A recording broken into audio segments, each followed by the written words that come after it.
मजनू दीवाना मोहब्बत ये नाम हम जो मिले हैं दिल जाना प्रेमी आशिक आवारा ले पपियां जपियां पाले हम अखियों के तेज लड़ा ले हम ओ मेरी चुलबुली दिल में है खलबली मिलके मिले आज हम ले पपियां जपियां पाले हम जिए तो जिए कैसे बिन आपके लगता नहीं Abdul, where do you get these lungs? Where do you, Dan? Abdul, can you talk to us for a second? No, he never talked. Abdul, can you talk to us for a minute? Abdul, that was beautiful. We appreciate that. All right, I think we're done with Abdul for the night. But Abdul, thank you for coming. Appreciate that. That was amazing. See, we need to get that ever seen. Fucking the chat.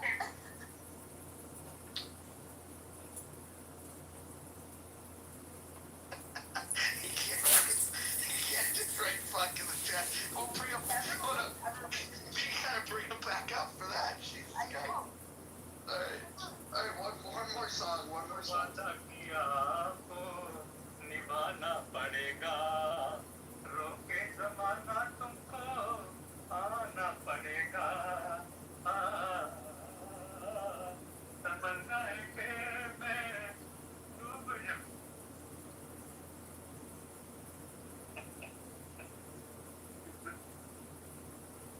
Did he laugh at the end? Yep.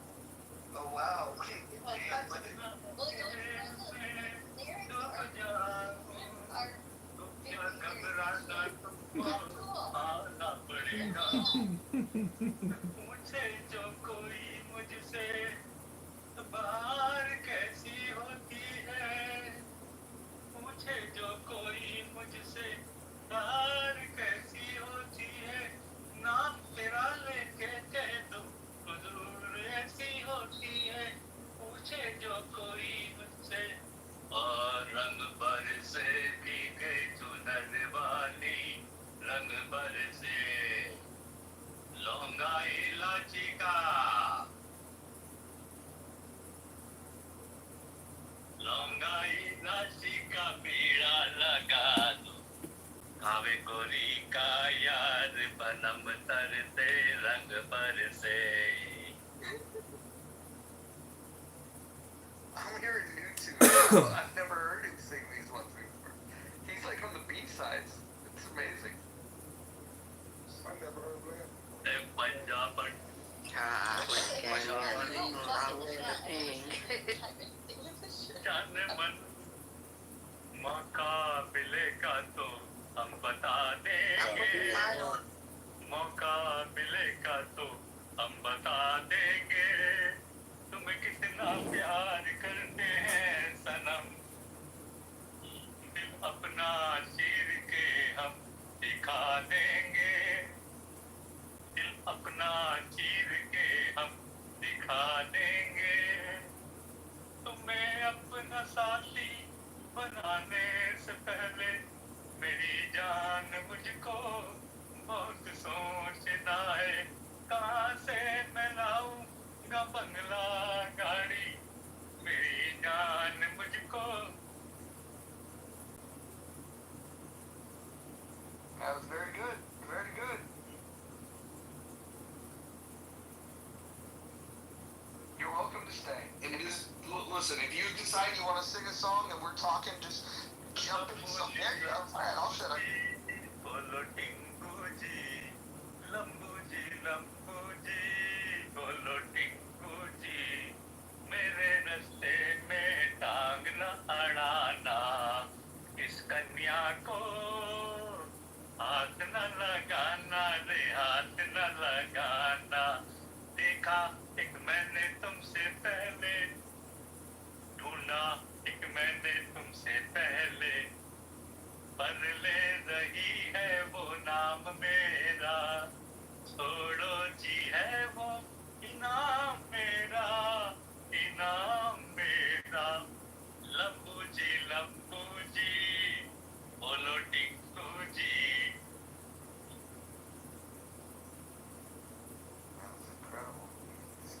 bikes.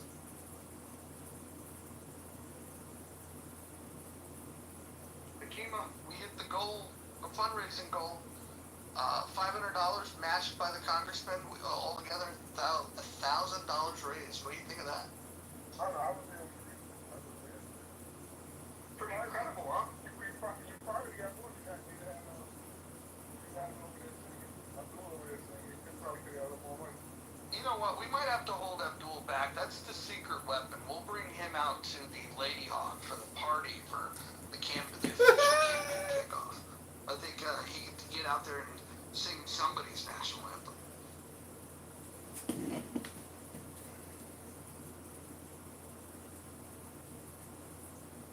Yes. I had him blocked, but I didn't know why, and then I realized that for years he just comes in and starts singing in every room out of nowhere. He doesn't stop. But I guess he gave him the page and he left. It's the most consistent troll this app has ever. You have to admire his persistence. You're right. Maybe I should unlock him and give him a chance. Going down for regularity this day. You know, when he started laughing, that was unprecedented. And then, as Ann pointed out, he even wrote the word fuck in the chat. Like, Abdul is like this is a great night for him. Wait, I don't see anything with him removed. I did not remove him. I did not remove him. Because there's nothing written in the chat, so somebody Here there is the very first comment. I see Ash 20, that's the first thing I see. Ash 20 with smiley. Maybe you don't see him because you have him blocked. Oh. Yep, good point. Oh, but really, I don't think I would see him. So you want all the privileges. But I know, look at me. I'm very entitled. You would. I think you just need to scroll up. Open the chat and scroll up. My messages show me that there's nine messages total. Do you see more than that? No, I see 9 too. So I see Ash 20, Ash 20, Ash 20, then Matt Cool. Can you scroll up? Nope, it won't go past that. Huh. That's weird. Because I can see messages of people that I blocked. That is so weird. Yeah, I usually do as well. Oh well. I didn't get to see him curse. Yeah, Kitover, I was wanting to know if you agree with my assessment that Chicago is the way it makes white Illinois is deep blue. What was that, Necro? Yeah, essentially I said that on the chat that Chicago is the way it makes white Illinois is deep blue. Yeah, that's what the map is, and that's what Cook County is. It's a Democrat political industrial complex. Yeah, I mean, if you didn't have Chicago, Illinois would be deep red. I think that's fair to say. It'd be interesting to know how many states are like that, where they have that big metropolitan area that controls the whole state. David, it sounds very similar to ours. Our metro area is a little more spread out through Pierce, King. I'd say Oregon. I'd say Oregon's nowhere. Yeah, Oregon is the same way here. There's.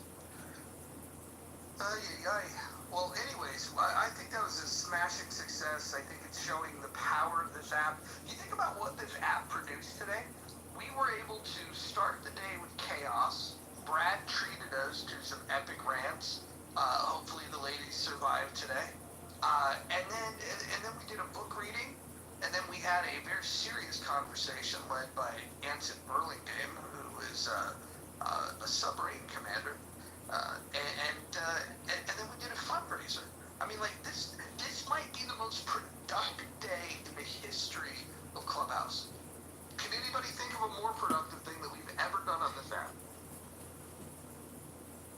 Today was pretty epic in the muff. This is a classic muff day. Mojo, you should be proud. Yeah. Good times in the muff.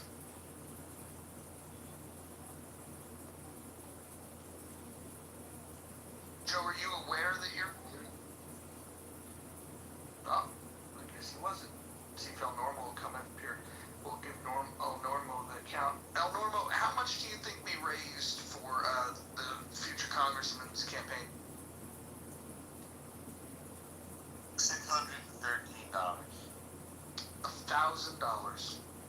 Very well done. Yeah, yeah. And by the way, this is just the beginning.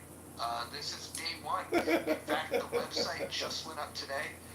Bank account opened, and we're able to receive funds, not wasting a single moment. We will continue to raise money for the campaign. It will be spent wisely. Right now, the real hurdle, there's two things. Get money, gain support with volunteers, get the signatures needed to get on the ballot, and then that's when we really turn up the heat, and that's when John can get get platformed everywhere that we can get him platformed. I think writing letters to if you live in Illinois would be good. Writing letters to the newspaper, that still works. There's some people that still read that stuff. Like I will actually do a room tomorrow talking about all of the little things that people can do, the little things that you can do that cost you no money that can help a political campaign like John's. Right on. Norm, when are you gonna run? I guess when I feel it's right. Thanks for asking. If John wins, would that be the inspiration needed for you to roll up your sleeves and say, okay, put me in? It's an interesting idea. I'm certainly sick of the politicians that we have in New York. One is worse than the next. They just the bottom of the barrel. It's a sad situation. And I'm going from room to room, and I'm still hearing so much of that ideological capture that lifted for so many around 2016 when we realized we're getting scammed here. There's nobody who's really out there on our side. So hearing that sort of indoctrination makes me want to speak honestly and plainly and clearly the way we do on Clubhouse. And very few people are doing it. Very few people are willing to be honest. I'm kind of surprised at how much mendacity there is in the world in general and in my world, the world around me specifically, whether it's New York or the academy. You know, I was a school teacher and a college professor for years, and they're unrecognizable now. The education system is unrecognizable. Legal system becoming the same. Political system the same. Media the same. Everything is being affected, I think, by social media. And the effect is increasing fragmentation, polarization, and a loss of a sense of what is real, what is true, what is honest, and what is just a hustle, a grift. I'm studying Joseph Stalin now. Stephen Kotkin just came out with the third volume of his, like, the biography of Stalin, the masterwork. Like, each book is about 700 pages. And it's brilliant to see how this madman, this murderer, controlled 100 million people, won World War II, and absolutely drove one of the biggest countries on the planet into the ground, destroyed the economy. They had to get wheat from other people. This is like they have a bread belt. All of Ukraine is like the bread belt of the world. They had to buy wheat from other people. They destroyed the farming. They collectivized the farm and made the peasants slaves. They took their property away from them. It's shocking. I don't think we fully appreciate what Stalin did, what communism did to Russia and to the world. They got the atomic bomb, not by inventing it, by spying, by stealing the recipe from us. It's very, very negative influence of this kind of ideological capture, and it is seeping into American society. And by the way, it has also blended with Islamism. I'm sorry to have to say it. And it subverts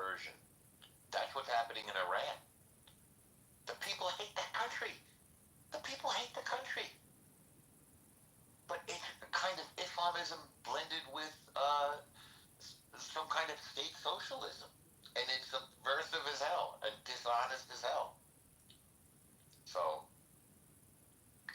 those are my thoughts for the evening. What do you think, Mojo? No, I'm glad you're picking up the same observation where you would think that the left would be at odds, the far left, that it would be at odds with Islam and vice versa. And what we're finding is that they are on a collision course with any semblance of a civilized society. And they will unite, they will abandon their own, asinine principles, if you want to call them principles at all. What we're finding is that it's anti-science, it's anti-enlightenment, it's anti-Western culture. It really is a desire to keep the world in the dark ages and return us and plunge us into it. And I think that I feel like there's the beginning of an awakening. Did you realize, Norm, that 2 days in a row on the Clubhouse app, there was people reading together. They were reading. They were reading from the Tao. They were reading a book together aloud. I think this is progress. I think that the world is in for a change. I think the bad guys have chosen their lane, and I think the good guys are just starting to wake up to say, "Hey, look, we better join this fight." I agree with you, and that is a positive thing. And Congressman Kitover has done some reading with me on the app, and it's actually been a beautiful experience. So I know what you're talking about. Yeah, we're dedicated to reading an hour a day, and we got through a book in 2 days. And the next book up, you're welcome to join us at any time. We take turns reading aloud. Art of War is going to be the next book we read. Oh, that's going to be great. I want to make it clear from something that I'm saying that I'm not talking about Islam, by the way. I'm talking about Islamism. I'm talking about aggressive jihad. I'm talking about totalitarianism. You're talking about political Islam. You're talking about Yes. the pedophile death cult. I'm not even mentioning those words. I'm just saying Muslim Brotherhood, jihadism. Just to make that clear. And believe me, there are plenty of Muslim people on this app and in the real world whom I love and whom I respect for their devotion and their deference to God. And it is the same God. There's only one God. Whether Christian, Jewish, or Muslim, it's one guy, not a man, but one entity. So I don't have any dispute about that. But I am concerned about the blend of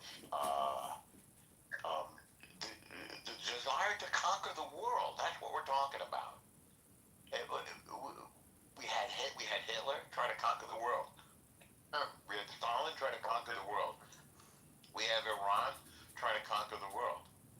We have the Muslim Brotherhood, and those are the real dangers. ISIS, Al Qaeda. And by the way, I don't feel too great about Putin. I don't feel that great about China. Did you notice, by the way, that neither China nor Russia helped Iran when it was getting the spit kicked out of them by Israel? Wasn't that interesting to you? That they supposedly had a strategic partner, but then that they immediately sold them out. Well, I guess respectfully, like just playing devil's advocate, what would you have expected them to do? I'm sorry to interrupt, but my bad. You know Russia was a part of it, right? Part of what? Part of the war. Part of the what? Part of the war. Which war? With Israel. Yeah, they were. What part did it play?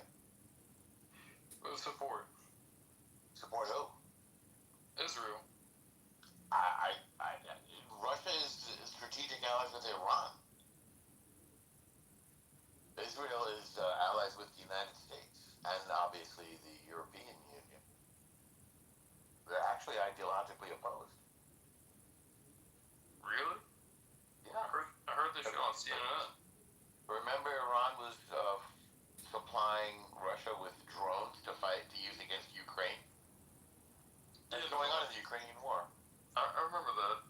With Ukraine, Russia's being they're being naughty. Well, it's a war of hostile aggression.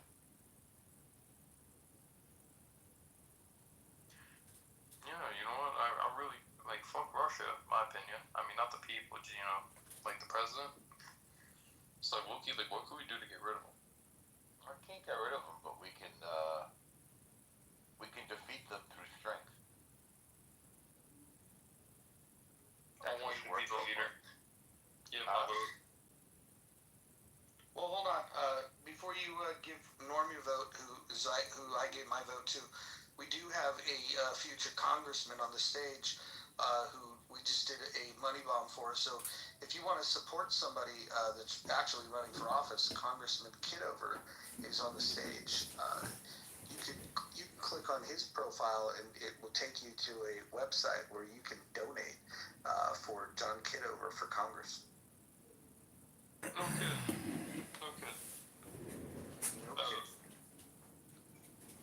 Then he's the guy with the Trump hat on, right?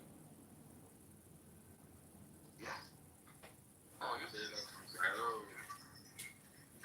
I might as well play. You can think of what was your bro? Yeah, how you doing, bro? I'm showing bro to you. Yeah, bro, I'm doing good. Alright. Well, things are up. Sorry to say that, maybe it might sound so. Okay. I don't know what was going on with those guys, but that was getting weird. I shouldn't get too excited. Just my friend. I'm gonna light her up. Just my friend. Very Eeyorish.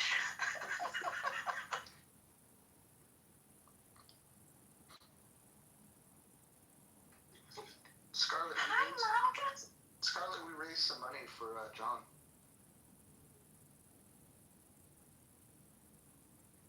We raised That's $500. alright, I guess. $500 in about 3 hours. 1,000 total. Congratulations.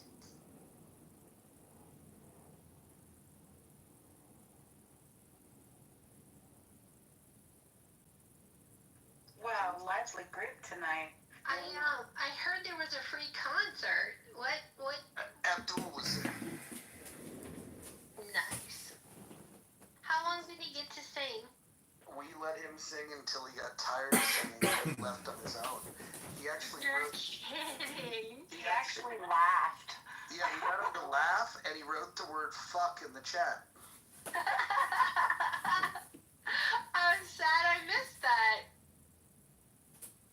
And I'm pretty sure he throws our names into these things, because I could have swore I heard Mojo at some point in it, and I think I heard Ann in it as well. I have no idea what he's saying, but That's hysterical. So you must have been singing for several minutes. oh yeah, he had like all kinds of new songs. It was like he was deep into the B-side tracks. That's brilliant. So I'm learning that like some trolls you give stage to and then they exhaust themselves and they leave, and then some trolls you ignore them and they leave, and some trolls you move down and then they get bored because they're not invited up and then they leave. So those are like 3 really great strategies. But I kind of like it when he comes and sings. It's like a little bit of an intermission. So I'm glad y'all gave him I'm glad y'all spotlighted him. Yeah, no, I thought it was a perfect way, because we just got here after the Money Bomb room, and I thought it was a good way to start that room. The other thing that I think is important to note when it comes to the way that we engage with trolls is the congressman himself started out as a troll. He started out as a troll that nobody wanted in the rooms. Everybody wanted wanted to report him. Some people were so dramatic they wanted to report him to the authorities. And now he's everybody's favorite person on Clubhouse. There you go. It all comes full circle.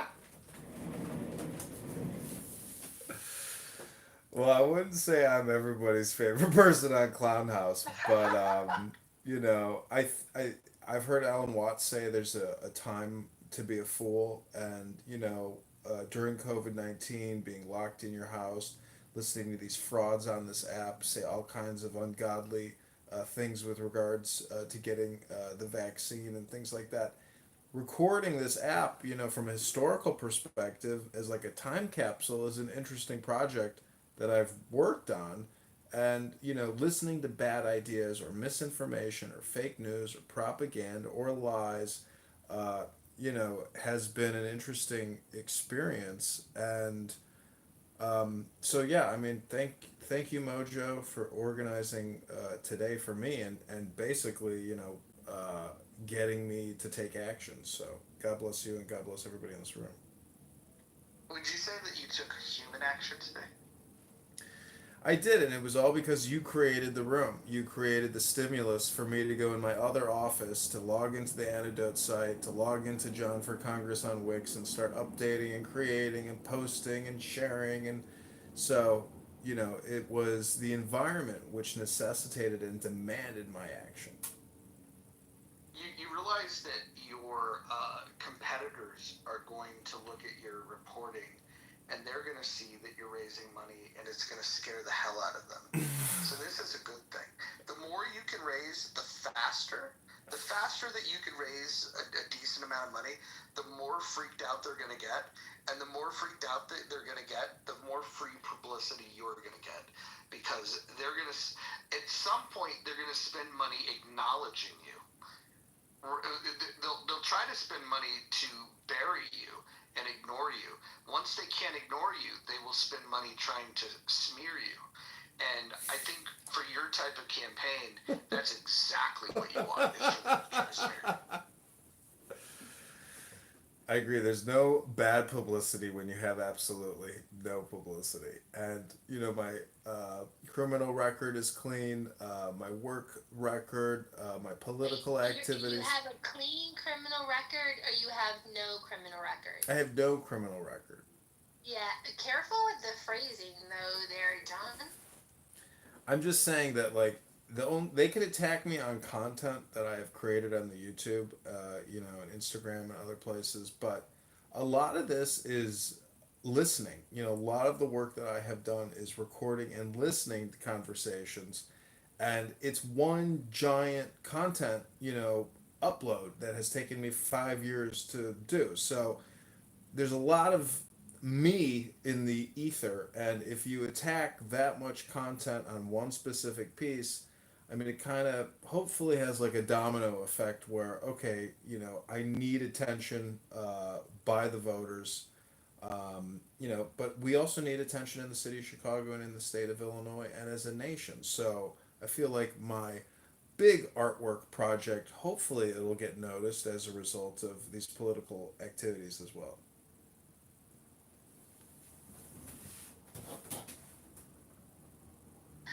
Shirley was okay. She left before I could ask. She's alright. She survived, Brad. Thank you. How about you? Did you survive? I'm waiting for the owner of In the Muff to check out the 1 hour lunchroom that we did, breaking down the altercation and snapping. no. That was the room before my lunch hour break. So that way, if there's a question. While you were having that room, I was summoned into a room where Brad was there, some others were there, and I could say that, well, it wasn't like, you know, peace and love. There was, I think there was like an attempt of people to, you know, to come to a better understanding. Would you agree, though, that room that we did afterwards was an improvement, where we were asking if we can get along? Do you see that room as an improvement? No? I thought it was an improvement. I slightly better than what happened. Well, what I was told that happened when I wasn't there. I mean, just a smidge. Okay, so why don't you guys tell me in your own words what happened? No, that's not. When I left, what happened? Hakima said you left while it was happening, and he has some questions about your courage. Listen, Mom, the tattle. I told people I had to leave. What are you talking about? I'll tell you what happened when you left. After he attacked Shirley, he looked around and was like, who's next? And every female on the stage, and you're this, you're Kristen, you're this. Then once they got retaliation back, then he went further and further and further. He just attacked every female on the stage, like brutally attacked them. Called Christian a bitch like 12 times. And like it was pretty bad. He attacked every woman. He said some horrible shit about Jane, like horrible shit about Ann, horrible shit about Monica, Kristen. Well, that just meant it was Tuesday, though, Hakima. Okay. Brad never says anything nice about me, and that's all right. I'll tell you this, and I need to be careful, I'll knock on wood, but I feel like Clubhouse has been put on notice that there are certain parameters that they cannot cross when it comes to some of my friends, and I'll just leave it at that. I feel like they know there's a threshold which they cannot cross because I will stand up for my friends. Yes, that's very nice. And that includes you. Thank you. So I actually liked our lunchroom. I thought we had some good discussions about the miscommunications that had happened and why I became a little bit of an authoritarian moderator for a few minutes because people were not understanding the ramifications of having someone moderate the space who has leaders of the house blocked. And what would happen if the app glitched me out, as it's been known to do several times a day since the update, and having a moderator in there preventing me from getting back in and moderating the room. That was a huge problem for me. So, I think it went well. Do you think that now that the app has people committed to getting together, reading together, doing things like raising money politically, do you think that we're heading to a more mature type of clubhouse? I do. I'll go after serendipity. I do. I think we're making progress in the right direction. I like a lot of variety. And, you get the fun rooms where everybody kicks back and sometimes people crash out, and you get the more structured rooms, and you get the, hey, let's do something different rooms. I like it all. So I can tell you one of the highlights of the day did involve Bradley when John Kitover convinced him to read portions of the Tao. Help me, John, with the Tao Te Ching. And I walk back into the house and I hear him reading that philosophy wisdom, preaching patience and tolerance, and I just all right, John, I owe you for that one. That was pretty great. Yeah, I really like the contrast of him going from screaming and roasting everyone to reading that. And it was interesting because when he started reading it, he's got that strong commanding voice, so it immediately woke me up. I was like, whoa, I really, today was a great day on Clown House, and it's all because of, this positive mojo vibration. I feel like the positive vibes started when I changed my PTR. I think this has been the game changer that's brought brought everything together. It's the artwork. And by the way, this is not just me creating this. It started with I created something that didn't look. It didn't have a good background. It had bad colors, and then there was some fan art that was created that I didn't particularly love. So then I iterated on top of that, and then fan art that iterated on top of that. There's about 7 different iterations that got to this photograph, but this is the final one. The final step was when Issa said that the head was too big and the body was too small. So now he's a little more muscular.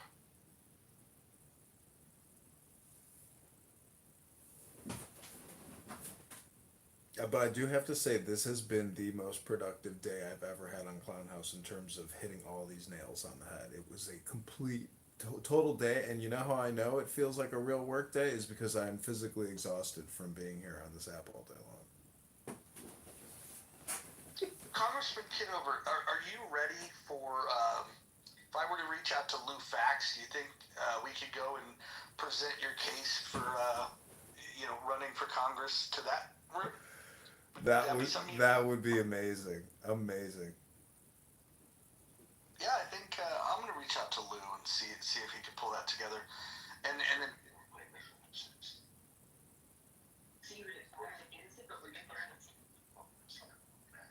Thank you. Thank you, man. Akima, you're unmuted. Oh, shit.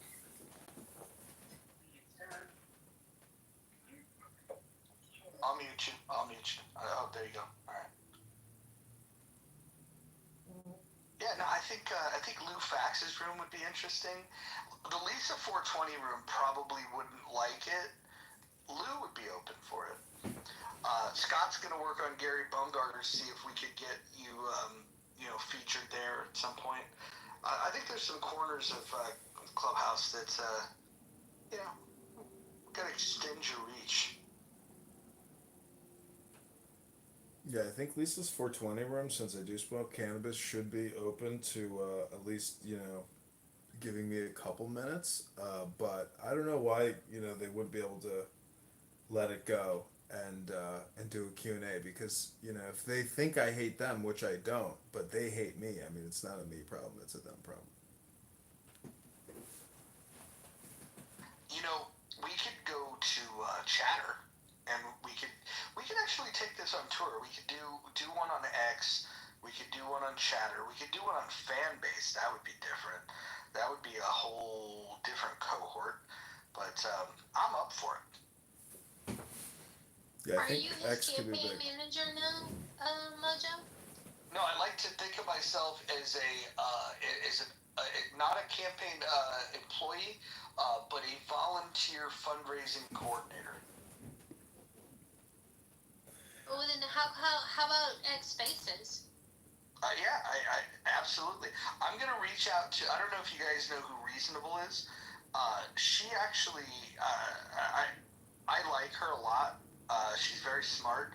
I'll give you some background on her. She was like a big DeSantis fan. She's not a big Trump fan, so we're gonna probably have to maybe present a different PTR.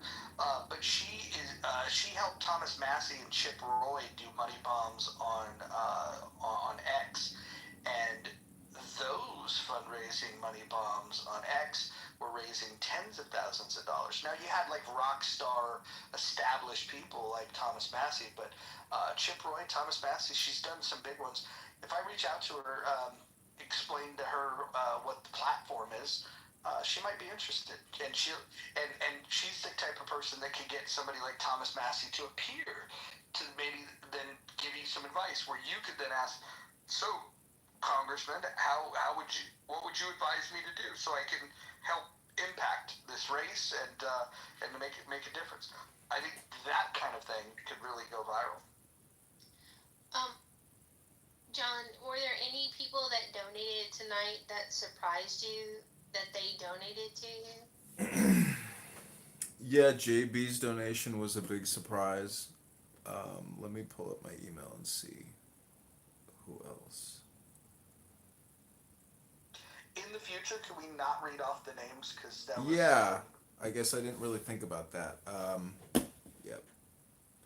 So we Oh, just I'm sorry. I only noticed that he donated because he had it as his PTR, and No, so that's fine. But we did like a roll call, and like not everybody's name is in alignment with their username, and so yeah.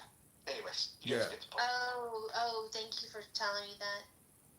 Yep, didn't think about it. I was doxing people basically. But Jason Breska, or oops, well JB, anyways. You know, definitely the biggest donor and the biggest surprise.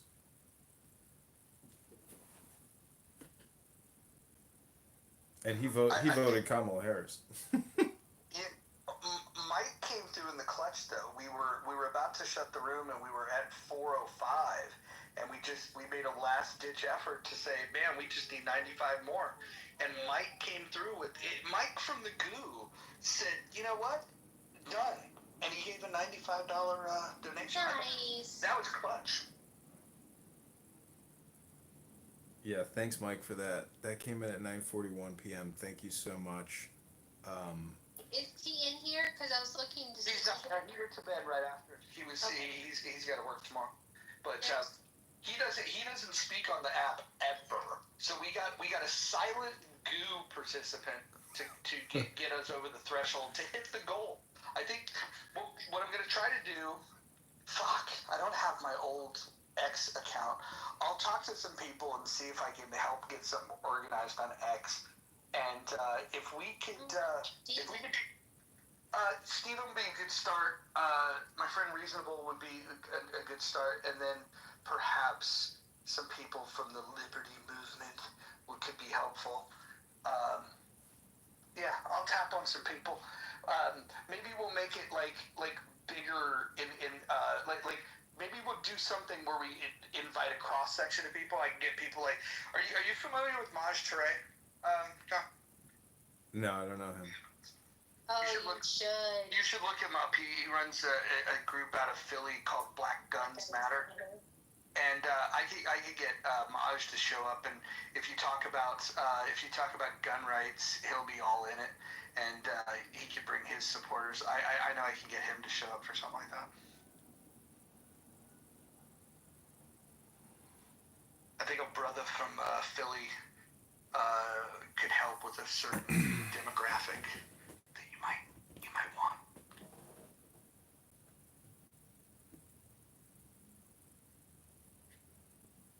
Yeah, we need to expand this, blow it up. Yeah, I think we're a really good team. I've gone to college alumni events where they have, you know, a fundraising director come in, and they're the most affable, fun, and you know, awesome people. And fundraising is, you know, an art and it's public speaking. And when you were saying, you know, you were doing this prayer about pinning it to your heart, I mean, I was dying laughing. It was very funny. But it was, you know, I like to say all communication is hypnosis, but you know, you mixed comedy with like evangelical preaching, and it was a lot of fun. I used to go to church. My favorite. I used to like laugh attending these healing ceremonies, where they would say that, you know, if you it's not the size of the donation, but it is symbolic of your faith, and which is a way of saying give him more money. And there's so many little tricks that you could use. But when you're politically fundraising, the real thing is you got to work people into a frenzy, and then you just got to do the ask. If you have like if you were to do like an hour-long thing, it would be like 30 minutes of just talking about shit, and then just be like, okay, and then you just get everybody to like, now's the moment, let's give, and then go back into a conversation, and then you just kind of lull people into like, yeah, we're just kind of talking and shooting the shit, and then it's like, here's how you can help, because people want to reciprocate. They want that handshake. If you think about how the internet works, right? Like, you know, you send a packet, and then the packet's received. This is TCP. There's a handshake, right? This happens with human beings on the internet as well. When you say something that resonates with someone, they are looking for a way to give you feedback. This is why Gary Bumgarner's room is limited in the fact that that feedback loop is retarded, because People that want to respond negative or positively to whatever's being said, they're not allowed to. And so I think that it's very important to give people clear instructions on how they can participate. And when you're doing fundraising, the very specific signal that they can do is on this cue. If any of this resonates, this is where you can be the star. All you have to do is give. And then if we found a way to recognize people without the doxing piece, they want to hear that they've been recognized. We just got to find a way to do it that matters. Like maybe we could ask people to put in notes their username, and then that way we could just call them out by username.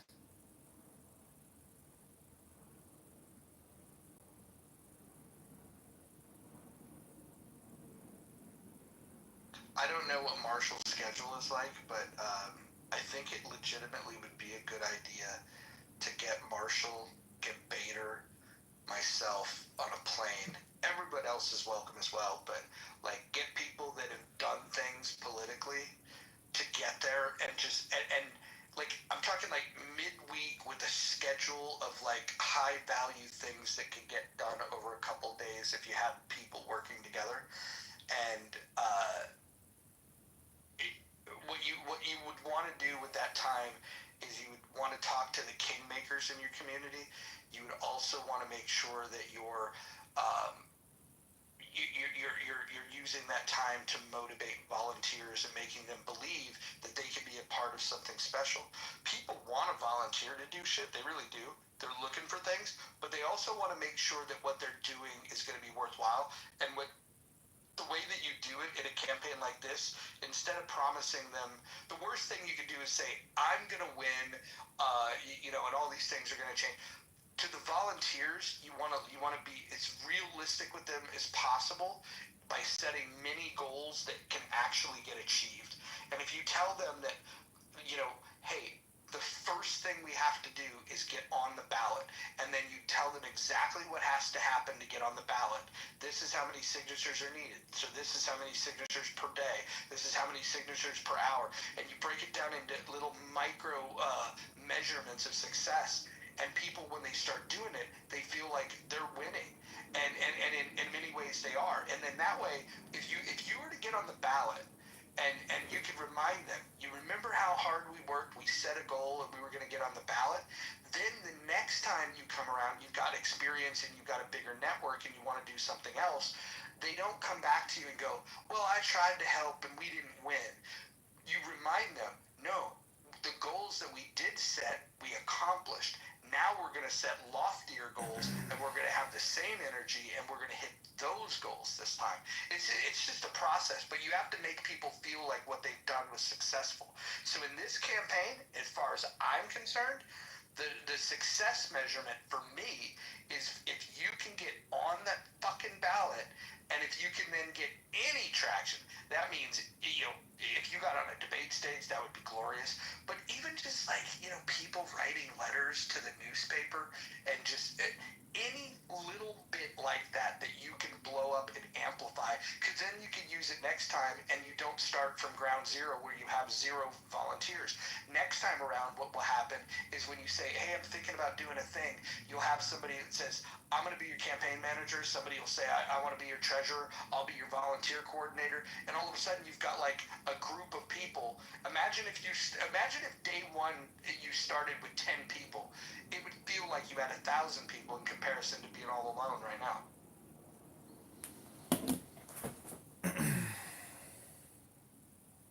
Yeah, having I'm surrounded by 20 cell phones right now, and I've got all these X accounts, all these YouTube accounts.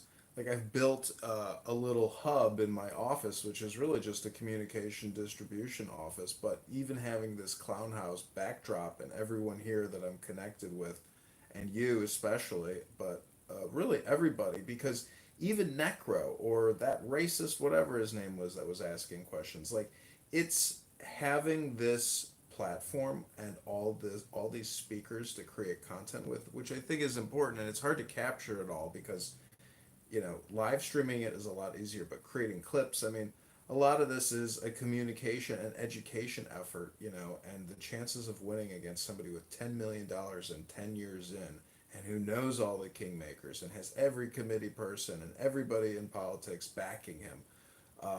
You know, it's is that the Overton window where at least we can inject additional communication to hopefully shame people or change actions and decisions through a butterfly effect. But you know, Clownhouse is an amazing platform, and if we have to cut spending and have cost efficiencies, a free teleconferencing app to achieve goals and education could be the future of human education and human action, and it doesn't cost anything. There's no facilities management. There's no salaries or pensions.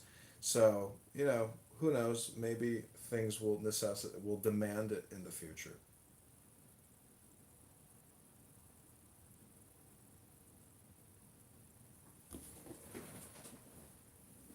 I like it. I like it. Do you guys remember the chaos room from earlier today? Uh, I think the ladies handled it really well when they decided to stay silent and like just kind of ride out the wave of like chaos. I thought that was a good move. In former iterations of Clubhouse, there would have been the need to respond. I just want to give a shout out to all my ladies. You guys did really well today to withstand the temptation of responding. I think you guys won today.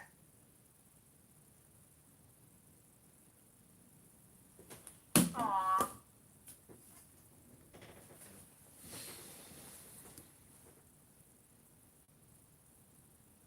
It's interesting. I think about dopamine creation and road raging on this app and screaming and roasting. I mean, I've done it myself and I've had a lot of fun with it.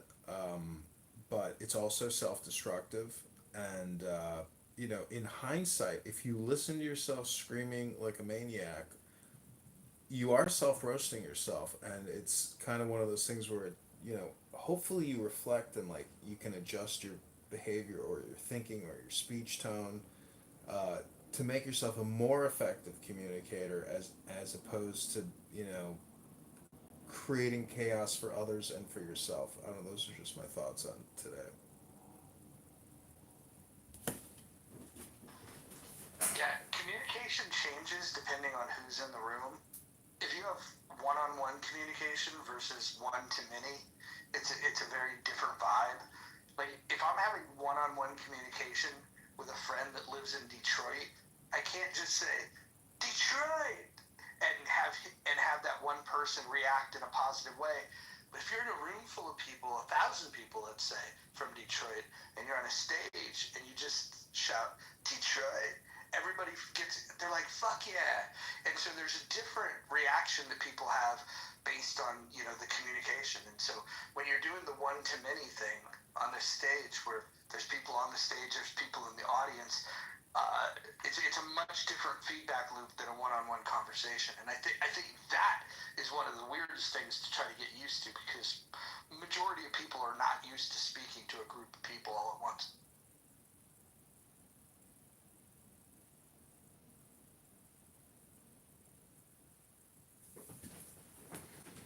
It's also the interruptions, what that can trigger an angry backlash from a speaker. That frustration of having your thought interrupted and not getting that dopamine response. And people test you by the interruptions and how obnoxious they can be. I mean, this app really is like an anger simulator. I walked out of a giant IRS facility one time where they take your annual confession and stick it in an underground vault or cave in Kansas City. And we walked out of this very contentious meeting with the territory manager who went off the rails and screamed at everybody with such incredible hate and anger, but he was responsible for the whole meeting. So everybody was just like extra pissed because he was blaming it on everybody else but himself, and he was the sole leader and responsible for organizing this event. It's his responsibility, and he just so I looked at this coworker and I was like, I swear to God, this is like a giant anger simulator. This whole thing is just it's all hypnosis. Like, was that performative? Was his anger all performative to try to condition us that he is the new leader, something to that extent. You never know what this like subconscious motive is in somebody's communication, but anger to me violates the golden rule, which is treat your neighbor the way you would like to be treated. I've observed that John has 3 times today used the term self roasting, and I think you're trying to make fetch happen, John. You probably need a different term. I think self owning might be better. And also, it's not hard to maintain your composure if you have the ability to mute and move down. It's like it's when you don't have mechanisms to control the chaos is when people spin out, I think.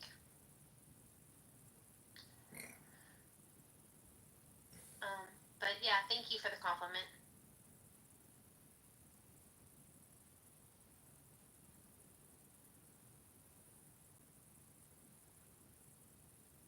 Scarlett, when are you gonna do another room like the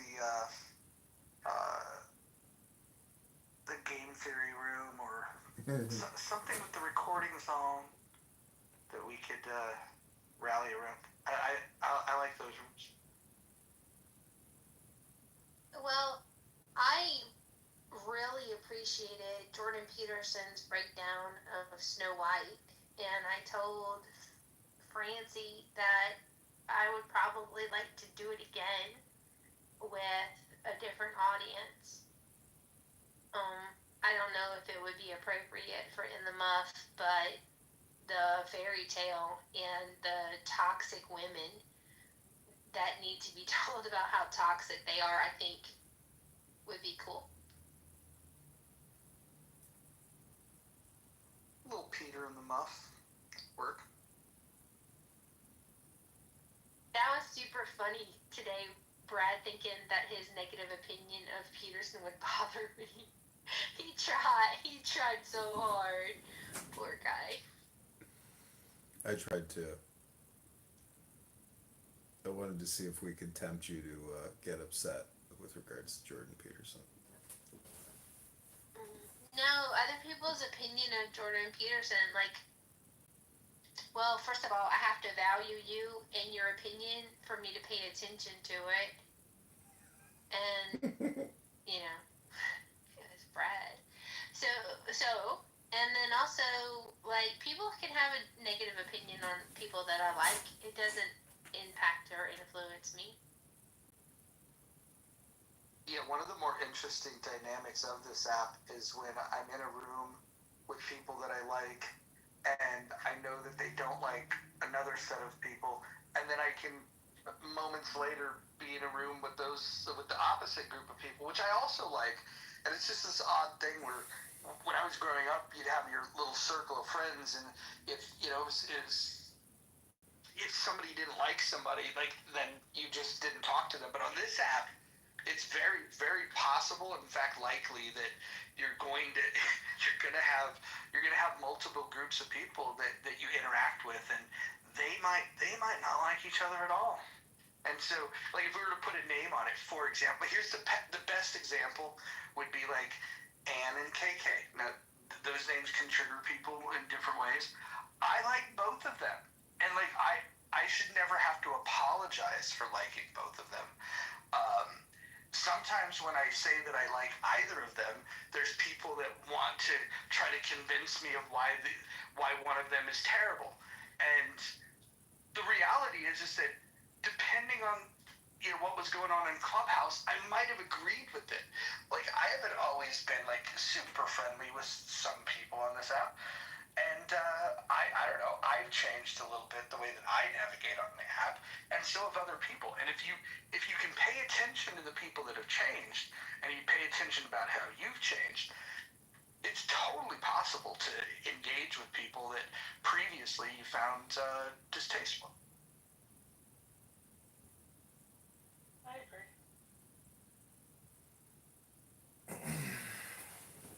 I'm gonna have to listen to some of my replays from 2023 and 24 and see if I've changed as much as some people think I have, or if they've actually started listening better. It'd be interesting to see. I think there's a difference between the Scarlet that we get in 2025 and the 1K, the 1K with the titles of Y People and all of the title. I mean, you navigate this app differently now than you did before, for sure. Something to think about. And I'm also going to do a search for white people in the hallway right now.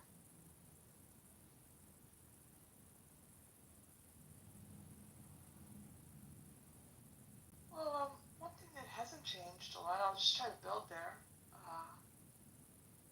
is Brad. I hope you can go back, Mojo, and all the mods, and John, please don't try again to say you don't have it on tape, but one of the members was quite belligerent today, so I just thought I would let you know. Yeah, we addressed that. We addressed that, and there was. Was it? Aren't I acting different? I just also wanted to see if I could play a role of being a better communicator. So go ahead. It's so funny because you and I have had one of the weirdest. I don't want to even call it a relationship, but interactions on this app where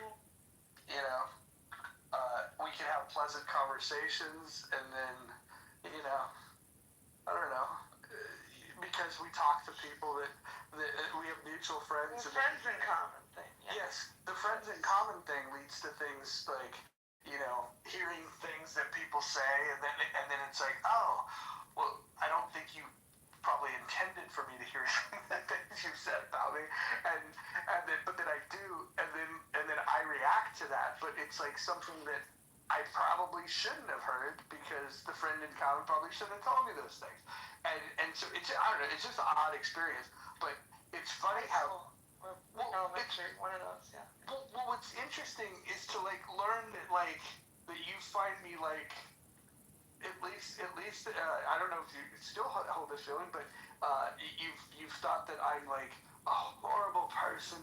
There's a lot of different adjectives that I've heard, but then I can't remember direct conversations between you and I that have ever really been bad.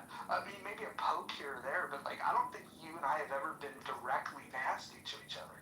It's more like indirect nastiness.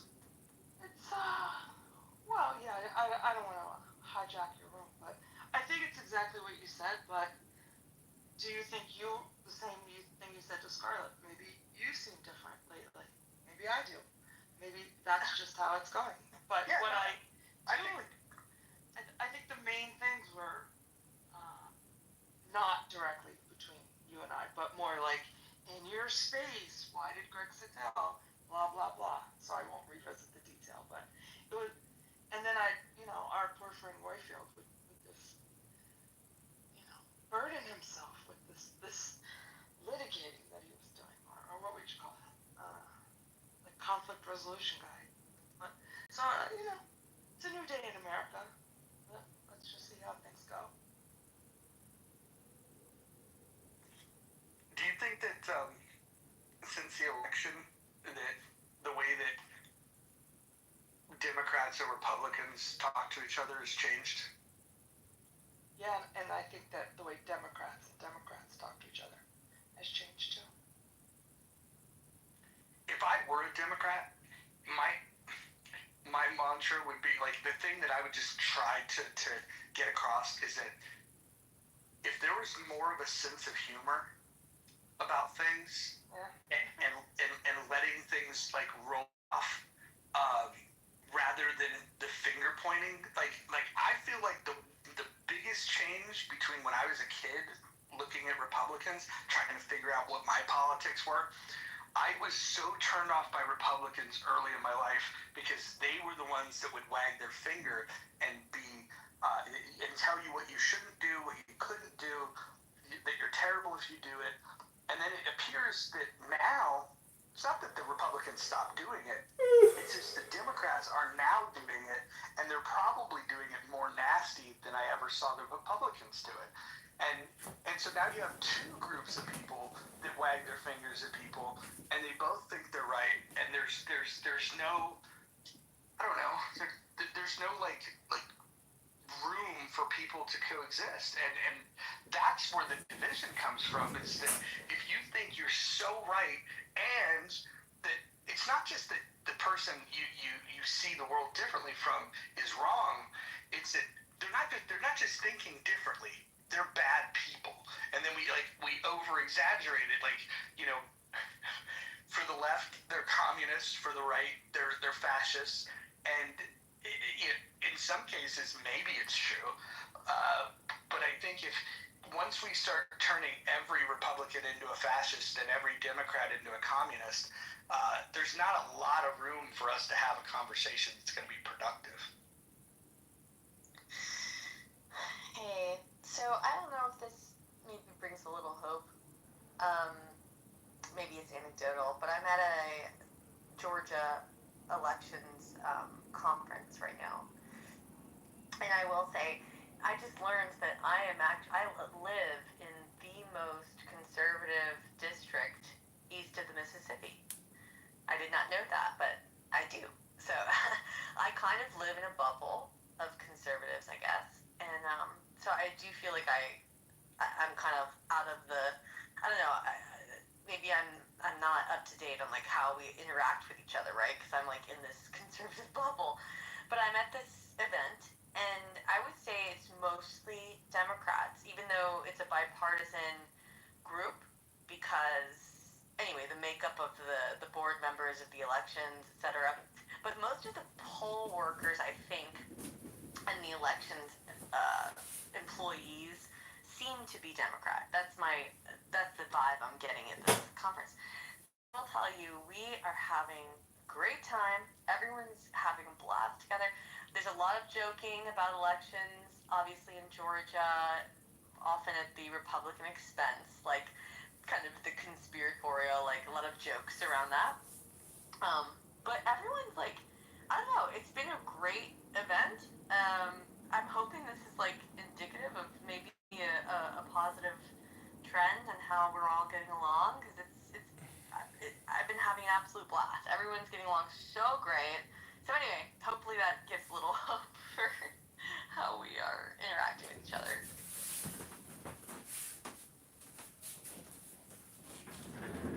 I don't know why. Oh, go ahead, Daniel. No, I was just going to say, like, agreement is difficult to find. It doesn't mean it's not worth hunting for. It's a lot better than what we're doing. I think Roger said it spot on, about the extremes. And I hear a lot of us beginning to be tired of conflict, actually. Maybe that's the fun that Holly's talking about happening over there. And, I think it's true on basically everything we engage in has got a built-in tribalism to it, and people sitting here talking about, okay, well, how can we, without compromise, without bullshit, how can we find some common ground? Even if it's just a little bit, it's a place to start. Just a little bit.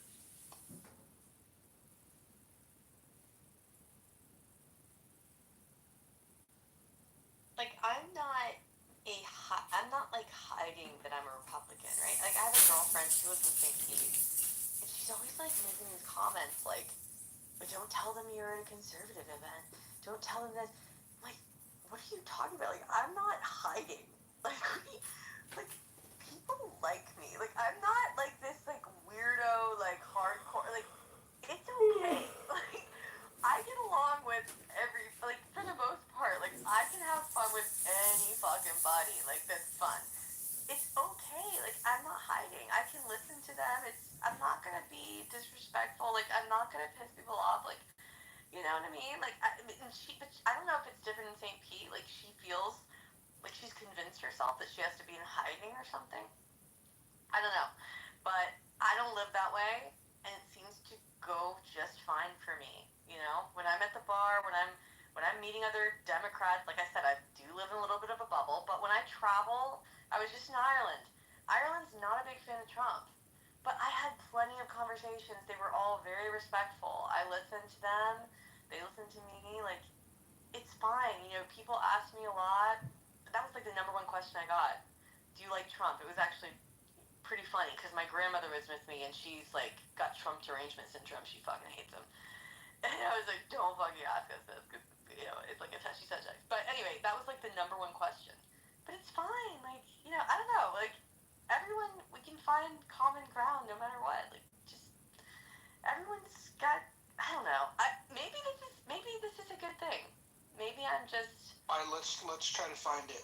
Let's bring up a topic and see if we can find common ground. I want to put this to the test. All right, well, what's a topic that you feel that there's some daylight typically between you and those that oppose you? What's a topic that's near and dear to your heart? I mean, I would say a couple things. One is anti-wokeness. I think even the Dems are kind of over that, right? And then the other thing is school choice. I feel like that's something I can, when I talk to them about school choice, they don't, like, it's not being told properly. And when I talk to them about that, they're kind of open to it. But those are the two come to mind. All right.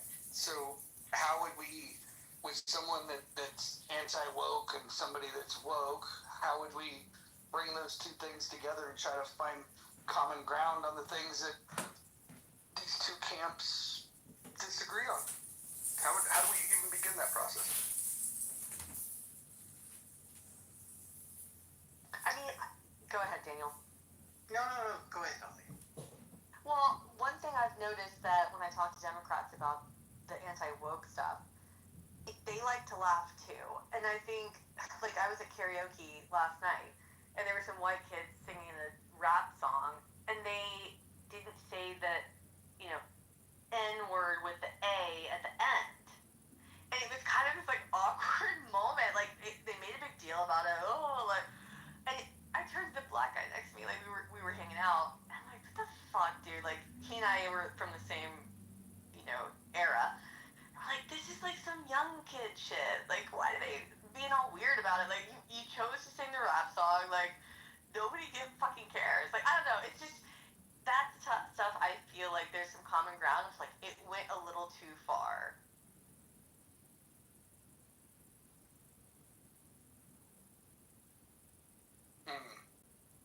Like the speech police shit.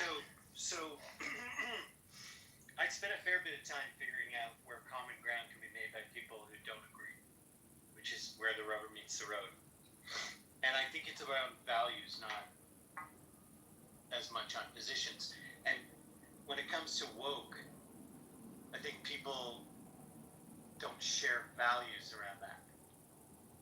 Like for me, when I think of the word woke, I go, the age of enlightenment, which preceded the founding of the United States, is part of what today you call woke. The idea that would become, the idea that being awake to something, a word that, you know, has been used throughout history for people to become aware of their actual power throughout history. Awake and sing, right? It's like part of culture. The idea that would now become something, I don't know what word you want to put on it, negative in some way, is sort of the very opposite of, to me, what I see in the whole idea of America, for that matter. So I don't know that you'd find common values on that, but I think you can find common values on things like loyalty, or integrity, or trust, things that we might even define differently on what they even mean. Like I've done this experiment. I've had a Trump supporter and a never Trumper come into a room and admit to each other openly that they're American before they argue on whatever issues we give them to talk about. And another one where obviously they don't. And you know what the punchline of that is. If you want to find common ground, you have to start with the obvious stuff, and that's the values. And then you can find what to do about the positions. But I think we all have common ground when it comes to free speech. I thought we did, and I feel like we do. We do. That's a value, for sure. Yeah. Most people have that. Part of what I think, and what I'm trying to get at, sorry, I've had a long night.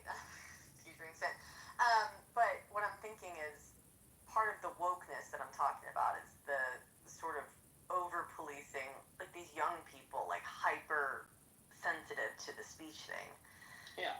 You We just know? have a different word for that. It isn't wokeness that causes that. There's something about the righteousness that pointed to is the really key issue. And knowing what we call it really matters, because I don't really think we want people not to be awake. We do. We want people to be aware of their choices and their responsibilities that go with them and all of that. That's how people have a faculty of responsibility and you know, all the important things that go with being an adult is part of being aware. So, but the forcing of my point of view on how this guy should use this language and all of that stuff that we're talking about that applies to that, that's just flat out righteousness.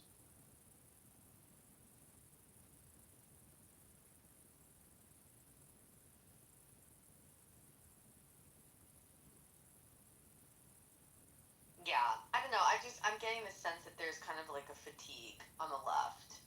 And maybe I'm 38, maybe it's like more my age bracket. I don't know how the young people are, maybe they're getting fatigued too, but I'm just getting that sense that they're kind of over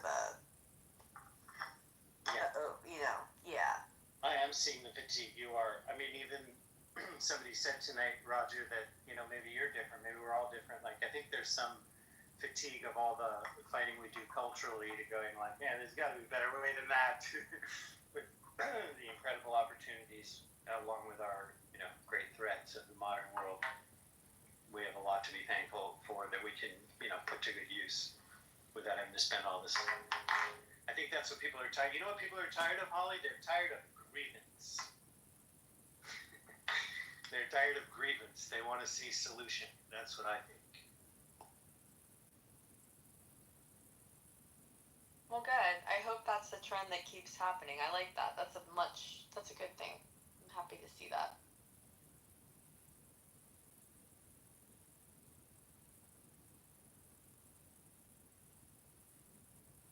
Funny thing about common ground, everybody can find common ground when there's solution.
Well, what are we gonna do when we stop fighting each other? I guess we just have to start having fun together again. I know. I was once in a car ride with this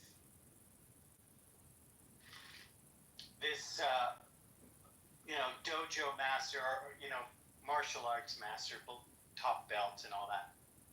And he asked me what we're talking about right now, and I said, basically, the world actually works by agreement, and all change is made by agreement, and all wealth is built by agreement, and all justice is built by agreement.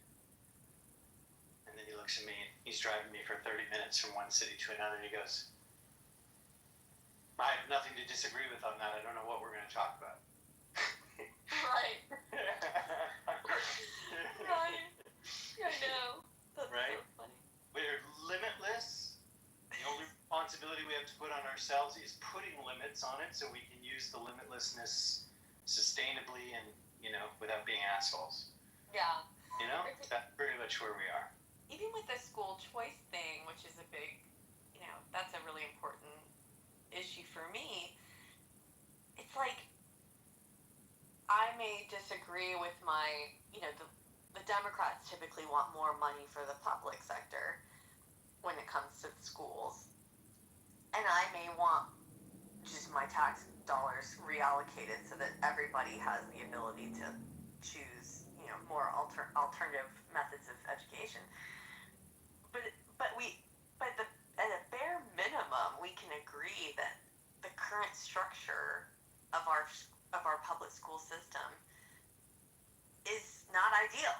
Like, the way that we fund it, the fact that the schools are just too fucking big. I mean, that's one of my biggest complaints. Is I just think they're too big. I mean, if public school systems were a bunch of little micro schools all scattered throughout the county or what have you, like, I would be more a proponent for public school systems. Like, I just don't like the model. And, like, at the bare minimum, like, we can kind of agree that, like, the model kind of is not ideal, Like, how do we fix that? That's the next step of the equation. There's a small company out of the UK that is hired by very big organizations. They're considered change agents, let's say. And they say if you ask the wrong question, you solve the wrong problem. They said 90% of our preparation before we go to work for a client is discovering what their question ought to be. These guys are great artists at what they do. I think that's true of policy. Can solve a problem that doesn't really need solving. You know what I mean? So I think, like, our coalitions, like, I'm not passionate about school choice as you are, let's say, but your capability of getting real policy to happen comes about by you having people making agreement with you. They don't all have to be in power, too, to be powerful. You just need to make agreement. Somehow. It starts off being pretty good if you're willing to find common ground with Democrats, too. Totally. And I mean, whenever I talk to them about this, it's not controversial when you start with, like, do you agree that the current model is not really working? Like, it's not an ideal model. And they, by and large, agree with that. Like, they're not, you know what I mean? Like, nobody's in love with the way that our public school system is, But Holly, let me ask you this, and I'd love to get Daniel's thought.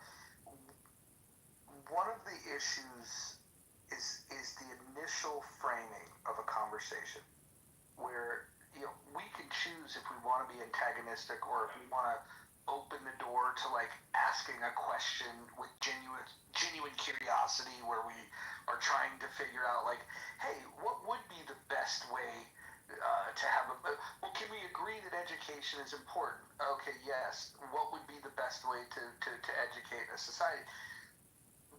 If you did that, you get a better conversation. But oftentimes, what I hear is somebody will set the tone that their position is correct, and that people that believe something different are not just disagreeing, but that they're bad and that they have bad intentions. Like, for example, if using the school choice thing, now, again, this is how I hear it because I support school choice. So surprise, surprise, I see the opposition is the one that have framed this incorrectly. But this is how I hear it. They say, well, of course you're for school choice. You don't. They make some sort of character assassination about you don't care about such and such group in such and such community, and then it's like, okay, well, now you've assassinated my character, and do I first reestablish that my character is not what you described? Or do I blow past that, allow you to assassinate my character, and then try to make my point?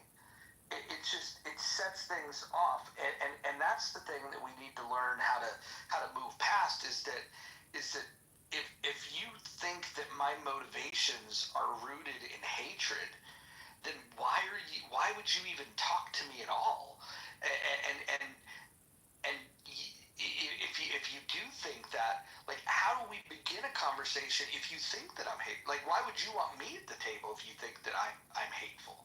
And that's but it's a tactic, because if you could assassinate somebody's character and say that they don't care about people and that their motivations are, framed from hate, then you can get an angry mob to agree with you if they just feel even just a pinch of the injustice that you're trying to suggest that I'm inflicting.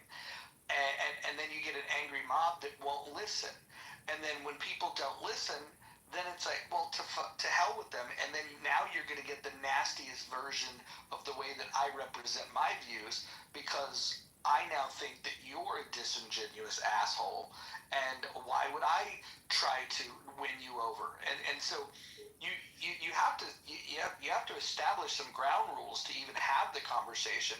And I think both fringes frame these things in very terrible ways. So if you're asking a question there about what to do about that, which it kind of sounded at the beginning like that you were, I'll point out that you're already instinctively doing what I would call attention to do more of, which is you're asking a question. I've seen you in attempting to deal with this. And that's key. It gets back to that thing about which problem you're solving. It's sort of like a lot of conflict is people having two different conversations at the same time and thinking that they're having the same one. It's easier to see when it's two other people, but that's often what's going on. And so when you ask that question, you're able to put some gyroscope back onto what are we really talking about here, because it isn't about you or me. It's about whatever we're talking about, right? There's a link there that I put of the core conversations of what we work with. And if you pull up that page where I had that up, there's a thing for 4,000 years of philosophy, at least, that we know of, called philia being philosophy, from Greek times, philia sophia and philia nikia. Okay? And so there's motivations for dialogue, the love of wisdom, Sophia, and the love of victory. And it might sound like we're putting down victory or all that attack stuff. You're saying there's actually a place for philia nikia in certain kinds of activity of language. Like, it's not like good or bad. But if we're looking to solve things, it's not about victory. If we want to get past the grievance and into solution and all that, right? Which I think what we're kind of working out here and hungry for. And I think, like, at the end of the day, like, that's the question you ask somebody. Why are we having this conversation? Is what I heard you say in one way or another. And I think asking somebody what that is, so that we have clarity on that, has the potential for building a foundation of common ground, Roger. Okay, so let's try to do that. If you could frame something, I'd love and everyone can get involved in this. Holly for sure, and Dippity, NY. I'm gonna call you Annie because I need nicknames for people. Pockets. Let's talk about this. Let's just use the school choice thing because it came up and we don't have to use a ton of imagination about this. How would you begin to frame that conversation in a way with somebody that has different views than you that you think is going to be productive? Can you begin to do that? Maybe we'll have that conversation here and see if we can do it productively, and then maybe as the conversation evolves, people can point out where they think the conversation is getting off track and two different conversations are happening, or where maybe we met a fork in the road and somebody chose to go down a less productive. Let's see if it can happen. Like that. You previewed exactly like that. It's kind of like the first agreement, next agreement. Oh, we skip and go back to the last one, because it's about basically like, if it's a conversation about education, is there any role for the society and the state in education at all? Why not start there? I would probably start with just asking, do you like, what if you have a magic wand, what would you do to make our education system better? Because, or actually, no, let me go back. Do you believe I would have answered that. do you believe that we are excelling in education with our public sector right now? I'd start there. Like, because if they don't see a problem, like if they don't agree that there's an issue, then there's no point in having any further conversation. Yeah, and I just want to point out, if we stopped right now and everybody left the room right now, Roger, and went to think about that, it would have moved something forward just in the right question being asked already. So that's sort of the direction. But Aaron wants to jump in, right? So, Aaron, you came up with this. No. Continue. Right? What do I think this is great the way that Polly has put it, right? Is there a problem, right? And what standards should there be? Do we want to ensure them, or is it everybody up to themselves? These are questions. When the questions start to get asked, it's sort of the opposite of the fighting. By definition, it's a quest for something rather than to make you wrong or make me right.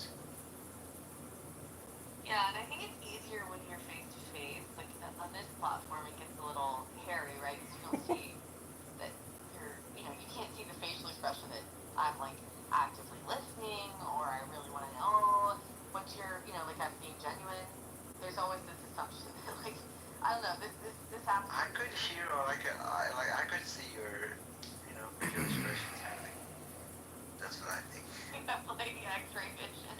About you, yeah. Cool. Yeah, you can feel it like a blind man. Like a blind man could know when you're smiling. No, blind man, no. But yeah, I think on here it tends to be these gotchas, right? Like I don't know, you know what I mean? Like, Holly, do you think that's just on this app? Like, I think it's in life. I just think it's a little magnified here. Okay, let me throw one out there. And like again, try to stay up. Aaron, please. On the topic of school choice, if we were to start and I was to say, hey, I don't have it all figured out on how we can best improve the education system in this country. However, I've identified that it doesn't seem to be working well, and there's countries that are surpassing us. I would like to see us get better results, but putting my cards on the table, I don't like the solution of asking the federal government to get involved. We have a productive conversation on what solutions would look like that wouldn't add to the national debt. Like, if I said that, would you say, oh, well, you're already limiting the conversation? Or because that's the scope of how I think of it, and I would be put off by seeing solutions that add to the debt, right? And so my question is, am I asking too much in that exchange for saying that I want to talk about solutions to improving education, but I'm not hesitant, I'm against the idea of spending more money at the federal level. Am I asking too much? Not at all, because you're putting your cards to the table. You can't be asking too much when you're being transparent and clear. Let me finish here. When you're being clear about what your terms and conditions of agreement are. I would agree that you should use education in any way that would increase the debt, but I just might not agree with you on how to achieve that result. Like, I personally think that education is an investment that will reduce the debt, in fact, but we could argue that. I think the key thing is to first start with the stuff we can agree on, and then go to the stuff that we don't as well, which is another way to go about it. Like A, do we think that society has a role to play? You could make an argument that there's no public education, it's all private. Somebody could make that. But at least if we agree that it's public, then we could go, okay, well, you say not the federal government, only states, so then we'd have a discussion about that, right? And then we start to make a stair step out of that is where we can begin to find some common way of ensuring standards. That's the only reason why you would have community education of any kind, right? Just like clean water standards, right? We should have those. Don't you think, Roger? Even with a minimum of government, clean water, clean air, things like that. Yeah. Yes, sir. I think that we would want to have an environment that is not harming us. I think that's fair. Right, and we probably want to have an education that has some basic minimum standards, just like doctors, dentists have to meet some minimum care. Is that true for you, Holly? Yeah, I think that's fair. And with these education savings account type bills that are being proposed and some cases passed across the nation, there are standards. So if a school or even a homeschool, even if it's taking the funds and reallocating them, then they are then beholden to the standards that are within the bill. So there are standards even if we reallocate the funds. I think my best argument to this whole thing, because the biggest complaint that I hear, or the biggest deterrent on the left to being a proponent of school choice bills, is that they are of the belief that it will remove funding from the public schools. But what actually happens is they end up with more money per capita. So because when the child, if a parent decides to use the ESA, remove the child from the public school, they're now down ahead, right? But they're actually retaining a large portion of the funding that they would have gotten for that child anyway, because the parent actually doesn't get to take the full funding. So then they're left with more money per capita, which is a good thing. So I think, yeah, that's my biggest thing with this whole thing. Like, I don't think it's being sold very well from the Republicans when it comes to just down to brass tacks what the biggest complaint is from the left. What a bizarre world it would be, and then let's just think of it as a movie for right now. That someday it was commonplace for people to have universal income that didn't come from government or taxes. Let me be clear. That would actually allow people to have total school choice, because to be able to use universal income to invest in themselves and get any education they wanted. Imagine that movie.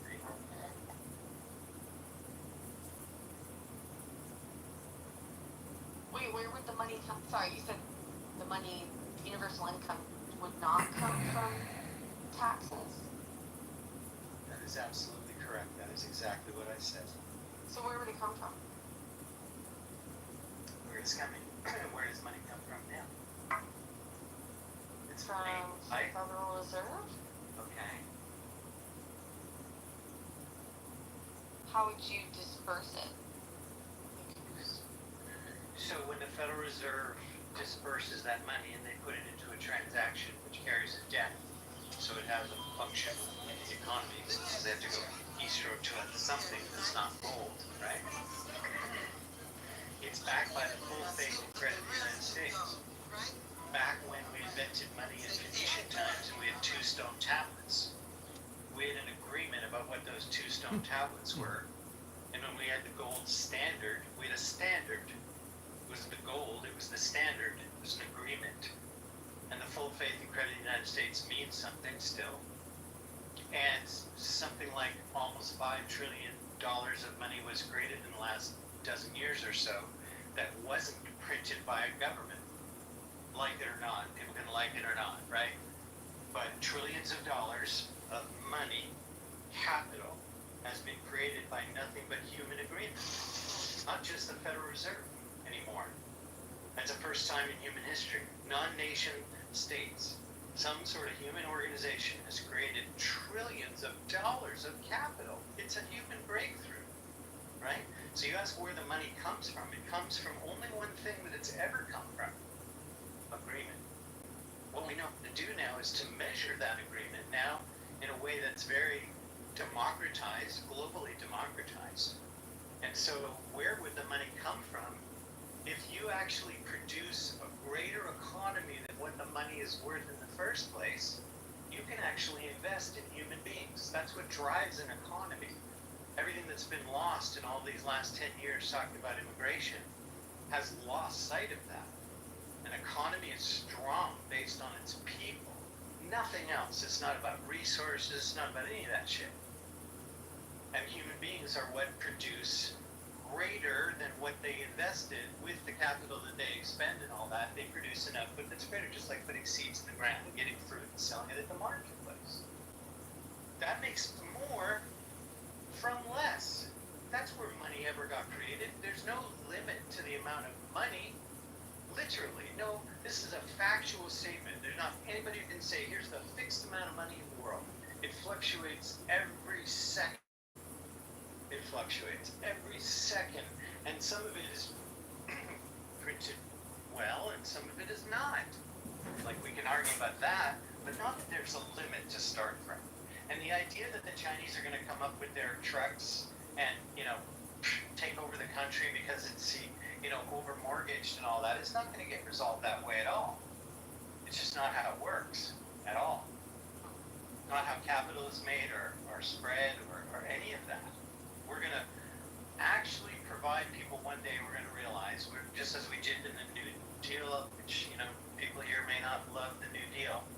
But one thing about the New Deal and the GI Bill and after World War II, and I would argue despite its problems during COVID, for the most part, when you put money in people's hands, it produces a greater economy.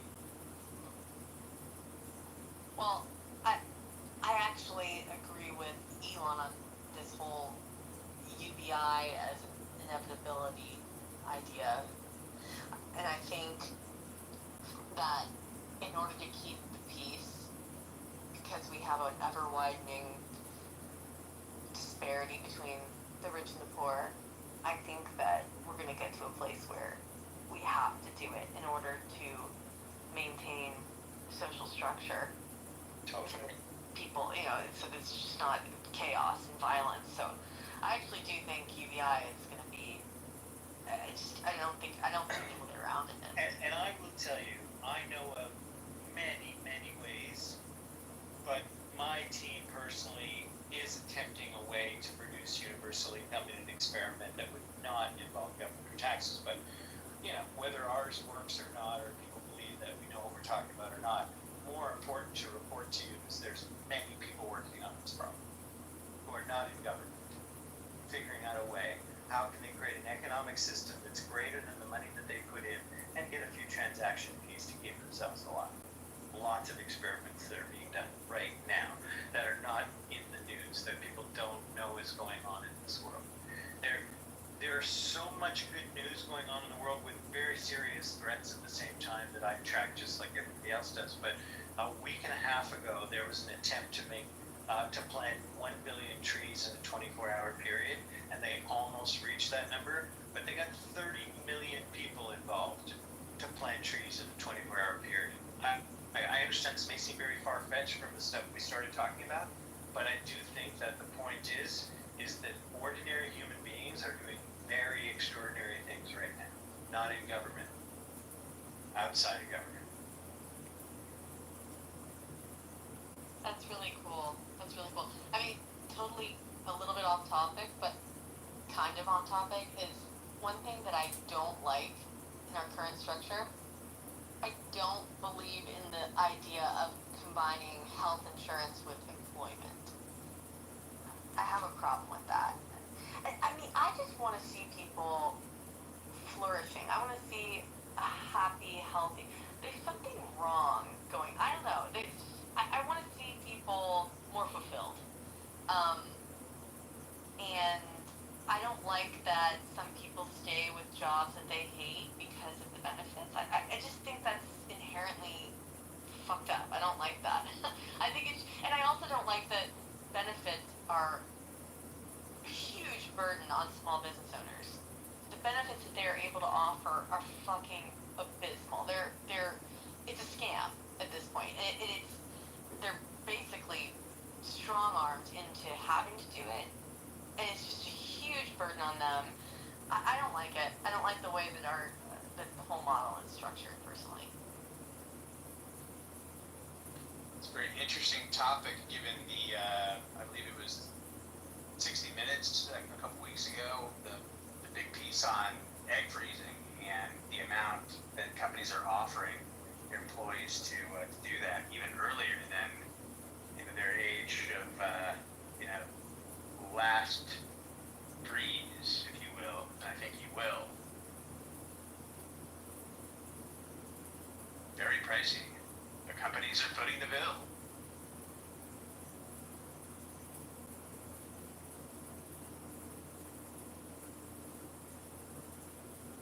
Tommy, maybe I missed it. What were you referring to? A lot of the, first world companies out there that are kind of the blue chips, like Oracle or like Salesforce or something. There's a lot more these days that are offering women to do an egg freezing program, which is like $40,000-$50,000, and 10 years ago was not really covered by anybody. Only places that have like incredible premium offerings for their insurance, but it's just becoming this thing that these big corporations are like, all right, yeah, we'll do it, along with like half your paternity leave as well. It's getting a little dicey out there.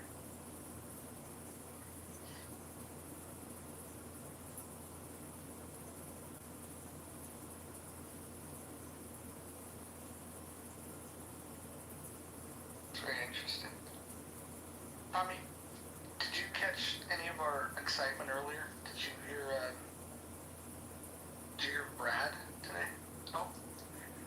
Oh man, I'm not sure. I think I don't know.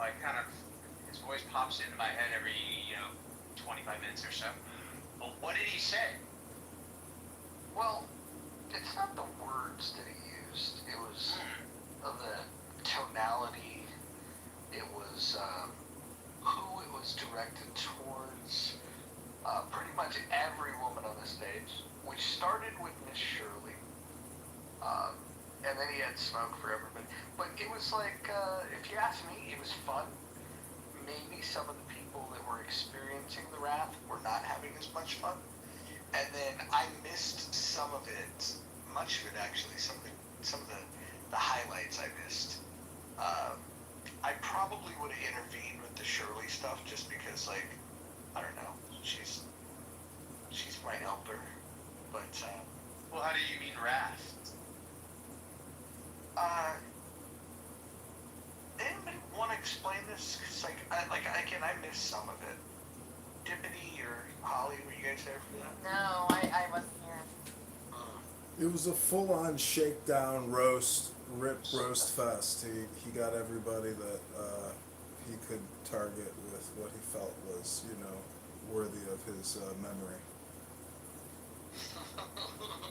In other words, with the Roth, I wasn't here, but the rest is what you're thinking. So. You can listen to the playback, actually. I recorded the whole thing. It's called The Brad Show. It's on the anonymous recorder.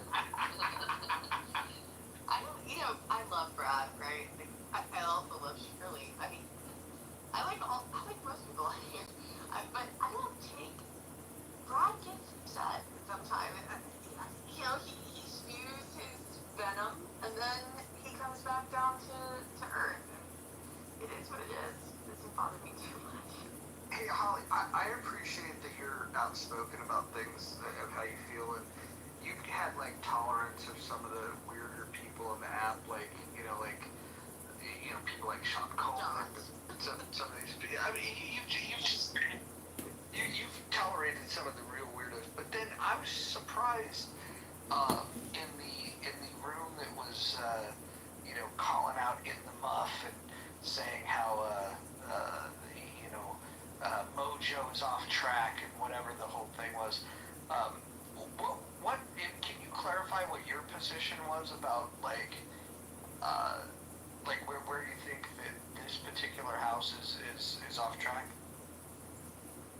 I don't think it's off track. I was just kind of surprised when, you and Monica suddenly teamed up. I just didn't see it coming.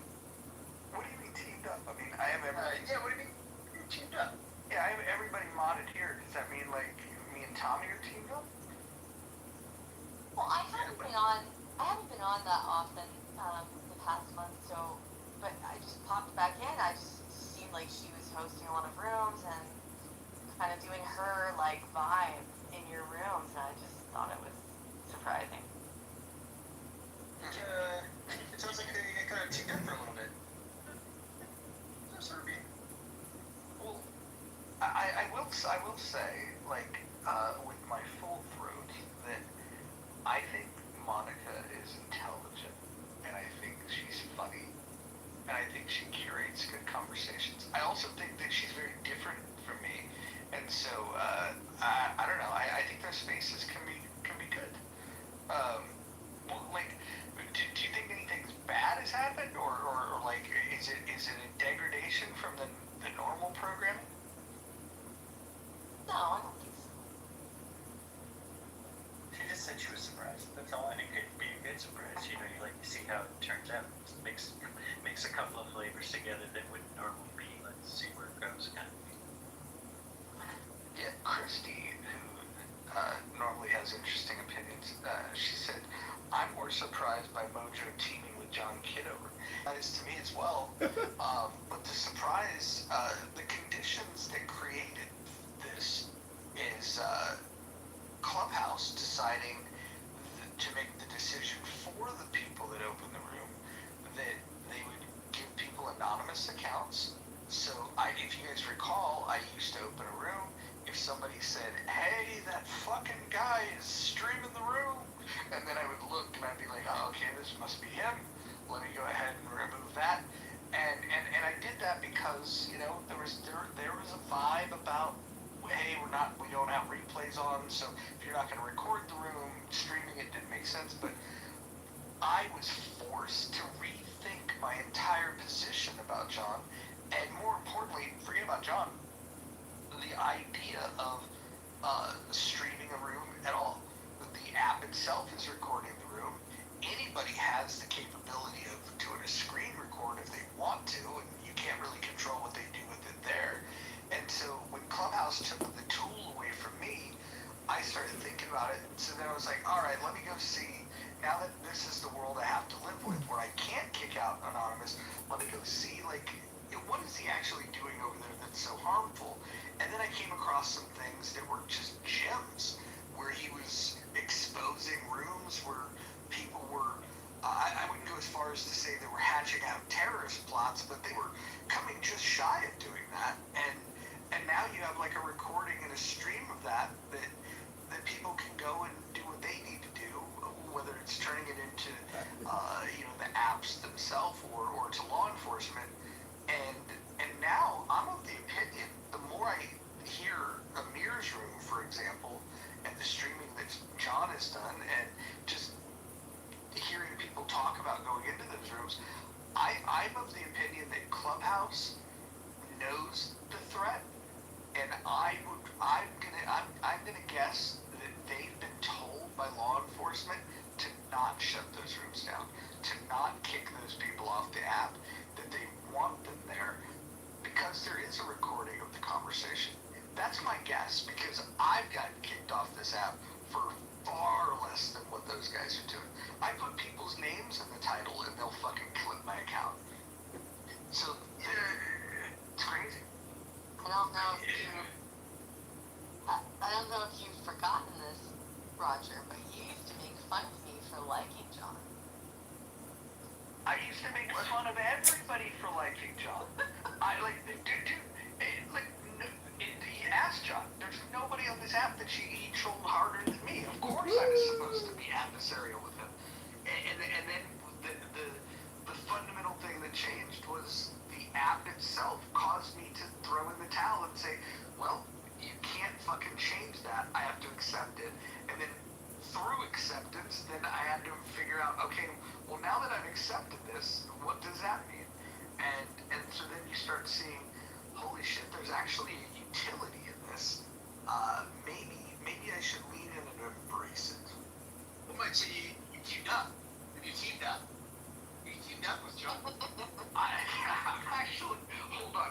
I'm going to decline the teaming with Monica. I think Monica and I mod rooms together the same way I'm modding with all of you. But now that John is running for Congress and I'm doing money bomb rooms for him, I would actually say, yeah, I've teamed up with John. Yeah. Yeah. I thought you were on my team. We might say, You can have me in both. I'd say, we're still teaming up with, Monica, but it's more like a recognition of a team player in John. Ann? Ann, are you ready? I'm ready. Where? what's happening here. This is the most awkward flirting I've ever seen. What is happening? Are you ready to It's go to definitely on my No, I said, are you running? I said, are you running? Sorry. No, she's not running. Okay. I don't have a team. I don't do teams. But listen, I don't know, serendipity. I don't know if you were being passive aggressive the other night in your text in the chat, but I'm not sure. Passive aggressive? I would never be passive aggressive. I would just be straight up aggressive. So what were you trying to say with the whole, why are people not like? I don't want to be mean. I mean, I don't know. We're just trying to understand. I'm just not. I mean, I really want to say something bitchy and petty and mean, but I'm just not going to. But I'm gonna sit here and pontificate about it on stage in front of everyone. Oh, so you're being. Yeah, I might be a little bit passive aggressive. Sorry. Got it. Yeah, no, I don't like to hurt people's feelings. It's true. I felt a little bit cornered, like I was, my hand was forced to say something. And listen, Monica is well aware that she and I are not friendly right now, but I could change my mind tomorrow. I'm open to having my mind changed. I've always been a Monica fan, and in the last few months, I've not been. She's really rubbed me the wrong way. It is what it is. Well, Of course it is, but you know what? I think the thing of it is, I think you were just very well spoken and eloquent. I think that would have been a perfect thing to say in that room instead of him hawing around and just acting two-faced and then coming in here and what? It's the two-facery for me. Like that's the thing that I take issue with, and that's the thing that bothers me. Hemming and the hauling. Holly. Hemming? Huh? Serendipity. I was uncomfortable. My adrenaline had started to pump. It was being overblown, and I didn't want to talk about it at that point. I felt uncomfortable. It was an awkward situation. I didn't like it, and that's it. And so I feel a little more comfortable talking about it right now. I wasn't trying to be two-faced. Fair enough. Well, like I said, I didn't want to be cruel. I didn't want to be dramatic. It really wasn't a big deal. It was a kind of a casual, quick conversation. Someone had brought it up. I said like 2 sentences about it. It wasn't a big deal, you know?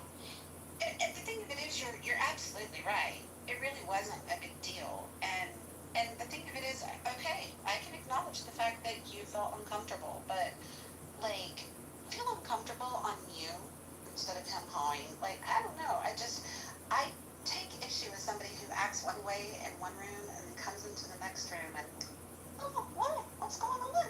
Yeah, oh, it's just much ado about nothing. Like, I don't know. That is passive aggressive to me. And it does. It triggers me because it's like, just stand on your square. Own your shit. So speaking of standing on the square, I also think that room was designed to figure out like, oh, can we stir up some drama? And you know, like, hey, let's talk about people in another house. Let's talk about what's going on. And get people talking about like, isn't it weird that Mojo and Monica have shared stages together? And then you get people that are like, yeah, I think that's weird. There was a room tonight that was a little less of that, but it was asking a poll question of like, what do you think of In the Muff? And like the choices were pseudo-intellectuals. That doesn't sound very fucking complimentary. What was the other choice? The other choice was worst room ever. That was the choice that I chose. I leaned into it. Awesome space was another one, and then what was the third one? I forget. There was 4 choices, but 3 of the choices were like not flattering at all. And it's like, I don't fully understand why there needs to be like this conversation about what happens here in this space, because there's figures that people may find controversial. Whether it's John, whether it's Monica, whoever it might be. If people came into these rooms and listened to these conversations, most of the time we're talking about nothing. Sometimes we'll have like an elevated conversation. Shit, sometimes we're reading books, for fuck's sake. And then there are times when people are just completely crashing out. I think this space is no different than most spaces on the app. It just happens to be this is the group of people that is simple. And I like there might be like a sense of competition emerging with some people where they want to like, oh well, you come to this space, don't go to that space, and I don't roll that way, man. I think this app is best when people, come and go, come into this space, go to another space.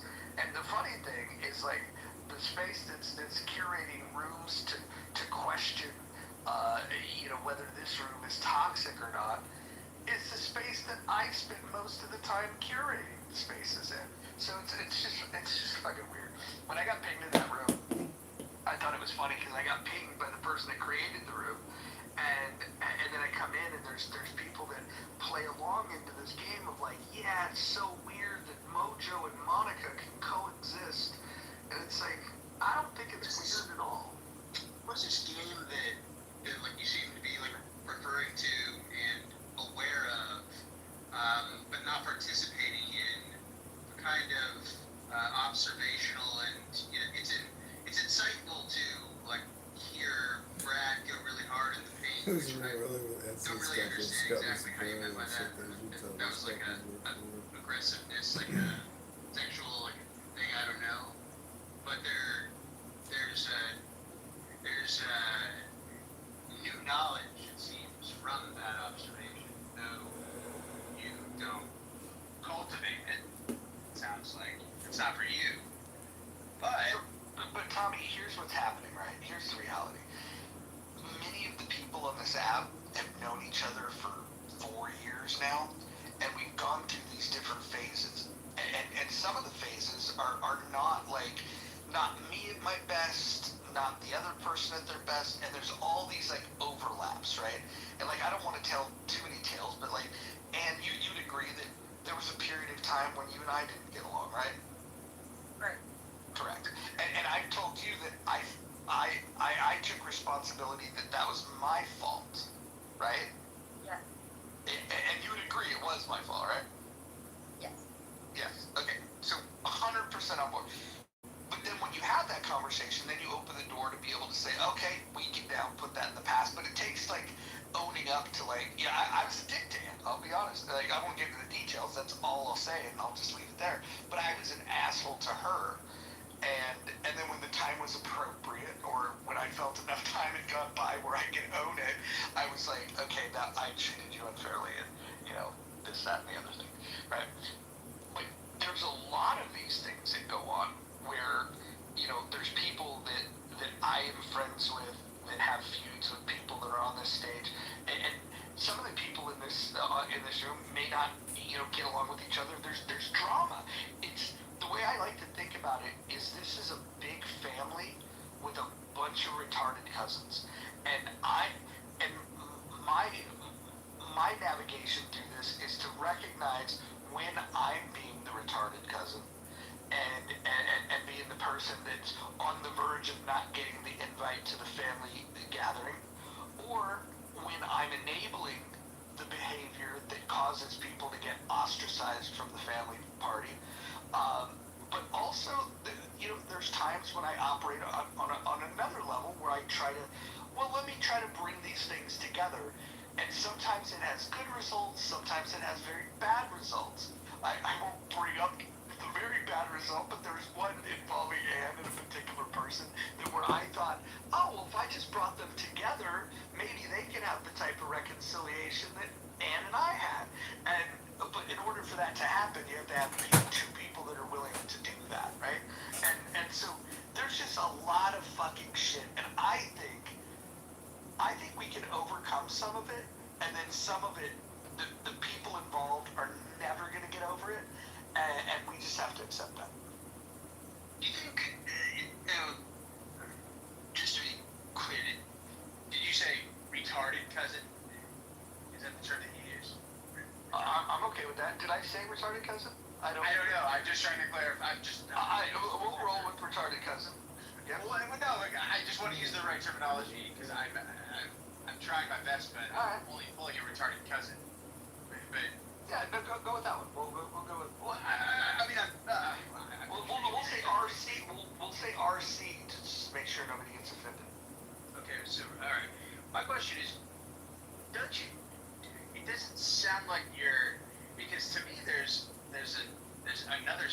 this that I feel like you haven't really posed as an option because quite frankly, I feel like I really haven't gotten the chance to be the retarded cousin. And sometimes I feel that's not true, Tommy. you know, like we're all talking here about like, oh, sometimes my retarded cousin just pops out, can't help it, but you know, like here I am thinking, God, what would it be? What would it be like to be that retarded cousin? Just for a day. Just for a day, right? I don't know if a day is long enough to be the retarded cousin. Like, Oh man, you're not supposed to do it. You have to have enough time being the retarded cousin to then have the self-actualization that you're retarded.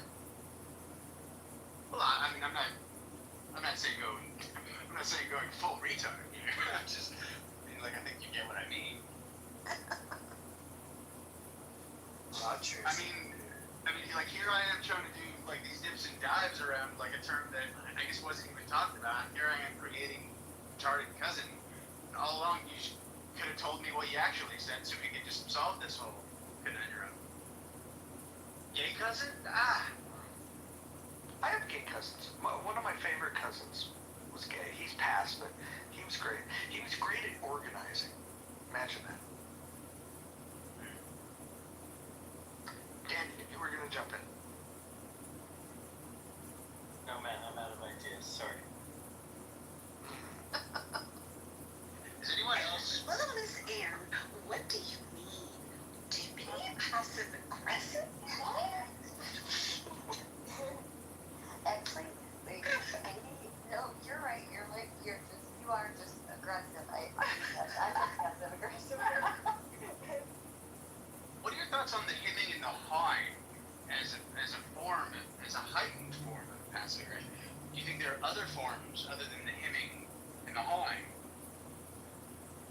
Well, you first have to acknowledge that the order is important because sometimes the hawing comes before the hemming, and that's It's weird. Yeah. You know, you have to ask, what about the hurrying? What about the hurrying and the hawing? Dude, that's the best negotiation tactic ever. All women's problems have some variation of him or men in them. oh man, you know what was glorious about the roast room earlier was looking on the stage and just realizing like how much drama, how much I know about these people and how much they dislike each other, and like it's almost like watching Dynasty. If you watch it from like season 1 all the way through, there's so much to keep track of that you almost forget that some people were friends at one point, and you know, or a period of time where things weren't as polarized. But it was epic just how many sets of enemies were on the stage all at one time, and how well behaved some of them were. They were just sitting there quietly and just observing. Well, except for, you know, the obvious hemming and the hawing. Apparently was rousting about.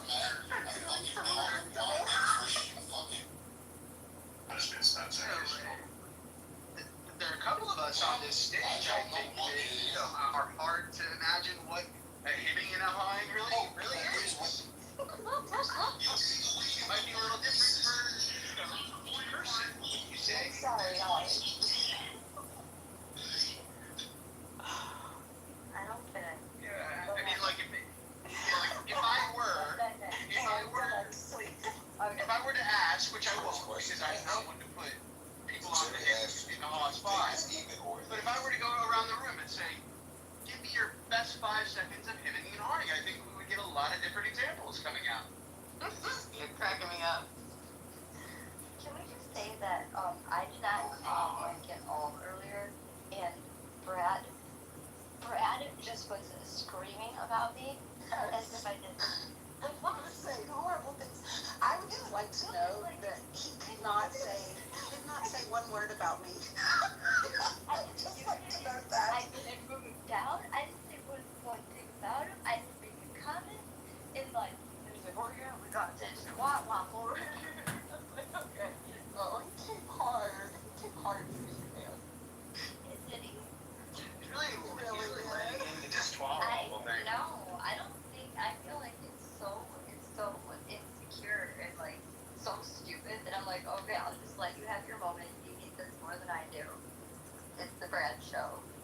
Mojo, what was it? What was behind this episode of, I hate to say it, but Brad's hemming and hawing?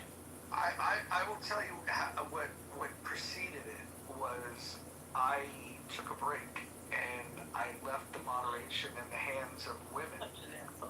And when I left, women were moderated, and I think with me gone, Brad felt that he could get away with a little bit more, and I think when he got on a roll, he just didn't want to stop. Like, for example, Miss Shirley interrupted Brad, and Brad cut a promo, a heel promo. This is wrestling talk for when the bad guys speak against the good guy. And so Brad went into heel mode, and he started shooting this promo against Shirley. And from what I've heard, and I wasn't there for it, but from what I've heard from all accounts, Brad did this takedown of Shirley because she had interrupted him. And then when people tried to moderate him and move him and then bring him back up, he got further agitated, and then so he just started lashing out. And again, if you were watching it in pro wrestling, it would be he cuts a promo on a baby face, and then he gets he gets maybe hit with a chair, and now he's upset, and now he's just going crazy, and the next thing you know, he's like going scorched earth on everyone. That's pretty much how I heard it. Is that it like worked up, and I don't know if I would have changed it if I was there. I probably would have intervened because I do protect Shirley a little bit from certain things. But I don't know if I would have been the heavy-handed mod either. I probably just would have said, okay, Brad, that's enough. Maybe I would have muted him. I doubt I would have moved him down. He was not moved down right away. He toured the entire stage before he was ever moved down the first time. Because people started interjecting, I think, in defense of Miss Shirley. Like, whoa, she was trying to do this. You shut up, you, blah, blah, blah, blah, and then somebody else would be like, hey, like, okay, I think that's, don't tell me what to do. And that went on for several minutes before he was thrown down the first time. And then, of course, that just continued to escalate, and every time he came back up, he was ready to unleash. But, it sounds like it's unclear to me. Perhaps I'm already taking on the role of the retarded cousin, but it's unclear to me if people are, because it kind of sounds like a bit from Ann, and I think a lot from Mr. Mojo here, that though he may have been one versus all, the act or the spectacle was almost like valiant in like, wow, this is happening, sort of like, this has to happen, sort of a moment maybe, because otherwise, I mean, he'd get tossed or something. But it sounds like there's kind of this like, wow, this is kind of this majestic going down in a blaze of fireball, kamikaze sort of a thing going on here. Am I a retarded cousin on this? Well, listen, there's you guys have heard of like the concept of like suicide by cop, right? Where somebody, they do something stupid just so they can get shot. Brad wasn't doing that, but there is an equivalent of that on this app where people, if they're getting roasted, they will break all the rules purposely so they can get thrown from the stage, so they can get they basically want to get suicided because they can't take the pain anymore, and that's the way that I observe it. Like, you'll see it a lot. Sometimes they throw themselves down to the audience. They throw themselves down, and then I go, Wow. This is very true. I used to do this back in the day. I shouldn't even confess this, but I would throw a few people, like if everybody's modded, I'd throw a couple people down, then I'd throw myself down, and then it would just look like, okay, well, whoever's remaining has to be the person throwing people down, because you can't if you stay up there, they're gonna wonder if it was you. so you gotta throw yourself down next to the girl. Yeah, you gotta throw yourself down. Wait, but to what end? What the? Because is it because you were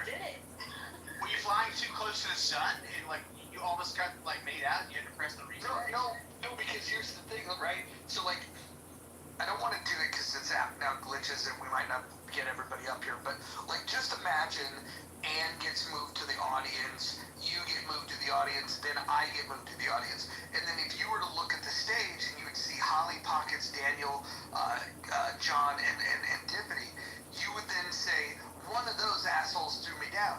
You wouldn't even suspect that I was the one that threw you down because I'm now sitting next to you in the goo. Does that make sense? Sure. I mean, I totally understand the point of what's the word? Asymmetrical, sort of tactics here. But who's it for? I mean, is it because it's to get the mob to say, oh, what a dick, we were having a good room, and then so-and-so ruined it by throwing everybody in the goo. And then the person didn't even do it. It's like, there's a lot of there's a lot of gamemanship here. It's a little power play of sorts. I don't even know if I'd call that. It's like, it's deception. Sorry, I'm just... Sorry, I think Yeah, it's the hard. clubhouse changed that now. I don't think anybody can throw you down anymore, Roger. Well, I'll tell you one thing. Nobody's going to be able to throw Ed down from winning her election coming these midterms. Tiffany, Mm-hmm. you can throw me down. Let me try. I don't think I can. Let me try. Oh, I wasn't. Oh, I did. I did throw him down. I'll save you. I'll save you. Oh no, I threw Bojo down. I invited you back up. Where did he go?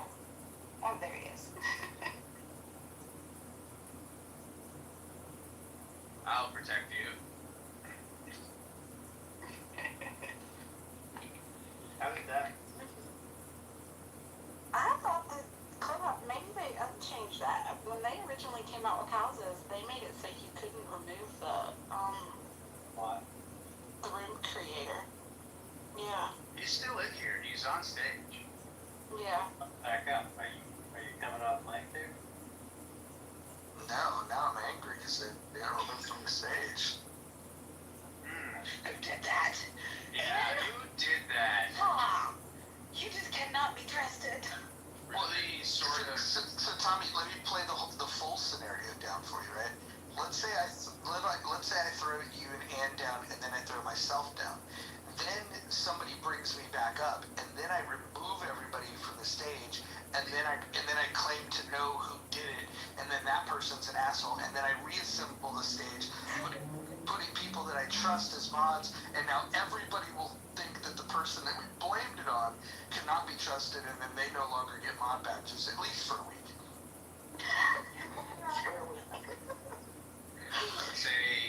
I would say that's pretty, Psychological warfare. pretty retarded, man.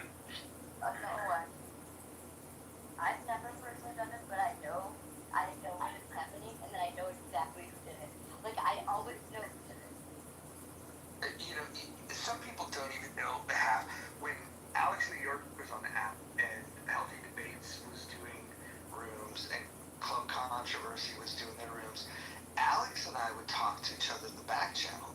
And if we were like bored with things, he would say, "Hey, I'm gonna send some of my people into your room to talk shit, and then you send some of your people into this room and we'll talk shit, and then we'll close both of the rooms, and then we'll open one big room, and then we'll mod some people, and then we'll discuss what happened with the invasion rooms." And we would just totally create this invasion angle, and it was pretty good. One might say that's a true team up, a real team up, wouldn't you say? Yeah, this was like, I like to think of it, Darren's got it. It was, Japanese wrestling does it all the time. Like, if All Japan and New Japan were hitting lulls, what they would do is they would say, "Hey, let's do an invasion angle," and so that's kind of what we worked out here was an invasion angle. Did Goo ever get any of your rooms, Roger? Who? Goo? Who's that? He was a You troll. know who he is, Kitover. He always tried to get the mod badge, and then every time he did, he would literally throw every person on stage. Wait, who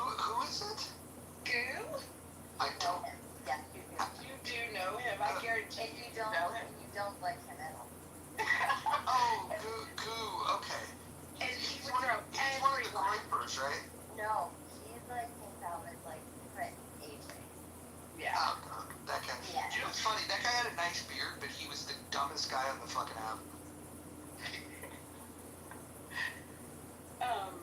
But yeah, he'd throw every person on stage down as soon as he got to be. Well, he would either.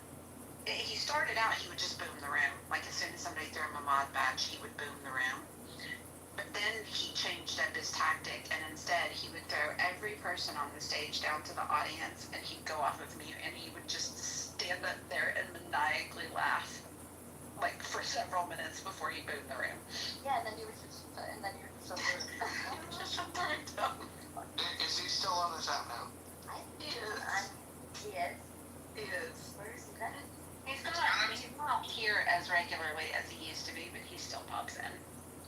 Somebody back channel me the profile so I can block him. I mean, it's kind of a wholesome game of shoots and ladders.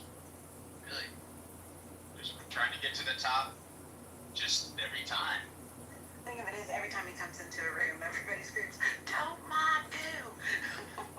Yet he finds his way to cackle on top of the pile somehow. He does. Or we would not go when we wanted the room. Right. Sometimes we do it. Like, come on, I'll throw you a bean. I'd be acting on the group when you're in the room. We did do that. So bad. Y'all had some of the dumbest people in your fucking rooms, man. You guys remember that? I know, Anne. What's wrong with you?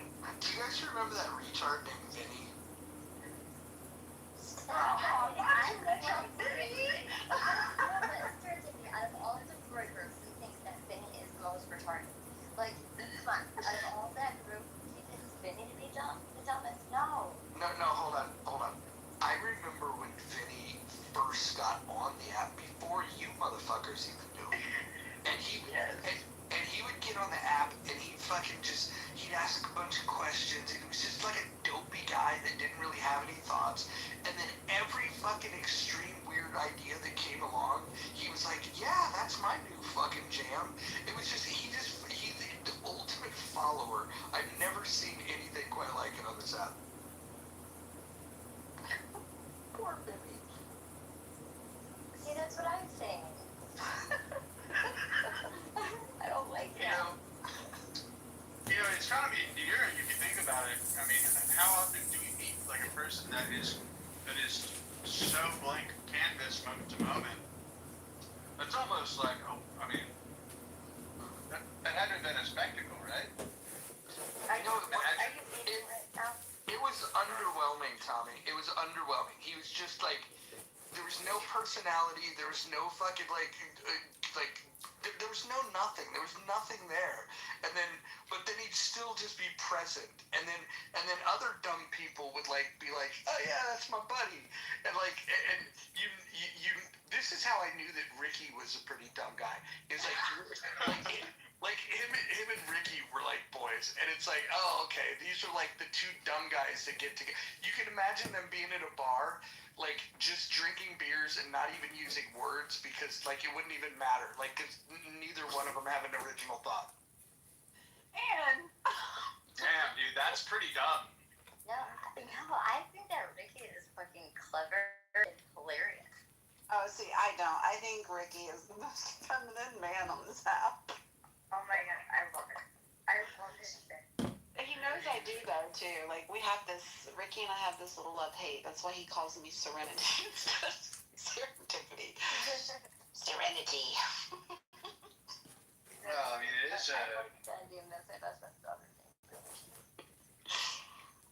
Serenity. He does every time. And people will correct him and he's like, no. I call her Serenity. Of course. He's got a fun little nickname for me too. He calls me his little baby love munchkin. Yeah. Does he call you that? Does he call you his little love munchkin? Like he calls me? You can be his little baby love munchkin. You can have it.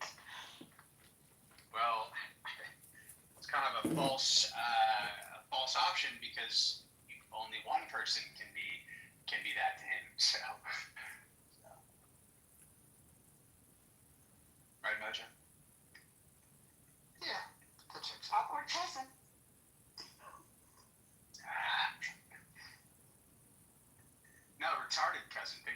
That's I'm a sorry. that's a lenient framing there. Yeah. I've gained, but then you've taken away my extra chromosome. I'm just a little cookie.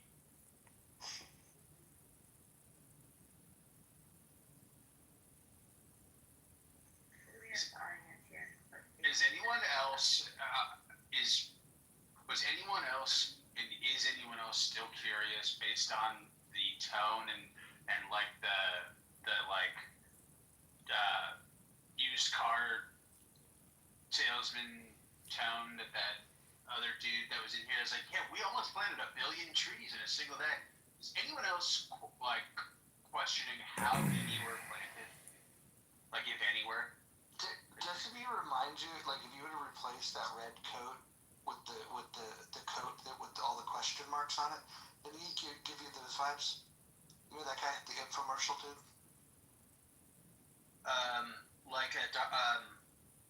Shit, man. What's he talking about? I'm just thinking of the Riddler when you say that. Yeah, there was what is the most difficult conversation in Clubhouse? Who created this? 37 trillion. The 100 trillion. It's funny. My first question was, who created it? And then I fucking read the choices and I knew exactly who created it. Oh my goodness. Oh wow, I'm just on here. I voted Clubhouse Road Rage. That was an Uber in the car. Probably cuss everybody out of wow I'm in the Uber. So yeah, that's what it already is. Clubhouse Road Rage. Some funny shit. Who are people that used to be present on this app that you're glad that they're gone? Beetlejuice. I'm not gonna Don't say it, Ann. and I will say the name, but I'm not gonna say it. I'm gonna shut the fuck up. Well, you can't say it because it's like every other Not day here. it's different. He's not here. Wait, who? You know who I'm talking about. Dead in the Narrowtown. Hmm? Who? And come on. Atheist. Well, he's passed away. Recipes. Did you really mean that? I didn't know. If he's an atheist, he's certainly not resting in peace. I don't want to dishonor the dead. He was considered atheist. Because the people that were on this app that we spoke to, that we never met, the people that have died on here, I don't want to dishonor them or make fun of them. So, there were people. Oh God. And I mean, no, Do for you real. remember Lot Brooks, Mojo? Yeah, I remember that. Yeah. I'm familiar. Brooks, I think I remember. He sounds familiar. And you remember Bootleg, right? Yeah, you told me about that. Yeah.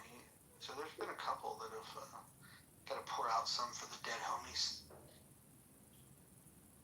No, but I really want people to dishonor the dead. And the people that we never got to talk to. Because when we were talking, chatting, if we were live and in person, we wouldn't talk to them the same way we do on the app. How would we talk to him? A little bit more decorum and respect. That's for sure. And I'd be a little bit I more don't know how I you think. taught him. I think I'd be more decorable as well. I think. Yeah, I don't know about you, but I would, because because after, when you start to,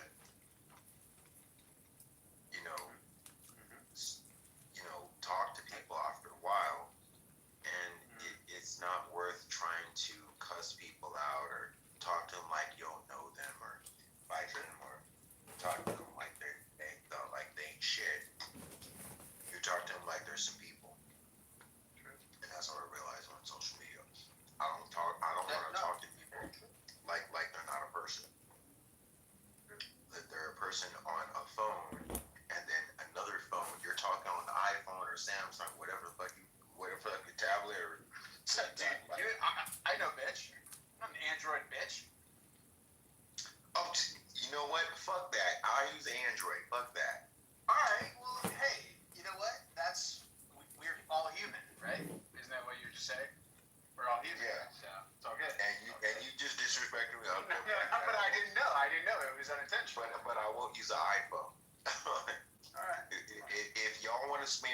$1,500 on the iPhone. That's okay. Y'all want to make the little payments to, y'all want to spend your $50 for AT&T, and then the extra $8 on the iPhone. That's cool.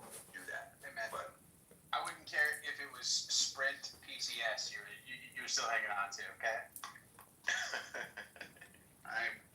When we're here, we're family. And, you know, like the Olive Garden, you know?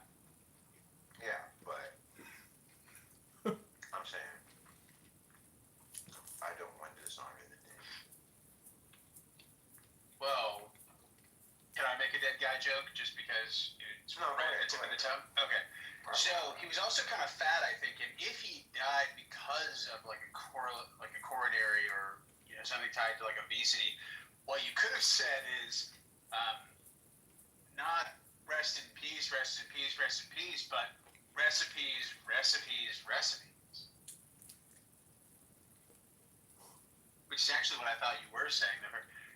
Okay, recipes, recipes, recipes. Maybe it was too many recipes. Maybe homeboy got a little too, It's all those people that get taught by their mimans who still cook with, real lard. That's a hard upbringing to shake. When you got brought up on lard cooking,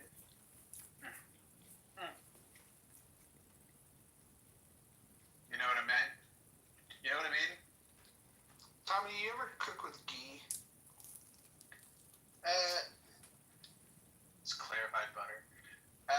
No, only because I Just frozen butter. I don't know if it comes with frozen. It probably does, but it's like the clear portion of butter that you distill essentially. Then you store it as like this pure form of butter. I mean, What about beef tallow? Oh yeah, I mean, fuck. If I had some extra beef tallow fucking sitting around here, I absolutely would. I just don't have, I do. They probably do. No, go ahead, Tony. Sorry. No. I want to know what you were made to think of. What we're making. No. So you're making me think of when I used to work a long time ago. When I worked at Popeyes, there was yes, I worked at Popeyes for a long time. Hey. Go on. Like there was this whole this white creamy substance that was like cubic, and it was this lard, like just like this grease, like you melt it, it becomes Crisco. It kind of like yeah. It Right. Crisco, right? How would it come in like a? Tommy, would you ever consider masturbating using Crisco? Oh, okay. Let's not start the conversation. He might say Probably yes, not. but let's not start the conversation. Don't tempt him. I feel like It's I feel like the thermal viscosity would be good. See, that's kind of. I mean, I haven't used Costco in a minute, Leia, and I was trying to think like, oh, what is it? Because I don't recall it being very like it's yes. It has a high temperature, like a heat of what's the term?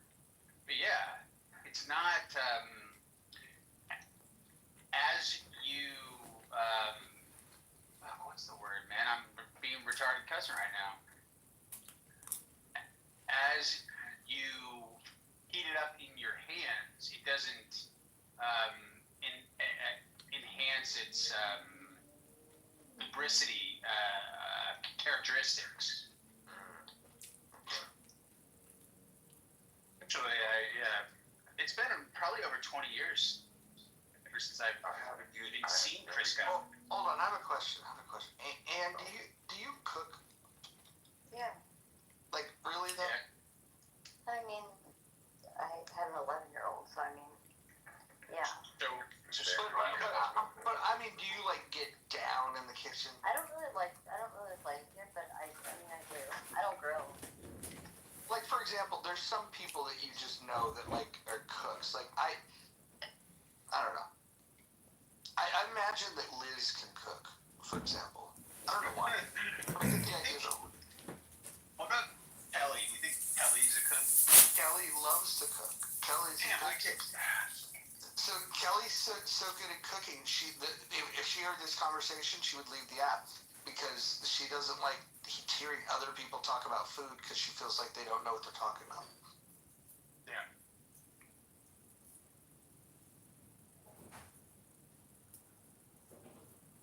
So, Ann, what dish do you think you make the best out of any dish that you have, tried to make? Some sort of casserole. White girls are always into casseroles. I'll have you know, if you look through the pictures in my little PTR thing, I have become quite the little homemade bread connoisseur, and I made homemade bread rolls stuffed with homemade meatballs, homemade marinara, and homemade mozzarella cheese. So we're talking like an Italian little combo, a little cheesy combo, a little bursty at the seams, a little. Roll. Not sub, but roll. Oh, roll. Okay. There's been a lot of And they're beautiful. How about Brad, get up here. This is the only way we can end the day. You started the day. We gotta start the day with Brad, end the day with Brad. Get up here. Brad, get up here. the self-sacrifice samurai style? So, Brad, I don't want to dig up old dirt, but a conversation came up, and I understand all the old dirt, like all the stuff where there's like real storylines, but like people want to know why Shirley. What about Shirley? Oh, like, I removed your hand so that I can measure your head.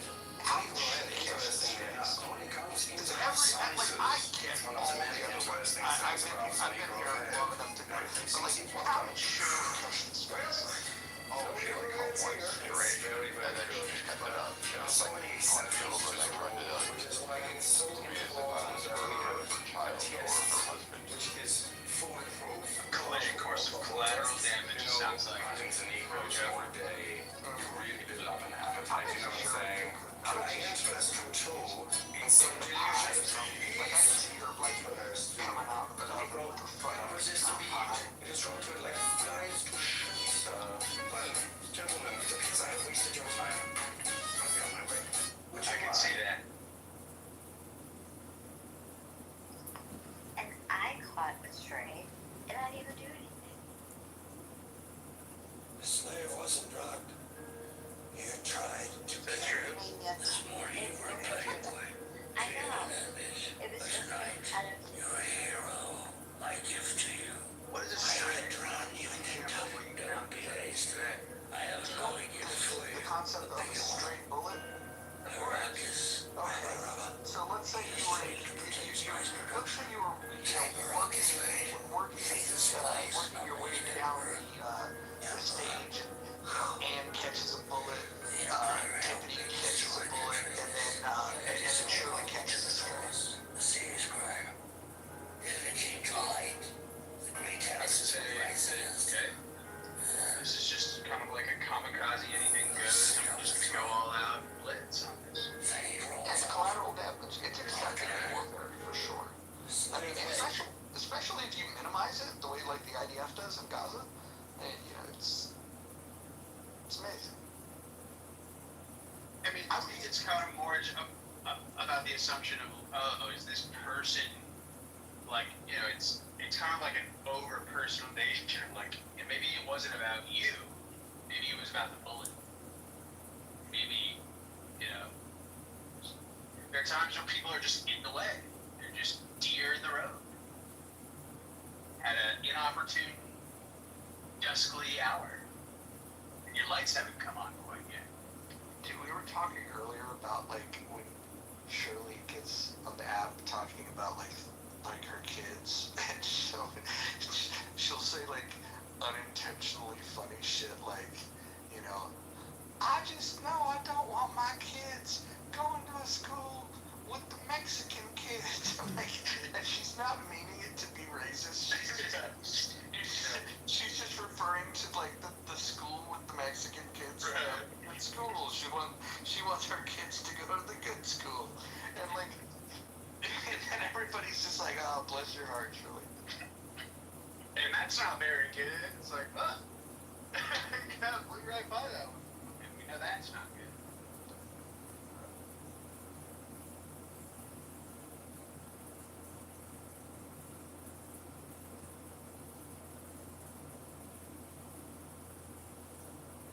Hey, isn't she like in the same? Actually, I mean, this is kind of a dumb, you know, high line here, but just because it's a big state, but Arkansas, this this area where you know these whiteys are trying to be all white in like the northern like the Ozark region or something. The land, return to the land, return to the land, return of the Jedi. Your point?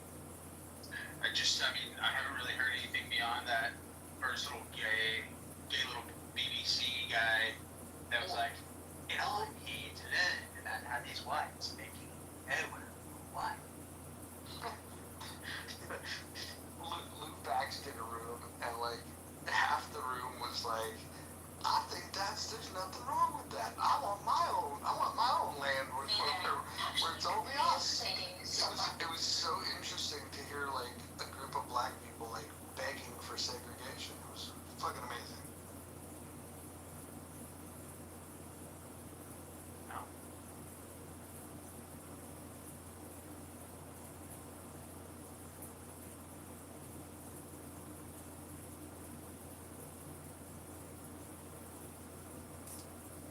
Who do you think the Anons are in this room? We've got like 3 of them. I do have somebody blocked. Oh, you do? BB. I blocked BB. I can't stand BB. I think she's awful. Oh, Jesus. She's just always drunk. I'm gonna say this. I don't like segregation because me growing up with I went to a high school and um, I'll say this so you understand where I'm coming from. So I'm from Northern California. Grew up in the Bay Area. Me too. Yeah. And what city? What city, by the way? Oakland when I was a little kid. Then my teen years I was in Hayward. All right, go Hayward. Okay, I'm in Hayward. I got friends there. So I appreciate diversity and want to grow up and experience different cultures. So when here's the thing. So you get 2 things in life, like, as far as like cultures. Either you have to go out, fly out, and go see the culture, or the culture comes to you. I had the advantage of the cultures being there in the cities that I lived in, and I got to know the people that descended from the experience. Where were you at, like Berkeley? I was born there. I was born in Berkeley. So I was in Berkeley a few times, yes. So that's my birthplace. Berkeley's my birthplace. I was born in Walter Bates Hospital. So, segregation is not good. It's not right. If you see, like, self-segregation or isolation is one thing. You choose to stay in a place and you choose to be isolated. Segregation, not good. Someone else chooses where you are and how much of resources you get to have and not have. Because when you choose segregation, black people, if you're listening, if you're black and you're in this room,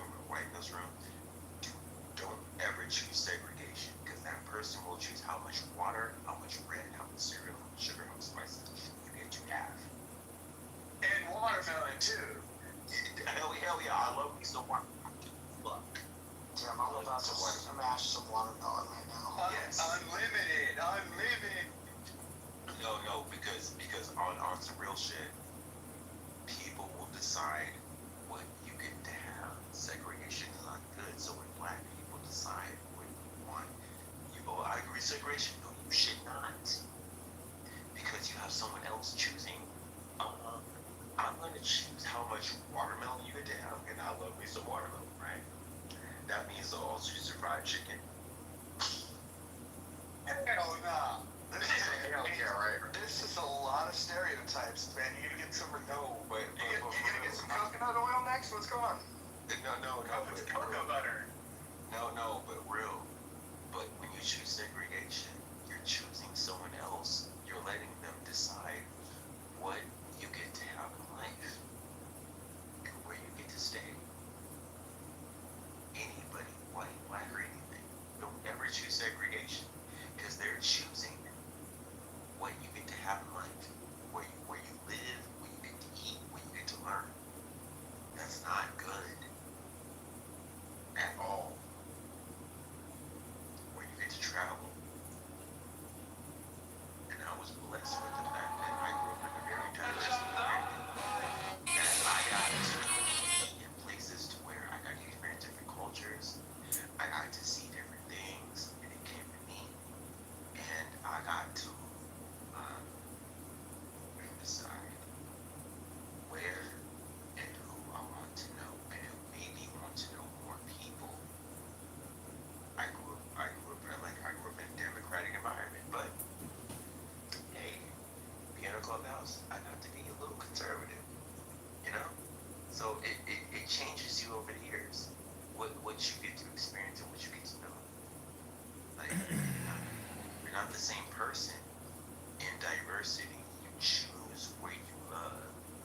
You choose where you go when it's relationships, when it's the person you love, what color, what tongue, what gender, but like what language you speak. Sometimes if you want to go somewhere else, but it's diversity is a great thing. I know. Don't you think though that with the internet and with the way that travel has become easier for people, that a lot of this stuff has changed? It used to be, if you lived in a town, you were probably going to marry somebody from your town because it would be rare to go elsewhere. And if you did go elsewhere, maybe you'd go to the next town over, but you wouldn't go too fucking far away. And now, like, the proximity thing has changed to the point where, you know, you may find somebody online that doesn't even live in your state, and you hit it off. And I mean, this shit happens on Clubhouse. Like, you know, people start meeting each other that live states away. I don't know if anybody on this stage can relate. Right. And Yes. you and I have this thing. Well, not that we're similar. Yes, we do. Well, we fall in love with people who live far away. Well, I mean, it wasn't the plan. Yeah, it wasn't the plan. We didn't like. Aaron, I hate you for this when you say this. You're from my brother. I hate you for this.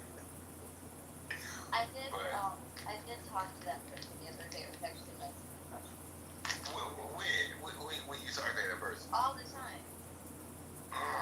No, I'll be honest. She's reached out to me a few times after a few months of my dad back. She's reached out to me to check on me, and I thought it was really kind. Oh, when? Like, when's the last time you talked to I that talked to person? her 2 days ago.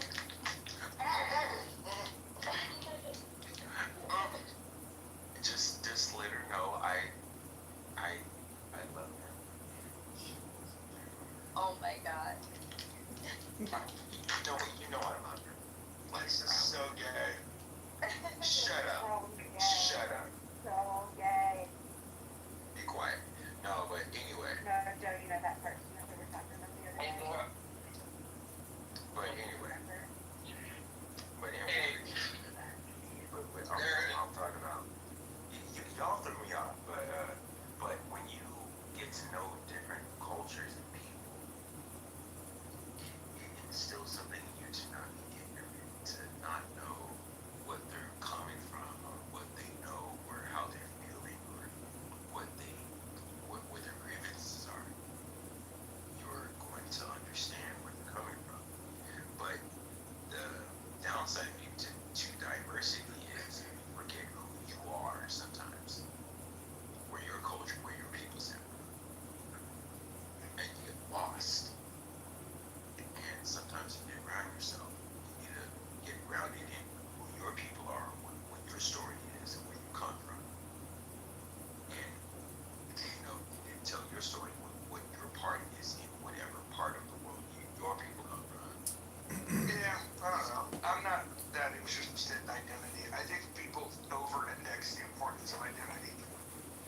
I just get so concerned that if I ever tried becoming an Android person, that I'd just get lost in a mess.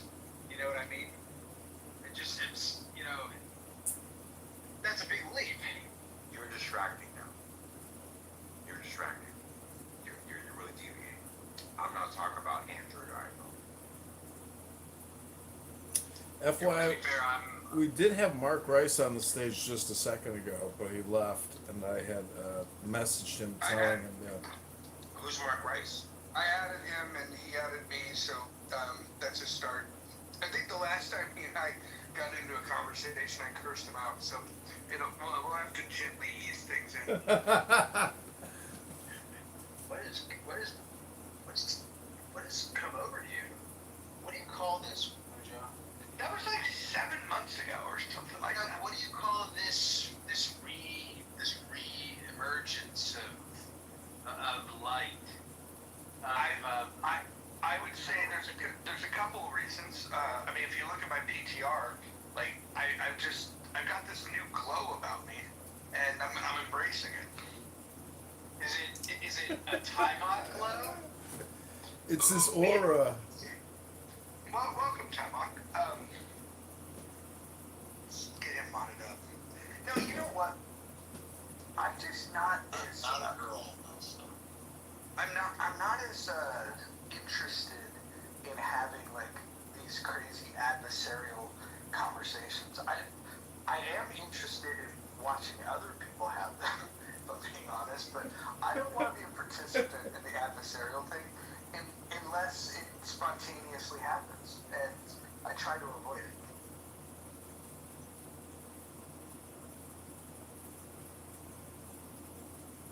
That's all. Oh my gosh. I saw the PTR. Timing. Welcome to the stage. How you doing? Are you the Timac from the movie that I saw when I was a kid? Oh my God! Let's fucking listen. I want to know. No, hold on. Listen. The last thing in the world that you want to do when you bump into somebody that's famous is you don't want to like become a fan like in like 3 seconds. You can just hold it back a little bit. Hold it back. Hold it back. I'm sorry. Slow play this, man. Leave alone. All right, go ahead. Marvel, the last year I seen it released October 19th.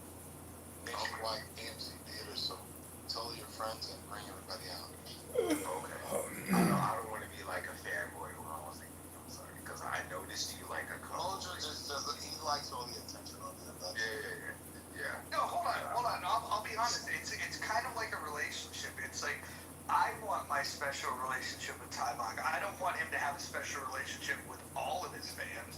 I'm the president of the fan club.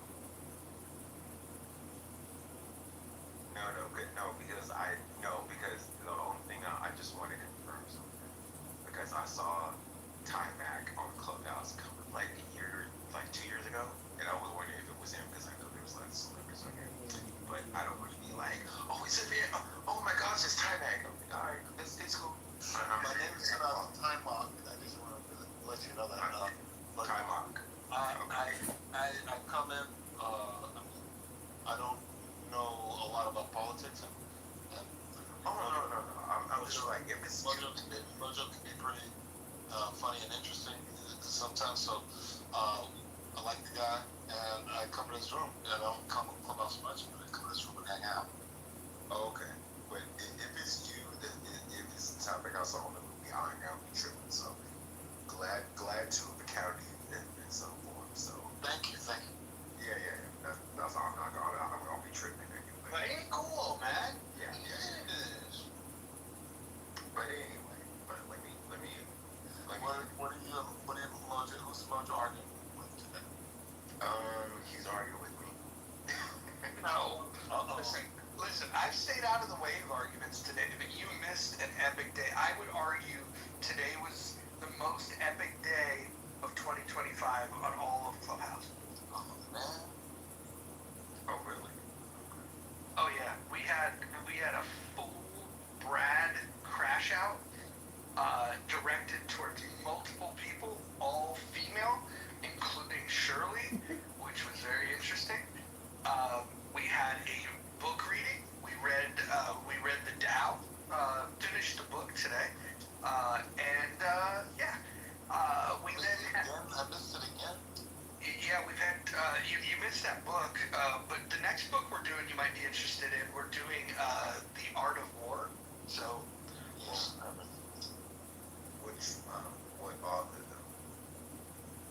Sun Tzu. Oh, okay. What version? Well, now you got the original. now you got me stumped. But the King James is my preference. Okay.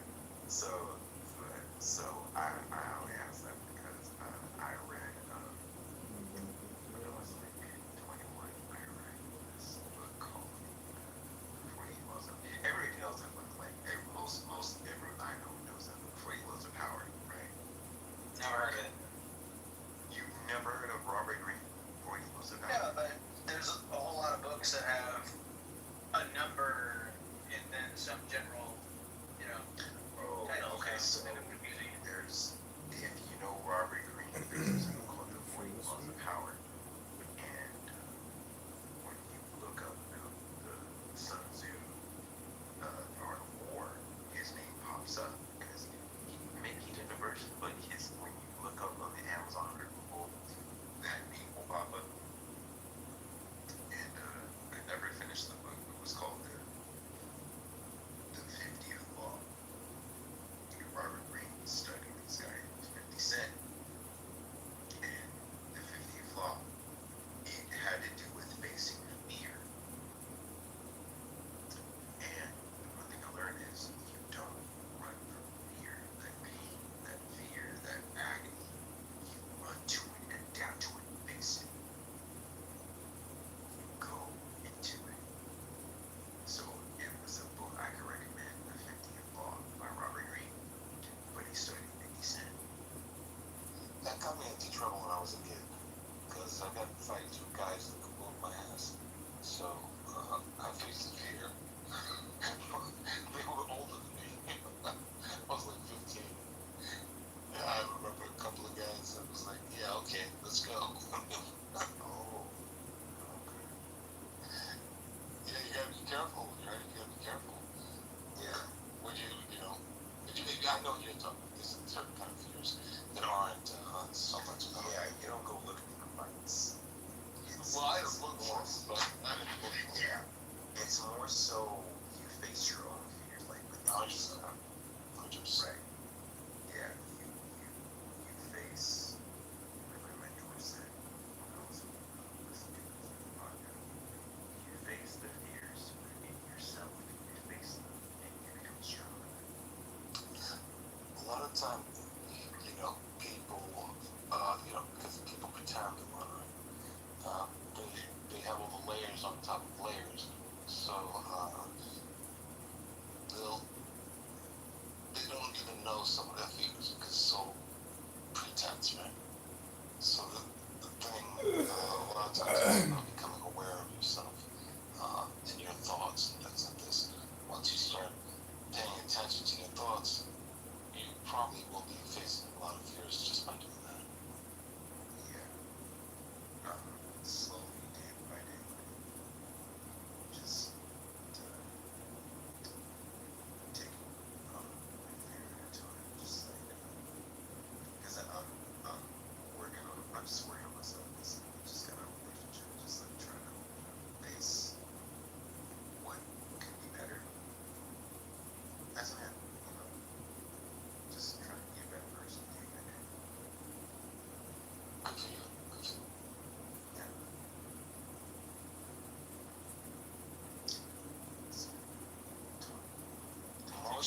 Mojo, you trying to be a better person day by day? Yeah. Oh, by the way, I don't know if it's appropriate for this room, but I got an update on the AM radio thing. Oh, cool. So it's positive. It sounds. Yeah. I finally talked to and I didn't think they would want what I wanted to do because of the content they typically do, but they were pretty desperate, especially for a particular time slot. I was talking to them about like midnight to like 3 a.m. and they immediately sent me an agreement that says that if I'll do it minimum 3 days a week for 3 hours, I can pay for the slot at $50 an hour, which means I only would have to come up with, let's say, I don't know, like, just to break even, you sell $50 an hour worth of advertising, and then any top of that is profit, you know. So, and so my thought is that because the radio station will broadcast from its radio station app, you can so you don't have to move locally to listen to it.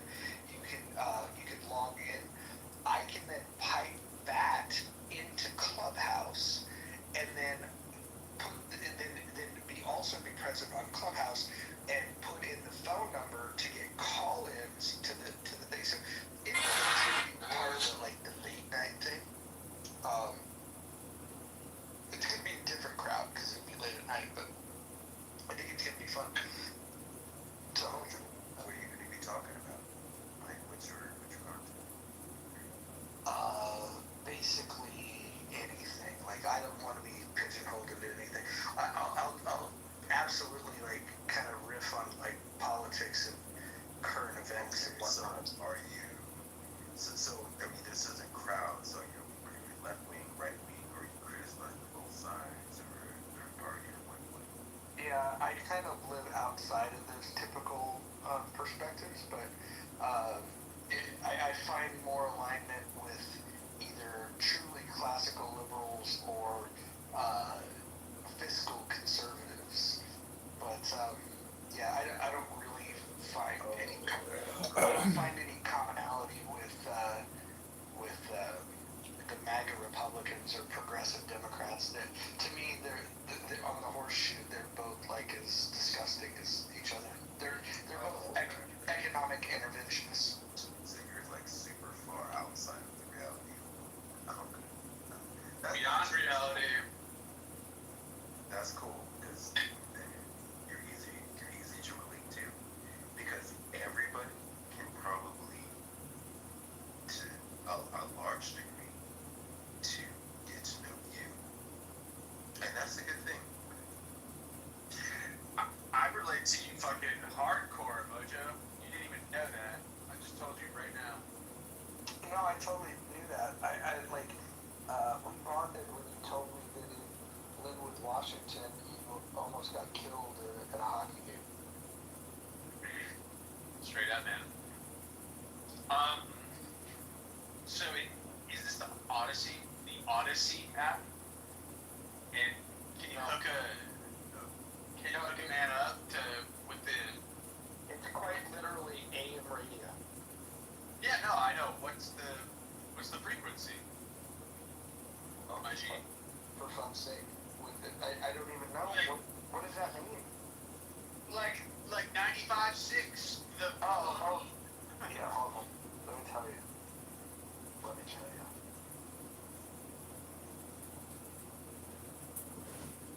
Dude, come on.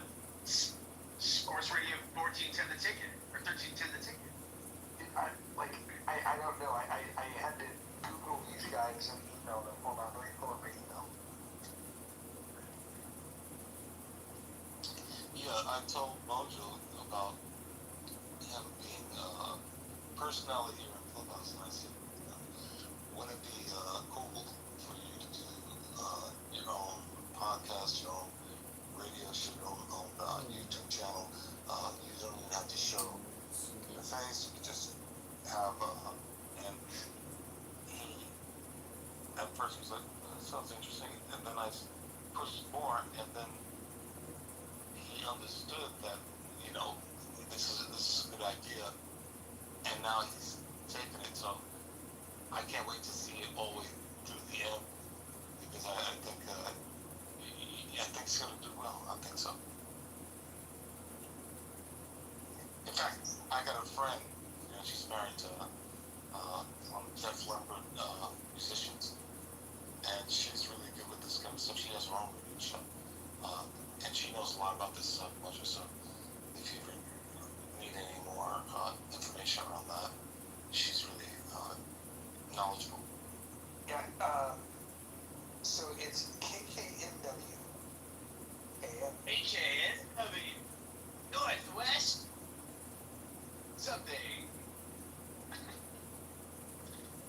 That's a pretty good one, actually. There's some random ones out there.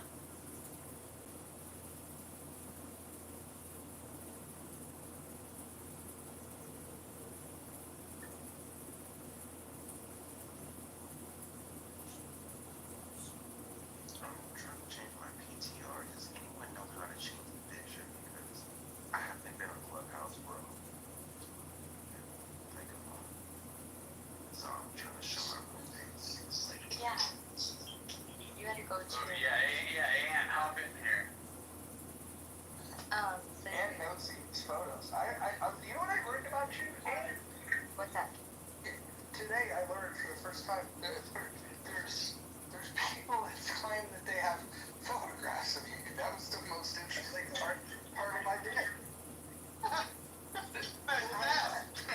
Well, when Brad claimed that everybody Said that everyone has a picture of it. Here he was. yeah, he said that everyone has a picture of your hairy bush. And, like, I don't know if it got lost in the argument, but like I came off mute to say I've never seen it. So there's that. That's strange. It has never crossed my phone screen. So. I know. I think Brad's Max in every country, yeah. But so how widely distributed was this person? Quite. See how that get excited and right away. Well, see how retarded. Because, like, he just wants to say, Brad, just have whatever. Just to, like, and I'm like, you're so lame. You're so lame. But I let him have it. So, I don't care if everyone on the app thinks I have Let him have it. I let him have his win. Oh. Brad was a huge bag of dicks. You know, he's so tough. I remember when the whole PTR of nudies was a thing. People would do it like private rooms, and chicks would change their PTR, and then every now and again, like you just go randomly look at somebody's thing, and you'd be like, "Whoa, what's going on with that?" And then you go in the hallway and like fucking, like, oh, all right. Crazy. There were those erotic rooms, right? Like sex therapists that were talking about everything, every position, and the different parts. No. That was valuable. I'm talking about just two pervy people that get in a private room, and the guy will just tell the chick like, "Hey, show me your tits, pretty lady," and then like they'll just PTR like their new body. Well, what's crazy is like It's very common, very normal. it's a random thing, but if somebody happens to look at your PTR at that moment in time, that's what they're gonna see.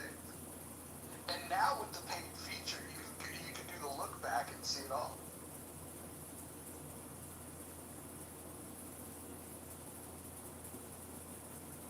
Nobody likes you, you girl. Well, you're a different color than me, and that's bad. Like the hold on a second. Whoa.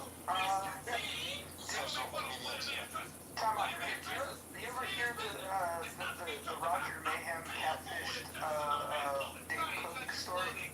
It's okay. Oh, a little bit. I think you were going back and forth.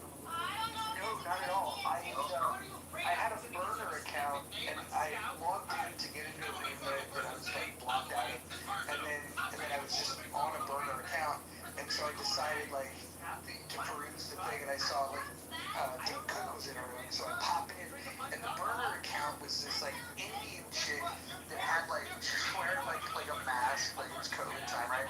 She's wearing a mask, and then but she's like very well endowed, like big chest, right?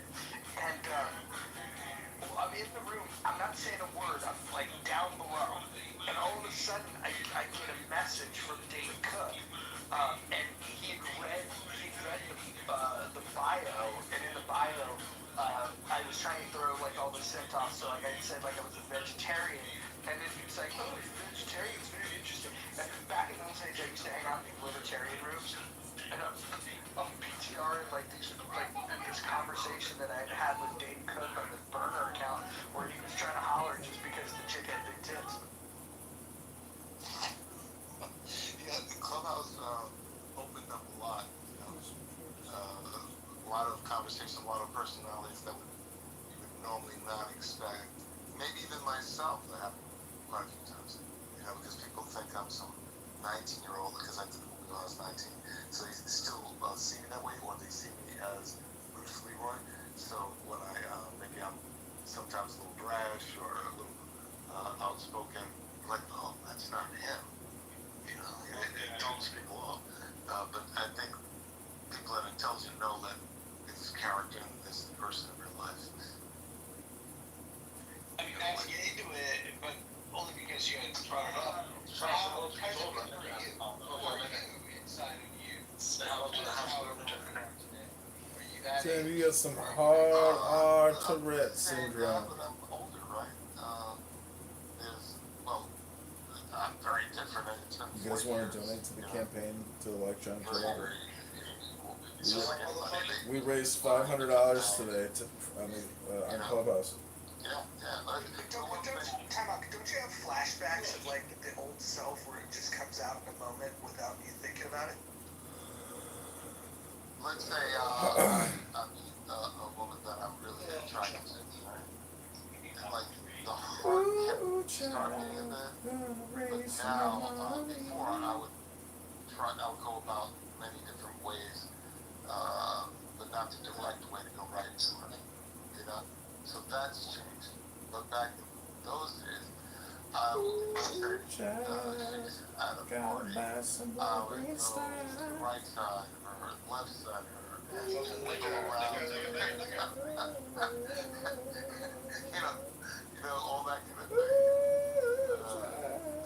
So now I'm not. I still might get the excitement to talk to her, right? But I do go over. I'm not, that young. That I'm different that way. I'm different a lot of ways.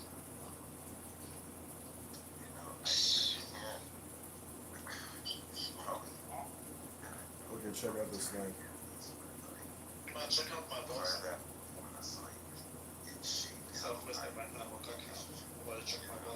Yeah, I'm not. You're the reason you're here on Clubhouse, bro. I forgot her name. She's a singer. Vanity. So what you're saying is you would jerk off to Vanity before you go on a date? No. That's not what I'm talking about. It's like a girl that really liked you, and then you come in and you're like, oh, I got a flavor. Oh, right. Yeah, but it's just. But that's innate in all men, right? To a certain degree. They always want to show that protection, that kind of thing. Yeah, there's women on this app that I feel are protected against it. Yeah, that kind of. Hey, we don't have names. Wait, which part are you talking about? anyway, I'll be quiet. Anyway. No, but that movie. I'll protect you, Mojo. Thank you. But that movie. It's very. But anyway, let me go on. So. Don't let Mojo push you in a little box. You can express yourself. Don't. I don't want to be a fanboy. Mojo's gonna go for it. Don't worry about it. I don't want to be a fanboy. Be like, oh, time on. Oh my gosh. Dude, don't worry. I've asked Dragon movie is not fanboying questions. Yeah, hold on. I went through that same experience 4 years ago. I was chasing him around the app. I couldn't get his attention for fuck all. Well, first of all, I'm the master, and you're gonna.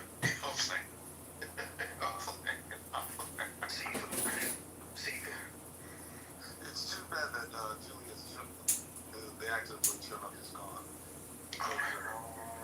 Because I reached out to him years ago before he passed away and talked to him about doing some of these Comic Cons. And I'm a fan-friendly type of guy, and I really get off of them getting excited and stuff.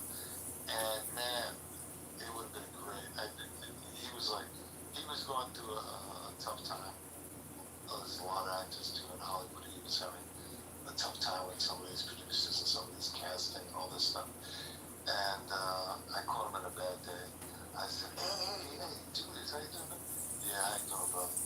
And I'm like, hey, you heard about these Comic Cons, right? And he goes, no, what's up? And I go, well, they're big events, some small, some big, and they involve some celebrities, comic book collectors, video games, everything, and people come in costumes. I didn't know too much about it, but my friends told me.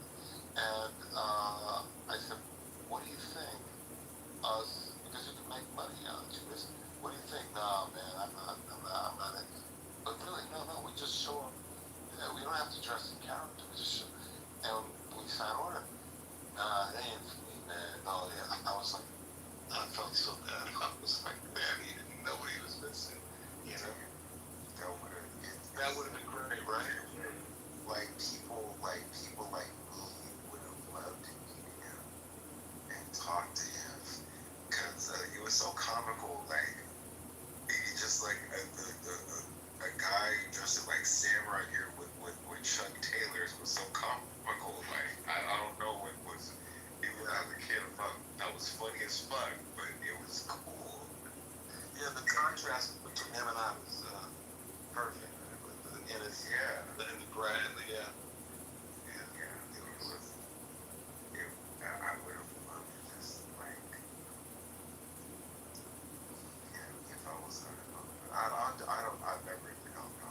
that's why I reached out to him. But it was way back, and shortly afterward he died of prostate cancer. Yeah. But not to put anything down on it. I mean, R.I.P. Who was Julius Carey the third. Oh, shit.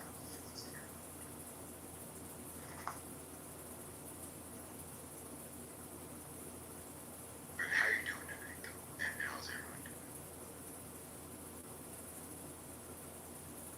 Wonderful. All that talk just had me thinking of, another warrior out there that lost a battle with his, own mind, Mr. Jason David Frank, the White Ranger, first Green Ranger, then White Ranger, then Red Ranger, then White Ranger. And, yeah. I mean,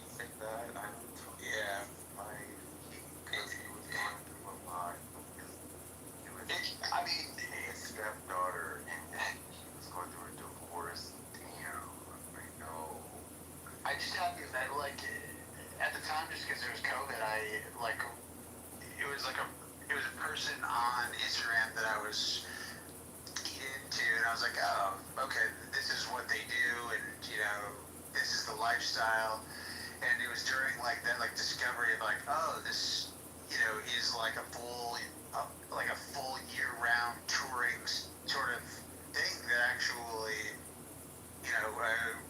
brings a lot of success for people in areas all over the world, like Indianapolis, fucking Topeka, Kansas, fucking all over the board, and then just like that, and so It's another fallen guy that I was like, damn, lost another one. I grew up watching on the Power Rangers, and that guy died. it's with Kimberly, it's morphin' time, dude. It's morphin' time. I know. He committed suicide. And the fucked up part is he committed suicide. So what was going on? I don't know what was going on with that. Yeah, it's funny. Yeah, I'm sorry to look really quickly. No, go ahead, Timer. I was at a event at a Comic Con. I don't know, it was a long time ago. That was when he was alive. And a couple of Power Rangers knew who I was. They invited me to another thing, a get together at this place in Florida, by the beach, and we were all hanging out. And he was there. Pretty nice guy. We didn't get into talking too much, but you never know. Yeah. Oh, cool. You never know. You never know what's going on in people's lives. True. Personally, right? It's interesting because you would have never known, but not too long after he would commit suicide. Yeah. That's right. So be kind. So was it long after? Was it soon after we met, or? Yeah. That's it. About a year. Yeah. Yeah, it's interesting. Yeah, I didn't, because at the time when Power Rangers came out, I didn't get into that because it was almost like WWE when I was a kid. When I was not a kid, when I was, I'd say 21, 22, I looked at it like too goofy and campy, right? And so I didn't get into Power Rangers. But then the generation after it, I saw they were into it. It's not that I was meeting some of these Power Rangers and looking down on them, but as a kid or a young man, I was like, this is just garbage. But then I could say the same thing the way people looked at my stuff.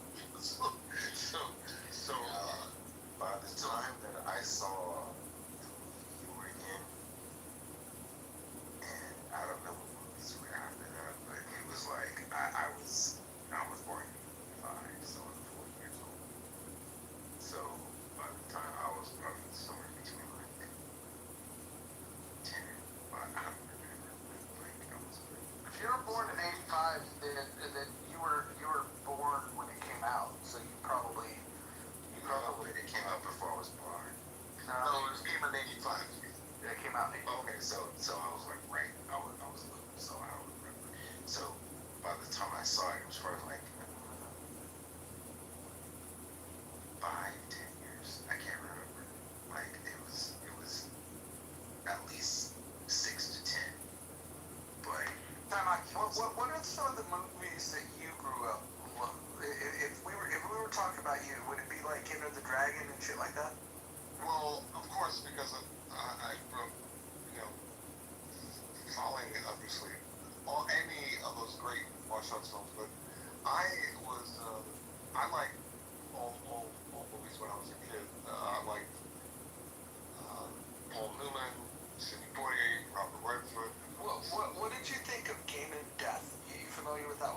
Oh yeah, that was funny.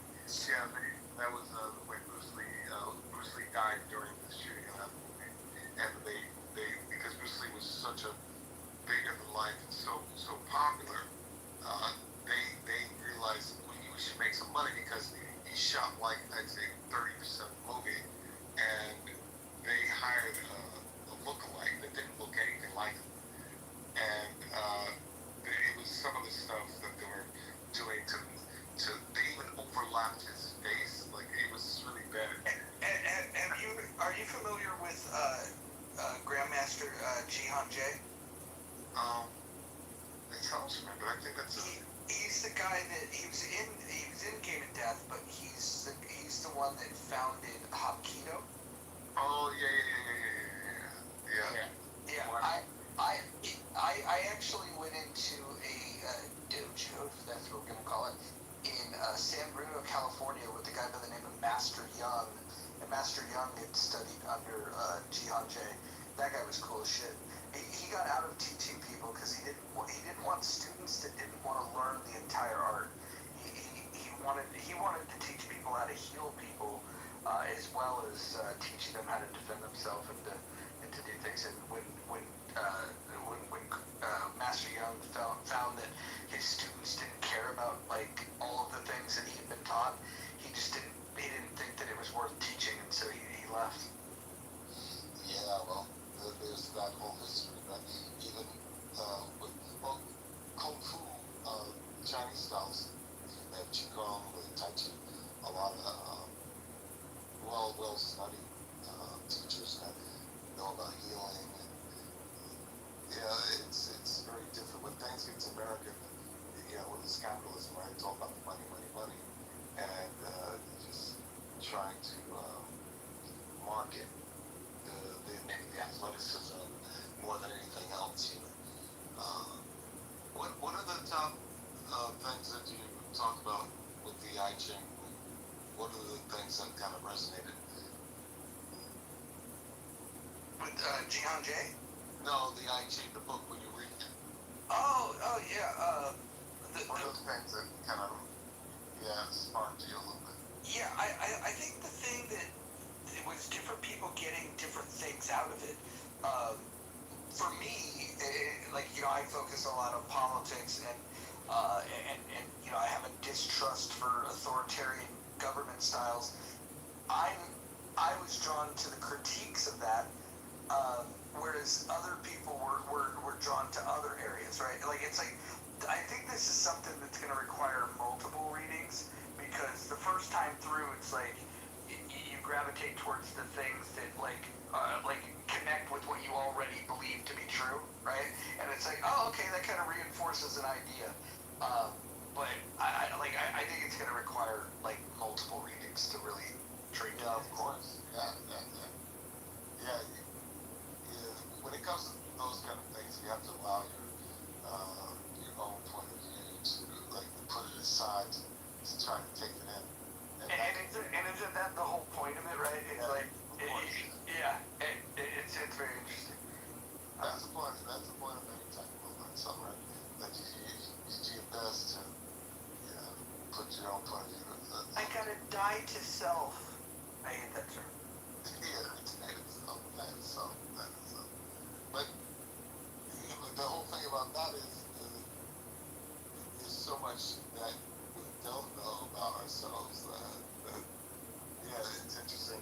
When you're an actor, these are things you go through training, and peeling the layers off. Because an actor everybody has some, I'd say passion. Some haven't been realized, but if you're after something like you have passion, and a lot of times that passion is stilted until you really know you're gonna have to make money, you have to survive, you have a family, and then all of a sudden the layers fall apart. Like if you're a salesman and you have to knock on doors the old way, right? The old way. Someone before they develop this need, this desperate need to survive, I'm not gonna go talk to no stranger. I'm not no drops off and they become this person that's talkative, that's really, it's a learning curve, but it's interesting on that. I would say that the early going of sales training, because this is the area that I've spent my life, you do get taught to like come out of your shell and talk, and then you get to a point where you realize like that's not even the key to success. The key is really to shut the fuck up. Yeah, like listening, yeah. Yeah, you gotta ask a question, a provocative question that inspires them to speak, and then you fucking listen. And then if you really listen, they will tell you exactly how they want to be sold to. You just have to ask the right questions. Shut the fuck. Shutting up is the biggest lesson that you can learn in sales. Yeah. That's very astute because I like the saying I heard once in a while that learn how to see other people's world or be in other people's world. So you shut up and listen, and they'll tell you, if you have that type of personality, or you don't even have to, you just listen. Some people just talk, but if you ask certain questions, that they'll step right in and talk, and then you can really. Yeah. So my process is like this. I think of it as you have a current state, and then you have a future state, and then you have the work that I have to do as a salesperson is to fill the gap between the current state and the future state. And what does that mean? So let's say let's keep it as simple as possible. Let's say somebody has a roof on their home. Their current state is they have a roof, maybe it's 30 years old. The current state is a 30-year-old roof. Now, they also may have a current state where they don't have, they weren't anticipating putting on a new roof on their home and anticipating that expense. But the current state is that the roof needs to be replaced or repaired. And if you can walk them through, okay, here's the current situation. Here's what the future would look like. Wouldn't it be nice to make sure that you don't have a leaky roof, and all the problems that could create, and all the unintended expenses that would create. And so you get them to tell you about what the current situation is, all in their words. Like they define the problem. I don't define the problem. They define the problem. Then I help them describe the future state where they. Not only have they identified the problem, they've identified the solution that, like, yeah, a new roof would be the shit, especially if it had a warranty, especially if I could pay overtime, especially if there was zero debt. Like, and you get them to, you get them to acknowledge the current, dream up the future, and then all of the work that you do in between is solving the problems that they have of like, they've got budget constraints. They don't have the money to pay for a roof. So you have to figure out how are you going to make that work. And that's where the salesmanship comes in. But if you can get them to acknowledge that they have a problem and then get them to envision a solution and trust you enough that you can deliver that solution, well then you just then you do the work. Yeah. And so did you ever, I'm sure you did, but I want to know the process you used what was most successful. I'm really I set an intention. I mean, I used to do it when I was younger, when I was fighting competition and things like this. You would set an intention, but it was more like I would visualize it. I would see myself with my hand raised at the end of the fight. I would see myself go through the motions. Let's say this guy, he liked to box more than he liked to kick. He liked to move more. And another guy might slug. So I would see myself counter everything he would do. I would see myself, if it was a tough moment, I would relax, all these kind of things. But as I got older and started to understand more about, and even recently, right, I told you doing some Dr. Joe Dispenza's work, which is a whole nother thing. That's completely about letting go, right? And when I say letting go, I'm talking about, he talks about dimensional, being in a dimension ruled by time, space, and matter, right? And this 3D dimension that we're and having a clear intention talks about the science, right? The science of thought. The thought has an electrical charge. So when you have an intention, there's literally an electrical charge, right? With the thought. Every thought has an electrical charge. And the heart is a magnet, right? So the feelings that come with the intention. When you elevate them, right, you are sending that. So when you do this kind of thing, you're sending these maybe lofty to the average person. These intentions might be very lofty. You know, if someone, let's say someone that doesn't make more than $30,000 a year, they want to make 150 or maybe $1 million, right? They would set the intention, write that exactly, every detail, specifically, of what that money means to them, you know, and what it provides them. Maybe their family, their friends, maybe they have a business that can provide a lot to the community, and you want to get your feelings elevated. But that would happen naturally if it's something that fires you up, right? So when you go into the meditation, you're going into not the known, Raj, not the known, which is the 3D dimension. So when you're sitting down, you have to let go. This is the skill that you develop. You let go of time, space, matter. That means your body, your identity, all these things. And then you get to a point where you're nowhere, no time, no place. And that's what you would call quantum physics, the field, right? The divine. And then you come out of the meditation, you did your job, and you go about your day. And all kinds of interesting synchronicities start to happen. Interesting. Yeah. My approach to selling is it's completely against the way that most people are taught to sell. Like, people are taught to sell where you build this yes momentum. That's what they would refer to it as, where you ask questions where you get a yes, and then you think that you're just going to keep asking questions till you get to the you just sign right here, and then they're just going to say yes. And I think once upon a time that may have worked, because I don't think it would have gotten taught that way as best practice if it didn't have its day in the sun. But what I find more effective, and what's been effective for a long time, is to do the exact opposite, where a lot of people now don't want to be sold to. They feel like if they buy, like somehow like that they got taken advantage of. And so what you do is you lean into the idea that they want to say no, and because that makes them feel more in control. So the questions that you frame, you make sure that the no means yes.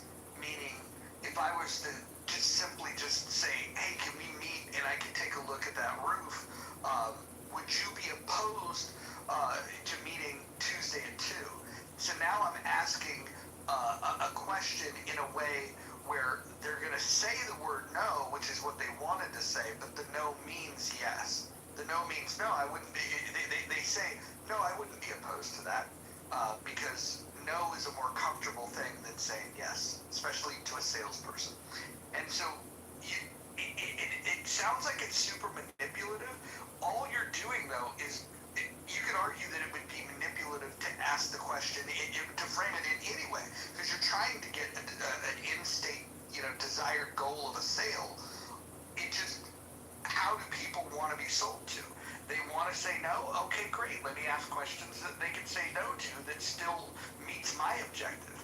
And so it's an interesting thing that gets you a lot of traction. And it also, it causes them to put their guard down. And that's the most important thing, is that when you're a salesperson, the first obstacle you have is how do you get them to not be defensive? And how do you get them to not, see you as a guy that's utilizing sales tactics, right? And one of those things is try to they engage with salespeople, what is their experience typically going to be? And then you do the things that are opposite of that. And so now they're having a different type of experience. And you can make it super engaging and really genuinely connect. There's just certain things that when it comes to the important parts of how you ask a question, you just got to make sure that you're asking it in a way that doesn't cause their defenses to go up.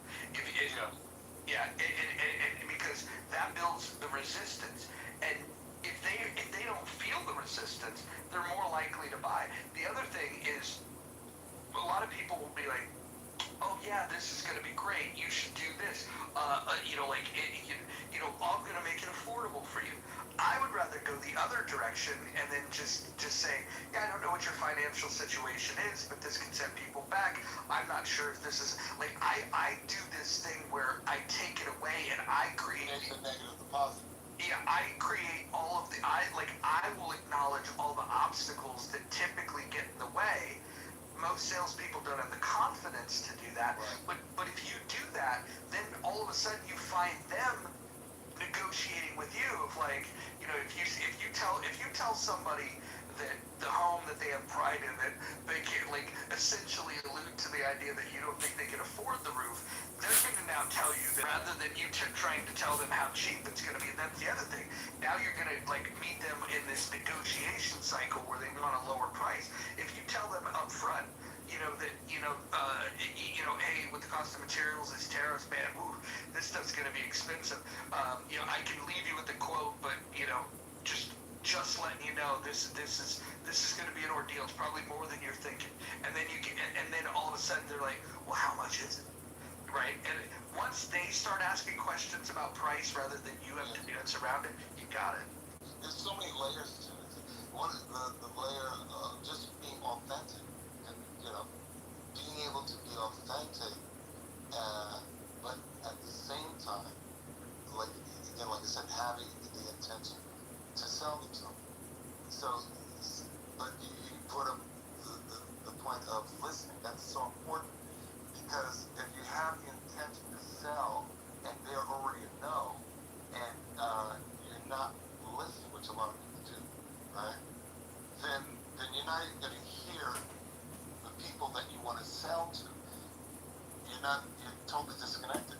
But if you have the intention, right, and you know exactly what you want to do, then you do the things like you were saying, and they'll come out, they'll tell you exactly what they want, but you have to do those different things that we're talking about to bring it out, and basically you're changing what something might originally be in their head, this buying this room. If you're making it something that they see as a need for them, rather than why would I want that? Now all of a sudden they're telling you, like you said, well, how much is it, right? So it's very interesting, and it could be fun for some people if they get into sales. Who would you say is like great in politics? And I know most people's answer, who's the best salesperson? You want to know the truth? I think this is going to surprise a lot of people. I think AOC is fantastic when it comes to selling ideas. I don't agree with what she's selling, but if you think about it, she primaried a Democrat in her neighborhood by just outworking them. She went out into the neighborhood, understood the demographic, talked to the people, met them where they were at. She campaigned her ass off. Like third parties you shouldn't study the politician that you most agree with. You should study the politician that had similar circumstances. I think what people miss about AOC is that she ran a fucking phenomenal fucking initial campaign. She took what I think are batshit crazy ideas, understood her demographic, and went out there and met people. She like put the fucking work in, and like that's the person that, again, I think she's fucking crazy. I hate her fucking ideas, but if you had to model yourself after a candidate that was, I think, initially unlikely to be seen as viable, and now look at her, I think what she's accomplished is pretty fucking impressive. There's examples of this throughout politics, but I like mentioning that one because it's acknowledging that even the person that I think is fucking like horrible in terms of her ideas was very good at the tactical piece of getting herself elected. Yeah, I 100% agree. I think that they shouldn't call them politicians. I think they should call them salesmen, right? If you call them salesmen, then it makes it clearer, I think, to people that who these people really are. And I know some might say, you're just judging the politicians. I just think that's what they really are. They're selling something. Would you agree? I would say that every job is sales.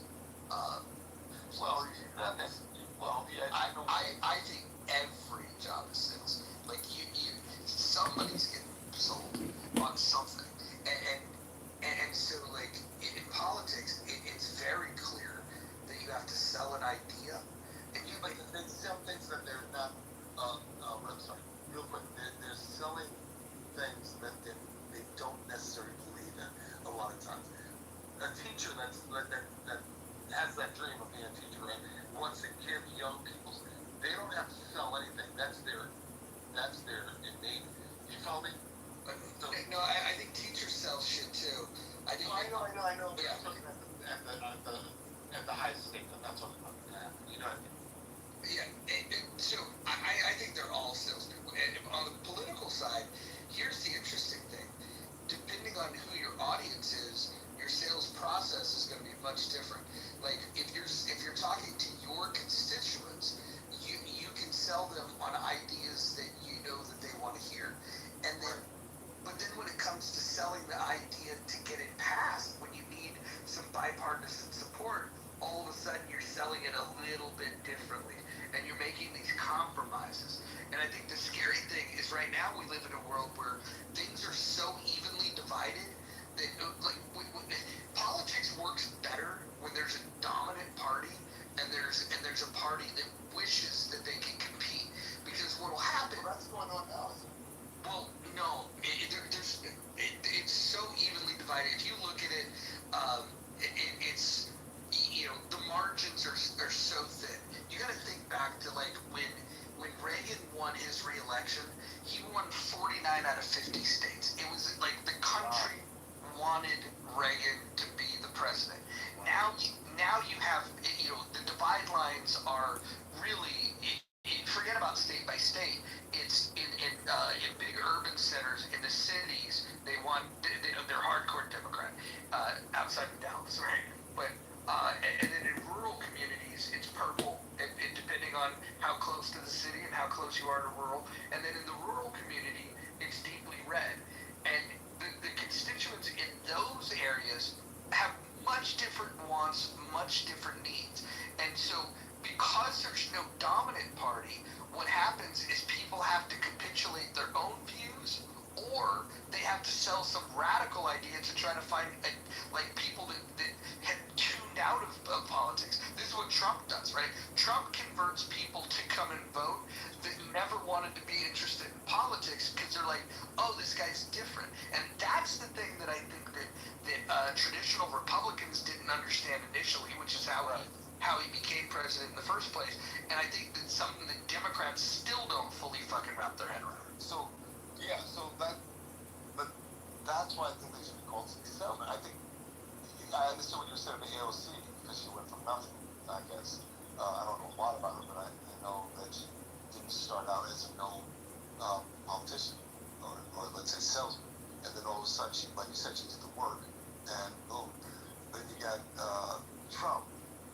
I still think he's the top salesman because he'll do something that most people won't do. He'll say something, and he knows it's going to get a reaction. So it's like he's leading people emotionally towards the direction that he wants to go in.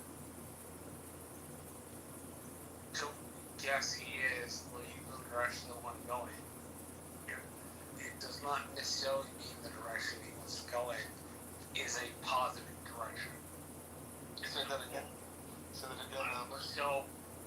direction he wants to go in is not necessarily the best direction to go in. Well, that's every politician, right? There's every politician. My view, like, well, again, I'm sorry. No, you're okay. What I mean by my comments is Donald Trump is who he is. People recognize his political grift, whether they like it or not, and make predictions based on those kind of comments. So they'll say Donald Trump is a little more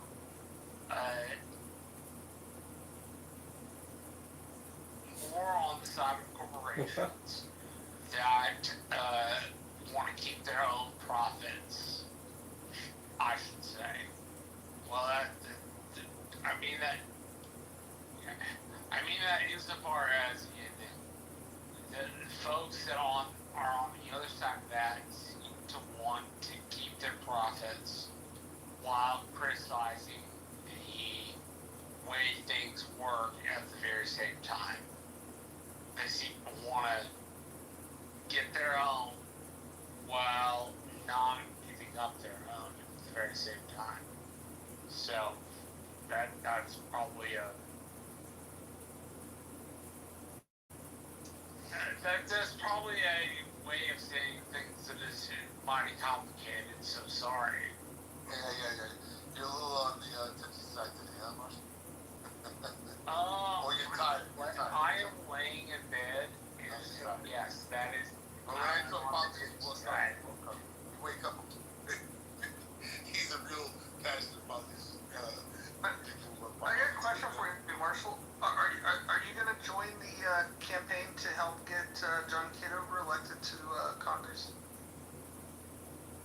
If Kitover is willing to do people's work, yes.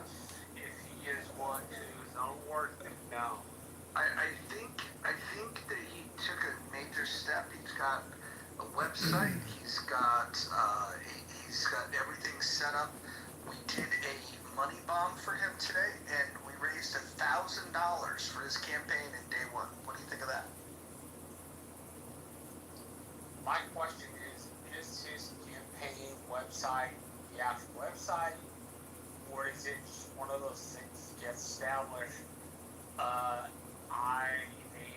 If John is interested in serving, then I am always in the metric of let's help. Let's get that person that's interested in serving like up front.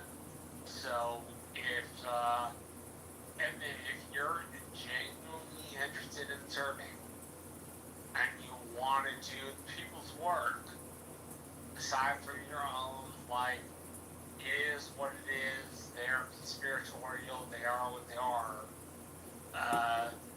then I'd be willing to help you. If you're willing to like make a pledge to like go and work for the people, then I'm all about that. If the people are secondary to your metric, then I'm not really interested. So if the people are first, then I'm on board. If the people are second, then I'm not on board.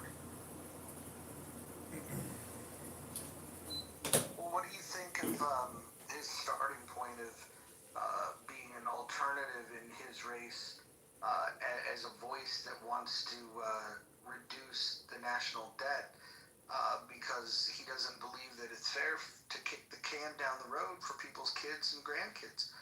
He's I think of him as a Midwest Thomas Massey. That's the way I'm kind of looking at the campaign.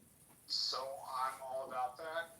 If you want to spend less money, you want to like get it to where we should be able to and like spend within our means, then I'm all about that. If that's what Edmund's campaign is, then that's what I'll support.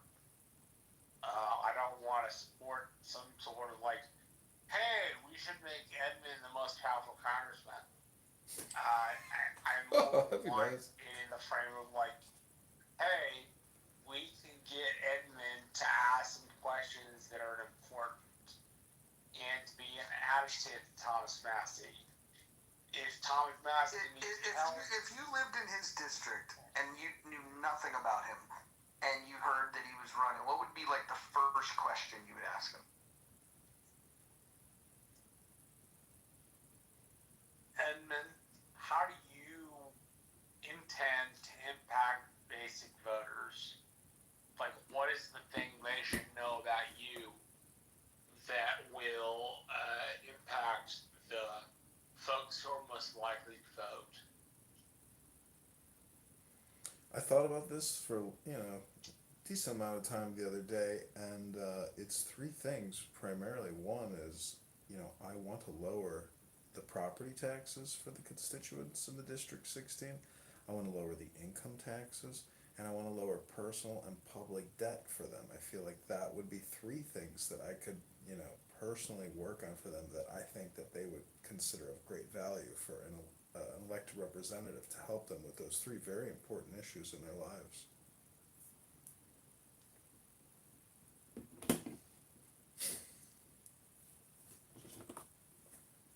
So the good question here is, like, what out of those three things do you expect you'll be able to make the most impact on? I don't care whether it's like the folks closest to you, the folks farther away, folks farther away from you, or whether it's folks in the medium term. Like, what do you think you could make the most important impact on, and how would that impact the rest of the good grief.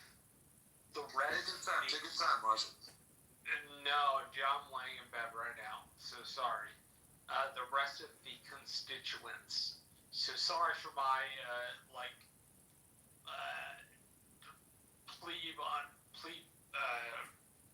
describing of this to people.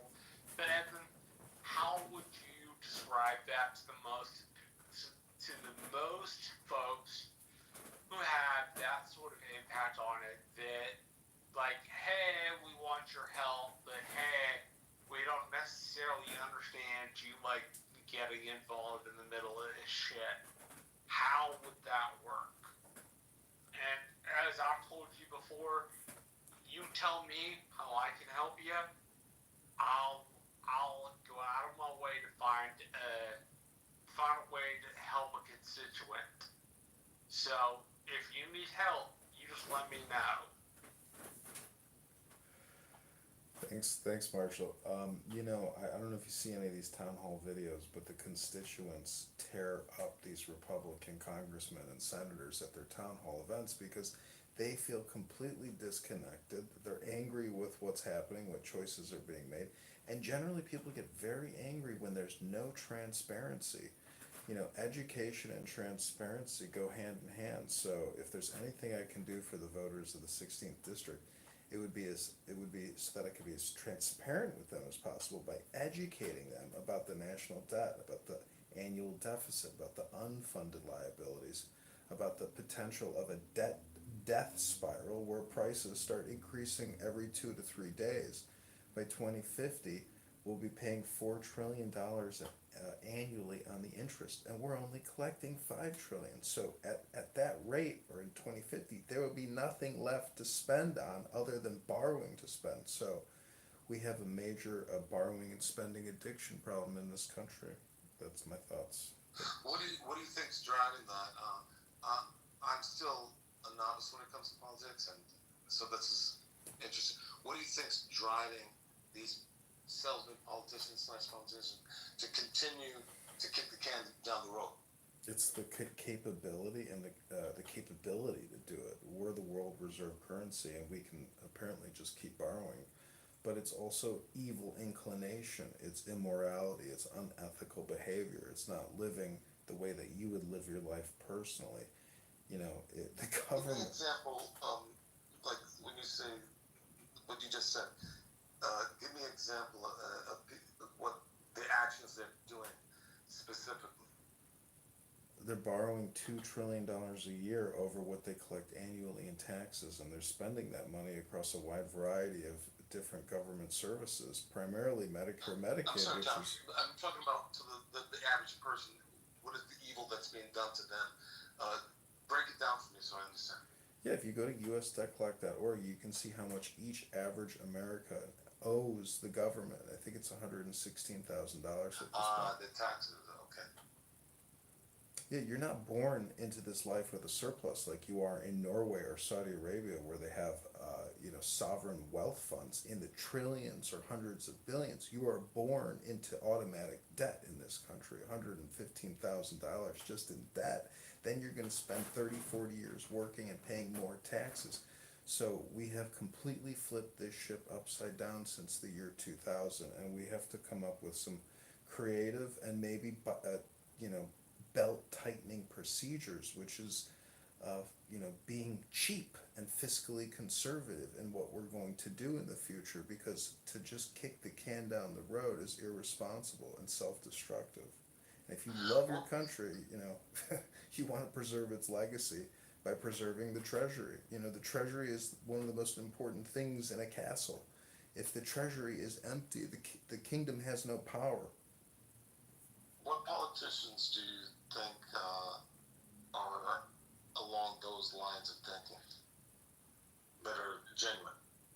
Well, I looked at, under all presidents, which presidents have the best return, in the stock market. And interestingly, Nixon is the only one with a flat or even slightly negative annual return in the stock market. Bill Clinton has the highest, which is the .com boom. And guess what seems to make the stock market go up? Inflation rate, or the supply of currency. So if Nixon, I guess, I could be wrong on this. Mojo probably knows more about this than I do, but it appears, with Nixon, with devaluing the gold standard with the dollar. I'm just saying that, if that makes any sense. But anyways. So today, nobody. Today is what you're saying, because you went back to Nixon. So I'm talking about, yeah, I know what you mean, but today. Yeah, well, today, we have a lot of politicians that have been talking about this issue for a very long time. I don't know, you should look up this one politician. I saw a video about him. It's called Flight 007. I'll have to get you his name. I don't know if he's a senator or a congressman, but he mysteriously died in a plane accident over North Korea. Let me pull it for you. This guy was talking about the Federal Reserve. So you're saying there's potential danger in this, of course, right? There's danger in so you're saying that maybe he was murdered? Check out this Larry McDonald. I couldn't believe this story when I heard it, because it's so weird that it's Flight 007. But you should read about this guy, Larry McDonald, who, let's see, was he a congressman or a senator? He was a representative. You can go on YouTube and type in Larry McDonald Federal Reserve and watch all kinds of interviews with him where he talks about the Federal Reserve, and which is really just a bunch of member banks who want to inflate the money supply and make money and make a profit out of it at our expense. So you're saying that mysteriously he had a plane crash, right? But you're not really, you're saying that it's potentially foul play? He got shot. Look, read the article. In 1983, it was shot down by a Soviet Flag-on interceptor aircraft. The Boeing 747 was en route to from Anchorage to Seoul. But anyways, look up Larry McDonald. He's got a great history. He was a member of U.S. House of Representatives in Georgia. He was from 75 to 83. And, he was in the Navy, 59 to 61. So just a lot of Americans who serve in the U.S. military, when they come out, they're not the biggest fans of the military, because they've been to third world countries. They know how horrible the world is, but they also don't appreciate, currency manipulation, and unethical behavior. So at $37 trillion in debt, when just 25 years ago we were pretty much even with a surplus under Clinton, so you can look at the history of the national debt, but like 37 trillion is unprecedented and it's catastrophic. We are currently now in a catastrophe, and it only cascades. It gets worse from here. So Mojo, let me ask Mojo. Mojo, is there someone that's not dead that you think would be somebody after lowering the debt? Yeah, Thomas Massey, Chip Roy, Rand Paul. There's a small handful of them. Typically, they're part of the what's known as the Republican Liberty Caucus. Some of them are a little bit more swayable, I suppose you could say. But I would say Thomas Massey is probably the closest thing that we have. If Justin Amash gets back into Congress, that would be a good thing. He's somebody that I think is a fiscal hawk. The thing is you don't need all of Congress to behave that way either. You just need enough where passing a bill requires pleasing them. And with things as tight as they are, you need about maybe 10 people in the House, and you need maybe 3 people in the Senate. If they were just staunch, like, if it doesn't meet these conditions, the answer is no.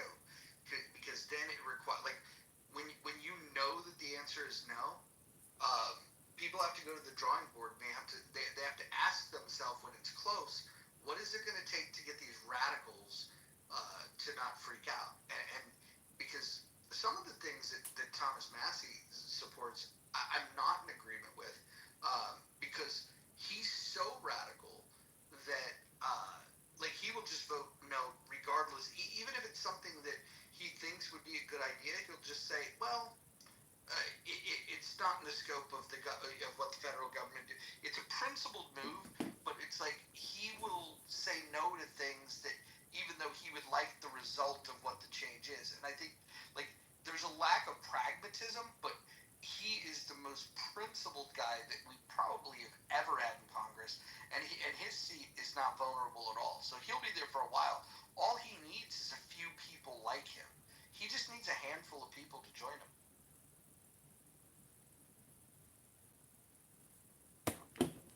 It's interesting, right?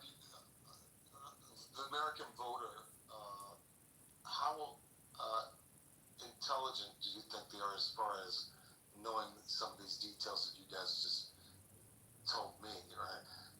I think... Well, there's 2 big problems, right?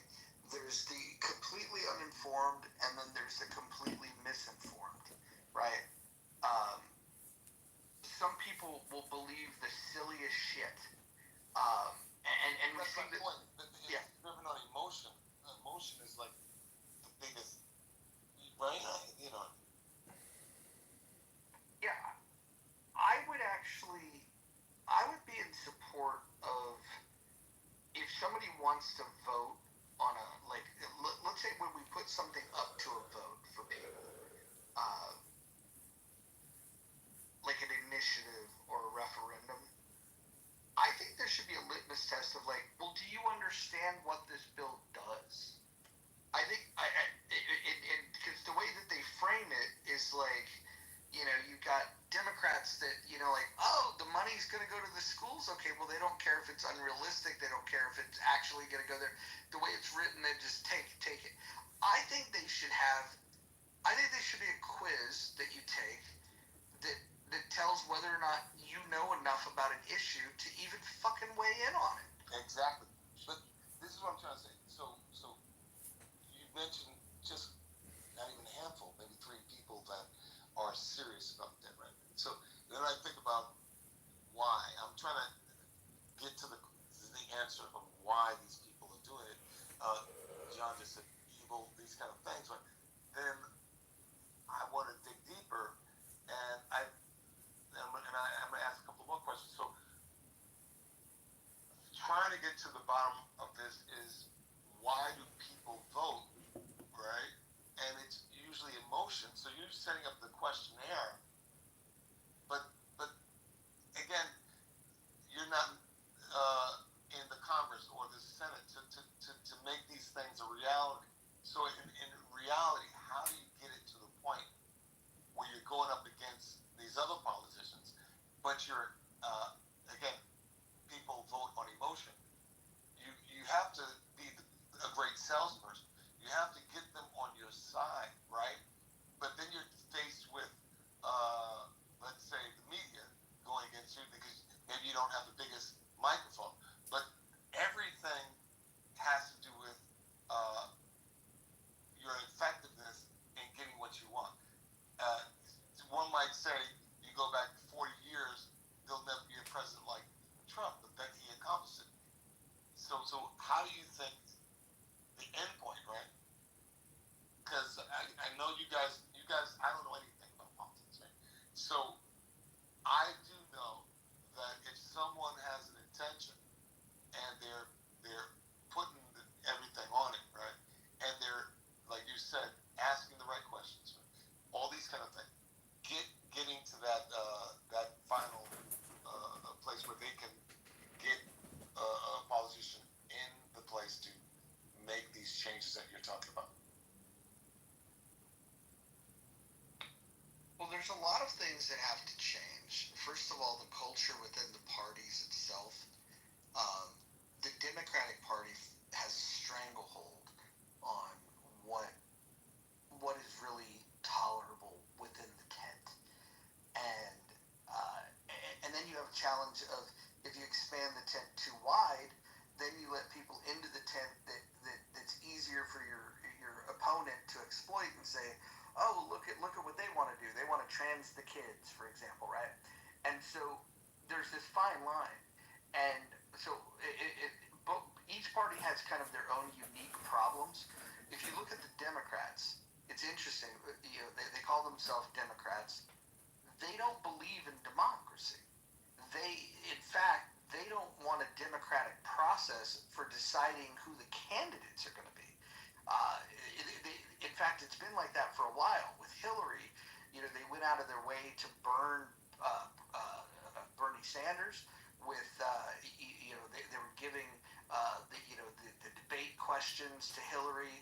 They were robbing funds that they were supposed to give to all the candidates, and there was an alliance. There was an agreement. They wanted Hillary to run, and when they made the decision that Biden needs to step down, they didn't even. They waited till after the primary, and they just chose Kamala Harris. They know that Kamala Harris can't survive a primary because she would have to go on a debate stage and she'd get exposed because she's a big dum-dum. And so when they make these choices, they're picking the people that they can control. They're not really picking people that they think the public likes. They're not picking people that they think would do a great job. It's simply who they can have control over. Now the Republicans, they have a different problem where Trump expanded their base beyond the typical Republican and sold his idea to people that basically came in and changed the Republican Party. Now, you could make your argument if you think it would for better or for worse. I don't have the energy to debate that right now, but that's besides the point. To your point about being a salesman, Trump came in with salesmanship and just said, look, these are the ideas. And what he found was not only was he able to expand the base of the Republican Party, he was also able to become this scary entity where everybody in the party had a choice. They could either go against him and to their own detriment and remain principled, or they could join forces with him. And if you look at like some of the people that he browbeat, people like Marco Rubio. He beat the shit out of these guys, Mojo, and they fell in line. That's when I woke up into politics, when those debates were going on, right? And I told my friends, I said, he's going to win. Because when I looked at him, right, and I looked at the rest of them, everybody was the stereotypical Republican, right? And he had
his original campaign manager quit because they were like, wait a minute, I'm not here to support you to get elected. Yeah.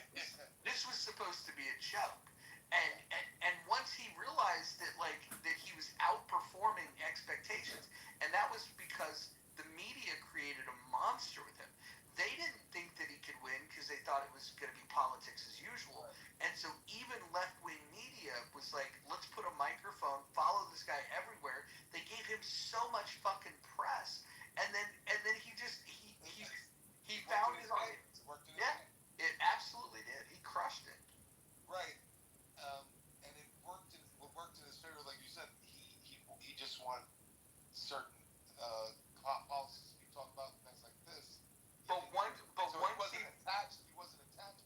And until he realized, like, it's kind of like, if you throw a compliment at a hot chick, and you're thinking oh, what the hell, I'll tell her oh, hey, or even just give her a look or a wink or whatever it might be, right? And then all of a sudden she gives you the look like it's cool and you're gonna get to smash it. Now all of a sudden you're gonna pivot into okay, I can fuck this woman, right? I think that's the way he looked at the presidency. Right. And that was you could say powerful in a way to have him win the presidency, is that when they made the adjustment and realized, because in the beginning it was his not giving a fuck on stage, right? That he stood out as, you could just say, more of a leader, more of a guy with balls. Now I remember there was the other guy from Ohio, right? That was fighting him a little bit. What was that guy's name? In 2016. Remember? There were several people. They all fell out. No, but there was one guy that I noticed. He was. They wouldn't. They didn't come to. They didn't come to Trump on his level. They were goofy, and Trump was because Trump's. I'm from New York. Trump's from New York. He knew how to make somebody look small, like Little Hands movie of the year. And what's the Sleepy Joe? And he knew how to. It's like being in a playground goofing on each other, and everybody's laughing because one guy has the better, wittier goose on somebody else. He was doing that, but there was one. What's it, John Cusack? I don't know. If you're talking about Kasich, It must be Casey, right? yeah. That guy was not kind of. What was going on? Because I saw him as someone that maybe had an opportunity to confront Trump, but it didn't quite happen like I thought it was. The issue with Kasich is he wasn't as easily targetable as some of the other guys. Some of the other people had some obvious weaknesses, where Kasich was such a long shot anyways, and the only reason why he then became thought that he could have a chance is that he was truly an alternative in the fact that he was about as moderate as you're going to get. Greetings from Jerusalem to the proud people of I Iran. saw him as a potential opportunity to confront Trump and and he didn't take. I thought that he should go up and confront him so that he could get people on his side. Never did it. He tried to play Mr. Harmony, and it just didn't make sense to me. Didn't make sense.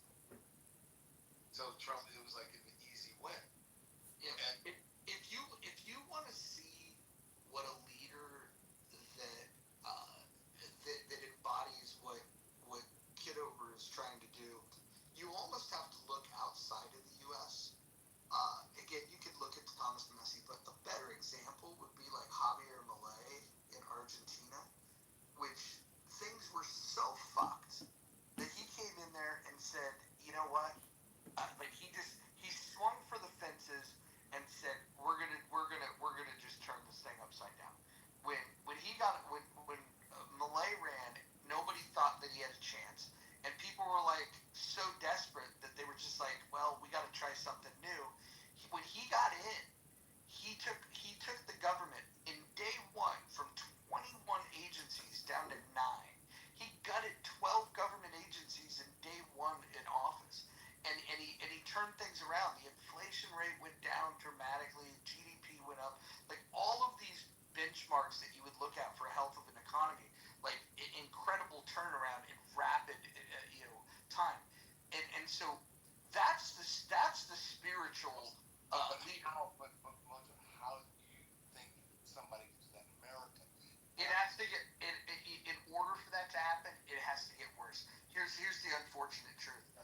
somebody that's like got a 30-year track record of saying, I fucking told you so. And by the way, the only way we're going to fix it is to do, these things. I think inflation would have to get insane, absolutely bonkers for us to turn to it. And I think it's possible that it'll happen, but what's more likely is a total collapse before American people would actually, do something that would help them. Well, let's play devil's advocate for a second. Let me do this in layers. So first, you would have to get people. You tell me to get behind him, right? Just financially, he would have to get funding for his message, right? And he would have to have the message would have to resonate. He would have to be able to be the type of orator that is impressive and shows the future and is able to paint the picture so clear that it starts to resonate and build.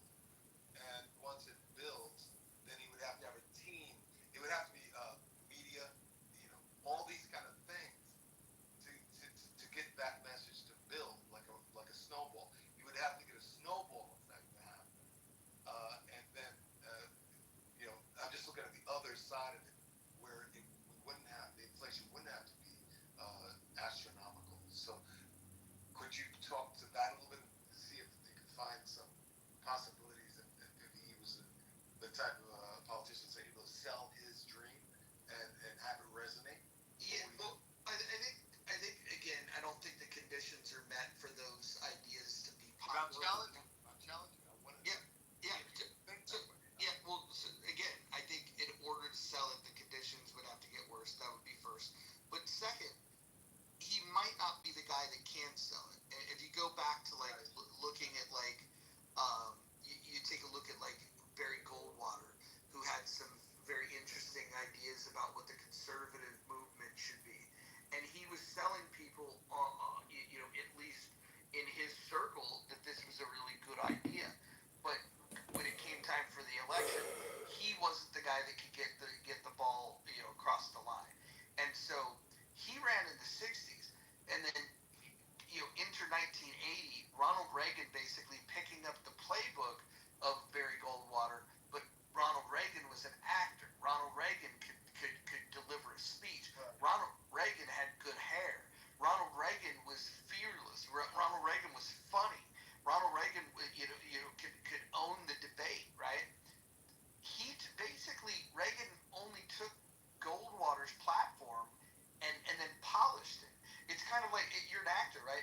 Imagine like somebody writes lines and then you get an actor that reads them that can't deliver them, but then you give those same words, you give that same script to somebody that could read them, that's a true thespian that's going to connect with people. That was what Ronald Reagan did. Ronald Reagan just took Goldwater's ideas and popularized them. But again, the time had to be right and the person had to be right. So I think times have to get worse, and then you need to, and then I think you just need somebody that's got the it factor. Right. Well, do you think there's enough people, or let's say a movement, in the direction of wanting to get behind that? So if it's not the sales, the politician, right? Then it's the people that you think there's a movement there that can grow. Well, I think it's happening. I think what's happening is you have guys like Massey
children are not going to be as successful as you are.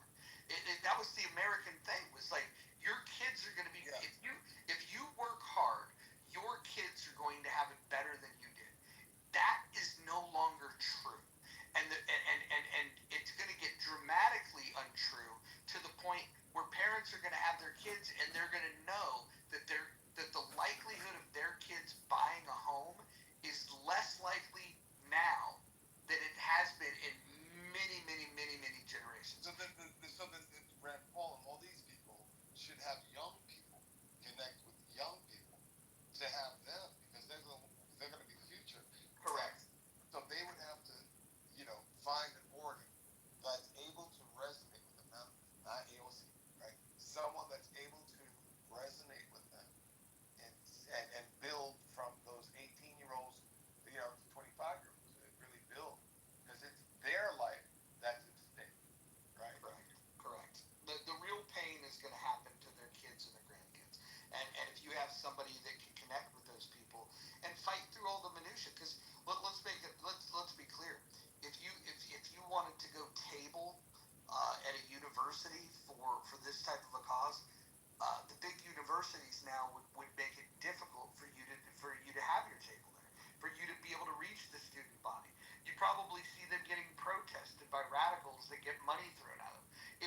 It's going to be a long fight. I do think that there's a couple things that need to happen. I think that people with fiscal conservative ideas need to get into academia because right now what you have is indoctrination camps where the young people go off to a university and they're getting exposed to some radical fucking people, which that's fine if they have the critical thinking skills to be able to, to sniff out the bullshit. You need to have professors that can walk them through the dangerous fucking path that we're on, and I think that's the long game. And sadly, I don't think our problems are going to get solved anytime soon. And as we continue to kick the can down the road, the problem's getting worse. Right now, it's 37 trillion in debt. You project that out the next 50 years, where's it going to be? Even if we stay steady at a $2 trillion deficit, that means every 10 years you're adding $20 trillion more. That's unsustainable. And so it's eventually the chickens are going to come home to roost. Yeah. Well, you also could think about as much as actor. I know, I've been in Hollywood and it's like, there's a lot of bullshit there, but they should be thinking about the celebrities, the artists, musical artists, because these are the people that young people follow. There's a few of them. Unfortunately, some of them are crackpots. But there's a few that are on board. Vince Vaughn is very libertarian-esque. Like Vince Vaughn, if he didn't have to worry about his Hollywood career, like he's a guy that I think that can connect with younger people, and maybe not anymore. This is the thing that, like, I haven't made the type of money some of these people made, right? But that's about to change. The thing is, they have money, right? So you're saying to worry about the career. A lot of times, maybe because they have money, it becomes not so much about the money. It's more about, I don't know, maybe the role that they've always dreamed they want to play. So they're still trying to get there. But once I don't know. Some of these celebs are motivated by different things. They want to work with that director they have. But you just have to find what would motivate these people to get behind something that's lofty, that's more for humanity and Americans and the future of the people, the young people having. I have that within me because I resonate with kids. They just light me up. I do a drum circle. I have the kids playing different instruments, and I get lit up when I see, because I see parents, right? Like they'll come in with their stroller, they come with their little babies, they come in with their 2 to 10-year-olds, and once they get next to the drums, these kids light up like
is the economy stupid, and telling you to quit running around with this wokey bullshit. That they don't have to listen to Republicans when they say it, but they better fucking listen when James Carville tells them.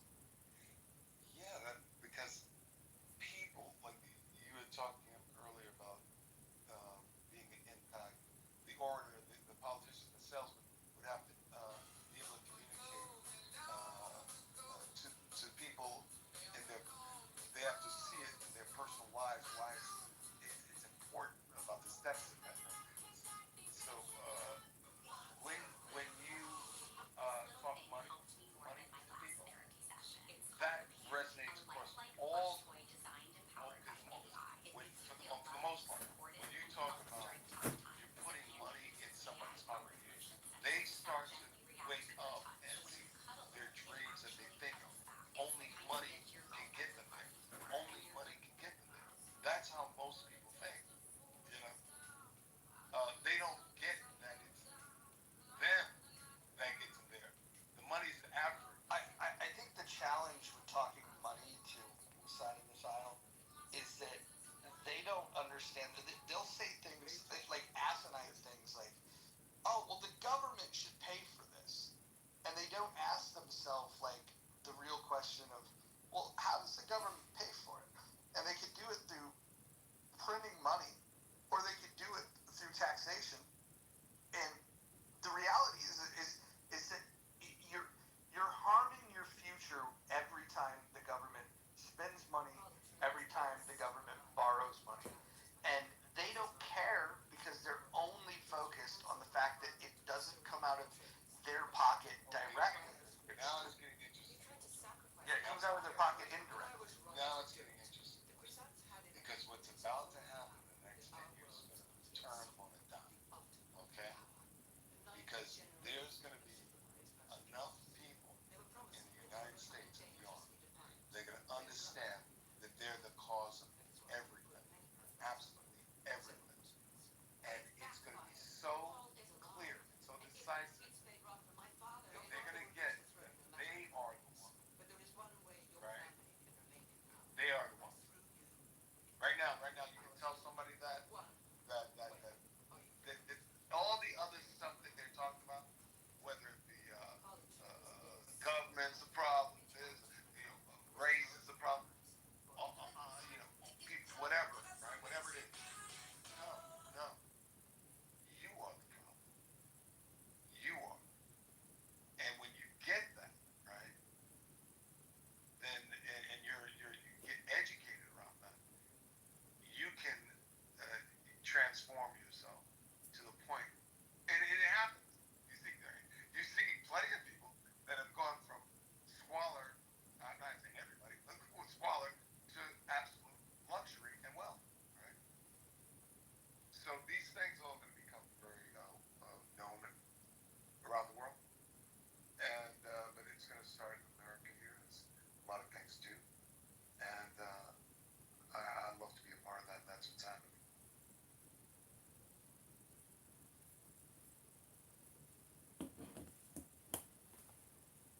And that, Mojo, that wouldn't you say, aside from the inflation going to astronomical heights, right?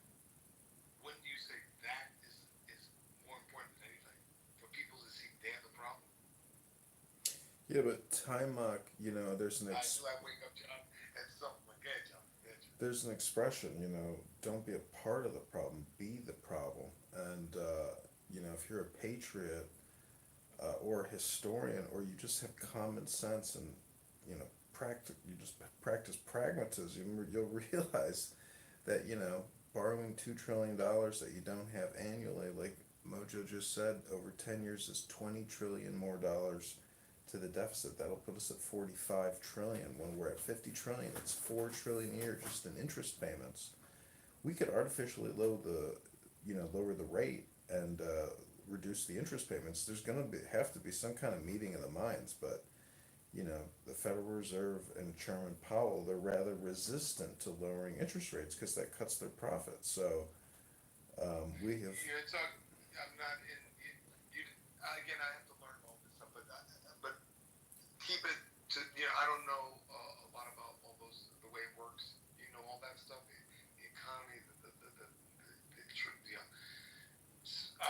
You know how a credit card works, right? You know what? When I was younger, I saw all friends use this, and I saw a problem with it. I never bought a credit. I never used a credit card in my life. I said, "This is not for me." That's right. That's right. So that was one of the problems, that I Well, started then you're a feeling like, fiscal conservative. right. So, real quick, question to you, John. Right. So if people get that they are the problem, that's the way it works. Because Raj brought it up, uh, they would have to get really bad, right? And why do you think, John? Why do you think when you think of a human being, right? Why does it have to get real bad before they wake up? It's just human nature. Most people don't know the house is on fire till the house is on fire. But why? I know that. Why? It's a question of awareness, and we have, you know, Exactly. yeah, but we have the So world's currency supply. We're the world default currency because of World War II. So we have built up a massive historical legacy that we are rapidly ripping apart and destroying by doing if this you're type of talking about the actual inflation. things, I'm going to the source. I'm going to the person, the actual person. Right? That's what I want to talk about. You're talking about the results of the person being the problem. I'm going directly to the person being the problem, right? So, because if you're able to get all the people, right, is what you're trying to do. Get all the people in alignment with this, right? You have to be able, as I was talking to The Roger. problem is in the paperwork. You can just go to the congressional acts, the HR acts, and actually view all the bills they're voting on. The paperwork is paper. It's paper and it's dots on paper. There's a person that has to agree with it. I'm going to the person, right? I'm going to the person. I want you to look at it from that point of view. When I said to you that they have to get they're the problem, right? Maybe they'll go to the paper and they'll get they're the problem. Is that what you're saying? I'm not sure what you're asking anymore. Sorry. Well, you're saying they have to go to the website and read it. Is that what you're saying? I'm saying people vote on these acts, Congress people, senators, and they're the ones who pass all these huge omnibus bills, plunging us further into debt annually, and borrowing more than $2 trillion a year. Blaming them. You're blaming them. I'm saying, when I was talking, because I don't know if you're following, I was getting into a conversation with Mojo, right? About, because see, this is what happens. When we see nothing but failures, right, around us, right? It takes a lot to see a victory, right? In fact, most people, that's why I was asking you guys a question. Most people haven't seen the end in the way that it's a victory. You see it going dark, right? So I'm looking for you to see it at the end as a victory, meaning that you've gotten the debt down, to where you, like you said, Nixon. Uh, so I'm saying to myself, as someone that doesn't know about all these things like you guys know about politics, right? I know about my personal life. I know watching others going from failure to victory, right? And I got that I was the problem. Okay, that and this is you were quoting poetry and philosophy. If you understand that, right, then you will you will be able to attain a lot more in your life, and people will respect you much more, and they'll get behind you much more. So this is kind of the conversation I want to talk about. It's more philosophy than it is those results of people making these bad decisions.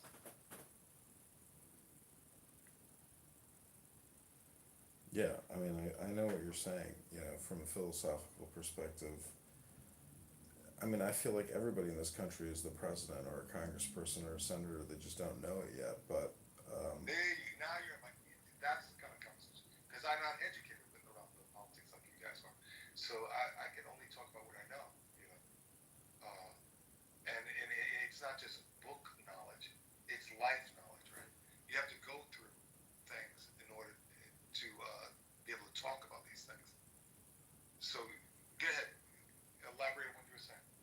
I'm just saying we are our own worst enemy, and most people are looking for short-term fixes, and they're not. That's right. They're I don't know if they just can't So they're the view it problem. statistically.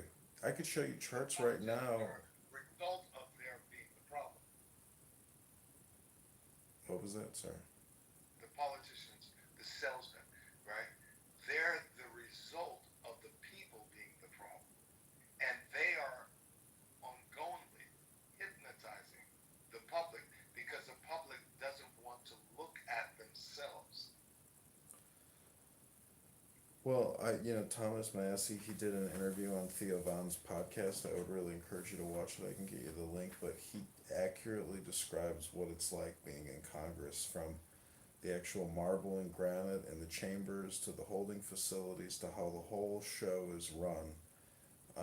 And Speaker Johnson and the parties, they can change rules, at whim. So there's a power structure in Congress, in the Senate, with the president, and this group think is incapable of simply spending what they collect in tax revenue. So it's going to require more than just Thomas Massey, Rand Paul, Chip Roy, and a couple others in the Freedom Liberty Caucus to stand up against essentially a group thinks simulation or situation, which is not transparent.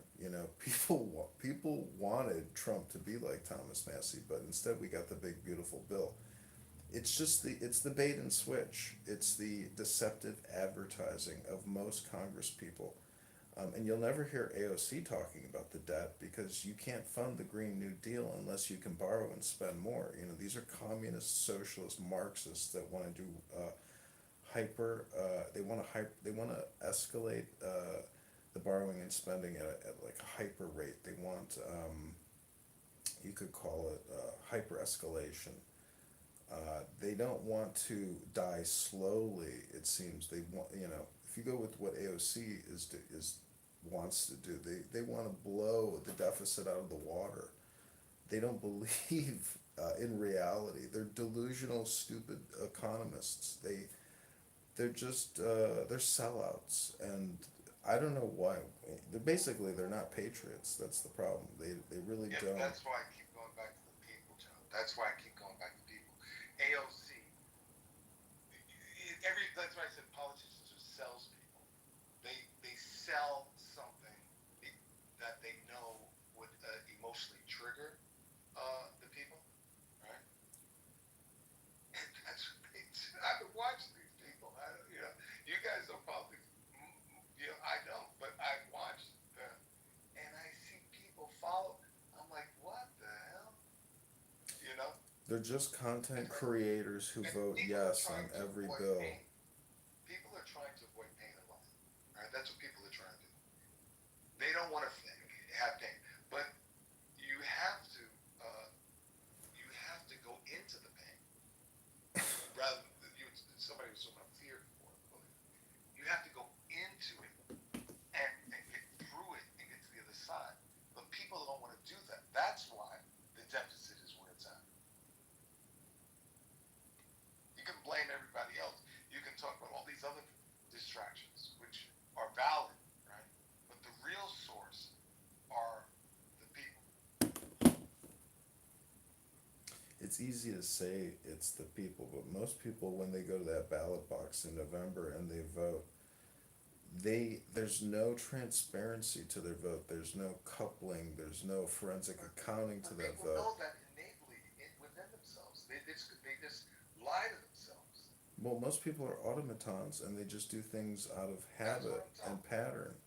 So, Yeah, yeah.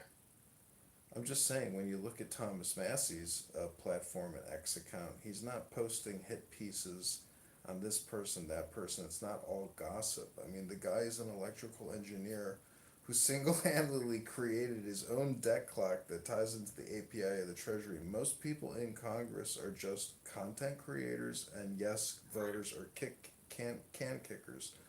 So, Yeah, this that's is what what it made me is. avoid looking at politics. I saw that, and I'm like, oh, it's just a bunch of bullshit. I'm no electrical engineer, but I know that I have a credit card, and I know that I don't borrow and spend more than I can afford to pay back. I, you Right. know, I don't go out and buy a new car every couple of years. I'm Well, not, the way that you run your life, fiscally is the way that the government should be running its life. Otherwise, there's a major disconnect. It's schizophrenic, it's unfair, it's dishonest, and most people haven't really felt the pain yet of inflation. Gas at $4, eggs back down. I mean, you haven't felt, you have no idea what it, if you look at the charts and you look at how much money has been borrowed since COVID-19 in 2020 over just 5 years, it's like 3x the borrowing. It's a huge spike in borrowing and spending. It's primarily because of COVID-19 and the response. So, this is where we're at as a country, and more scamdemics, plandemics, and major anxiety, incidents are coming. War will break out again. Iran will get bombed again. This war will pop up over there. Believe me, the problem, reaction, solution dilemma that we live with in this country is not going away. So until we can learn to sit in a room with our hands in our pockets and meditate and stop getting, brainwashed with all the fake news and misinformation to get us to Man, borrow I and used to be. spend and borrow and I spend used to and be. borrow and spend. It's insanity, and it's a trick. Yeah, but let me ask you a question. Do you meditate? Yeah. Are you aware of? Do you have a practice of becoming aware of yourself? Yeah, we read the Tao Te Ching and Mojo's in the muff today. Okay, so I know my little idiosyncrasies, right? But there are things I don't know about myself. Mojo knows his, right? And the things. So everybody, to a certain degree, is blind, right? So there's the reason why I alluded to that is because you're running for office, right? I think you have to be the person that you want to see from the people that follow you. You want to see them take off. But see, I brought this up, right? But nobody was talking about this. You guys were just talking about the what appears to be the problem. It's valid, right? And now I'm getting you finally to talk about the people doing the work for themselves and their lives, taking responsibility for themselves and their lives, right? Rather than just wanting a handout from the government. This is the curve, because Mojo, you said that, and you might be right. The inflation, you have to get real bad, right? But you have to be able to convince the people before it gets bad. That would be the ultimate politician to me. The ultimate salesman is the salesman that's able to get people to get something that they have to change. And it's like they're going to the gym. Well, that's the art of politic. I mean, truth be told, you don't have to fear money. We have to fear the dissolution or the destruction of America, because as long as we are America, the money is kind of a political fear tactic, but it's unfair in the way that it's being distributed. So it's a double-edged sword, and what you want to do is try to optimize and maximize with causing as little harm as possible, because nobody wants a catastrophe. Question. If it's okay. I came in kind of at the tail end of when you guys were talking about things have to kind of get worse before they can get better. I think that was maybe the gist of it. But my question is, like, if things get worse, how do we know that the people won't say, see how bad it is trying to be a free market economy? We need more socialism. And, like, how do we know that if things get worse, people won't embrace the left even more? Well, I can tell you in Chicago, where I live, people are absolutely sick of property taxes going up annually, and when they see the Chicago Teachers Union in the Chicago public school system screaming in a microphone dressed in red shirts about how your son and his transgender surgery, went exactly as they planned it. You have a lot of unhappy homeowners and voters who are absolutely sick of these radical liberal socialist Democrats. But then you have, believe it or not, a large percentage of people who do enjoy it, and they are just totally pinked up and trans flag wearing people. So I don't know what the total breakdown is, but I know most people who go to work 5 days a week are sick of their property taxes and their income taxes. So there's a breaking point where people can no longer actually enjoy their life or pay their bills because Democrat Marxist socialists keep raising their taxes. Yeah, I mean, I can see that.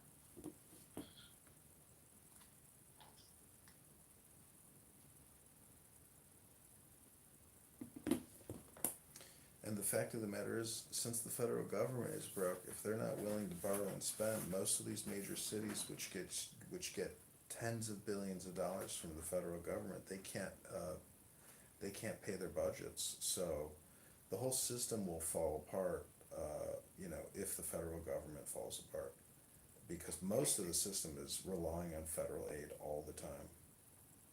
Well, it's just like this sentiment that I hear, on Clubhouse primarily. That's like, we spend all this money in Ukraine, and we send all this money to Israel. We should keep that money to increase, healthcare availability here and basically fund a welfare state here. People aren't saying like, no, don't send money to Ukraine so we can pay off the national debt.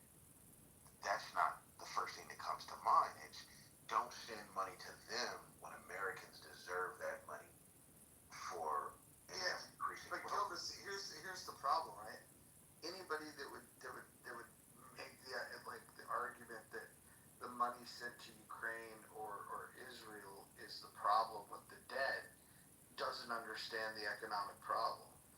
The two biggest expenditures are the money. It's the money that's spent here already. It's the Social Security. It's the Medicare.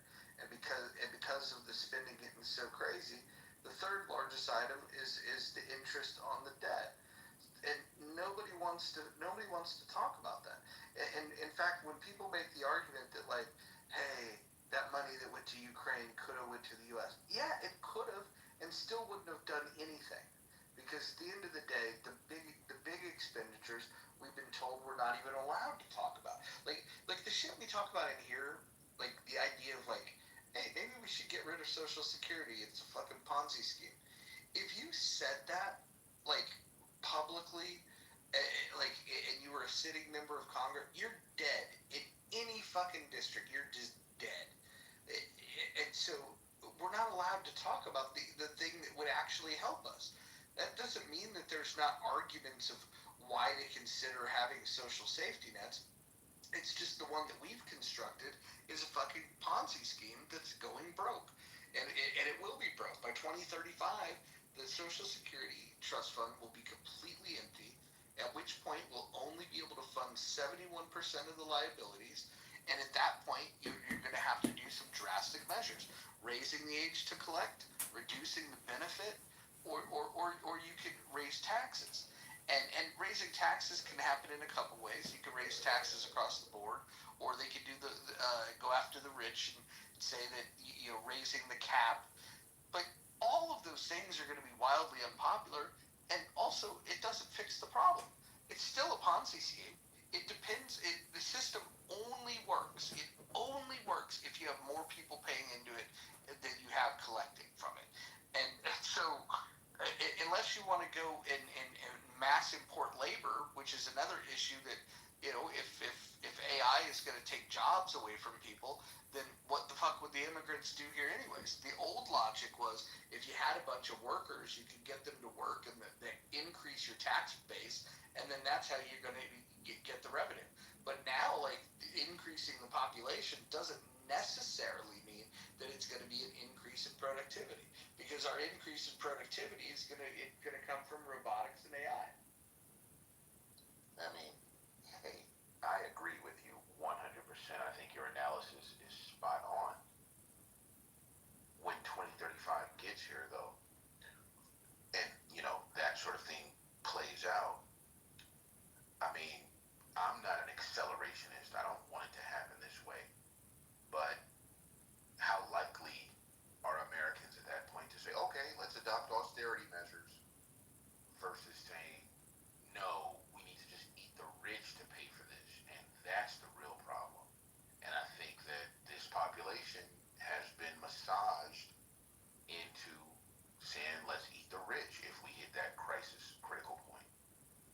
Yeah, and but that's what worries me.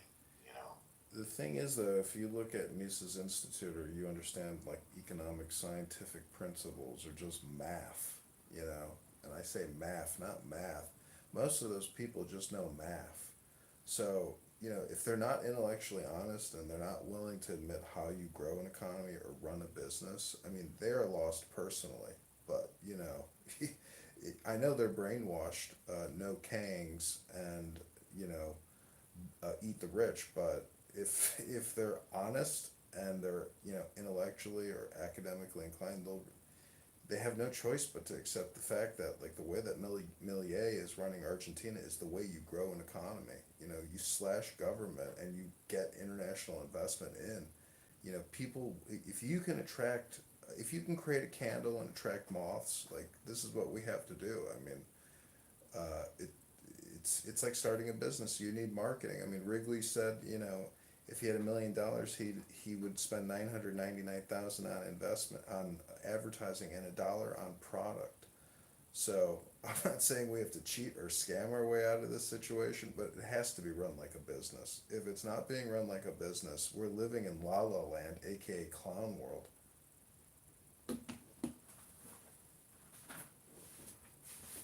Yeah, well, I think we got about 10 years to try and figure out how to make capitalism sexy.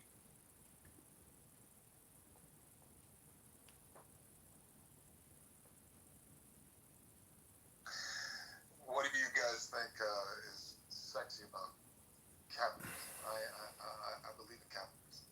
Well, What do it you can't guys be a think? catfish. It's not sexy. It's fucking. You got to get up at 4 a.m. and you got to work and you know like you got to think all the time. You got to be rational all the time, or at least most of the time. It's fucking difficult, and it's not like you don't get capitalism through like photosynthesis, just pointing your face in one direction. Like you got to work at that shit, but those motherfuckers in the 19th century, they were fucking with it. Those motherfuckers that repealed the corn laws in England, they were fucking with it. How did they go from being a peasant society and all that fucking monarchy to reversing the corn law? Like, it's education, obviously, but yeah, we got to do that kind of work. Because I don't know you. I haven't been around, but I don't know if you heard. I don't know much about politics, right? So I can't get into the history of capitalism, how it was developed, and all that. But what it brings for me is freedom to expand from let's say squalor to wealth. Right? That's where I'm talking about. Am I correct? That it does. Yeah, I mean, you're absolutely correct, but they keep blaming the crises on capitalism and they're not blaming it on government intervention. Who's that? Who's that? Every person who became radicalized, Right. Okay. Democrats in the wake of the '08 crisis, the Great Recession, they blame that on capitalism. Oh, You know, this is inherently the problem with capitalism is that governments are in bed with the business people, and that is what capitalism really is. And when capitalism wants to exploit people, the government gives them a pass, and all of that is called capitalism. And that's wrong. That's not capitalism. But they don't want to hear that argument.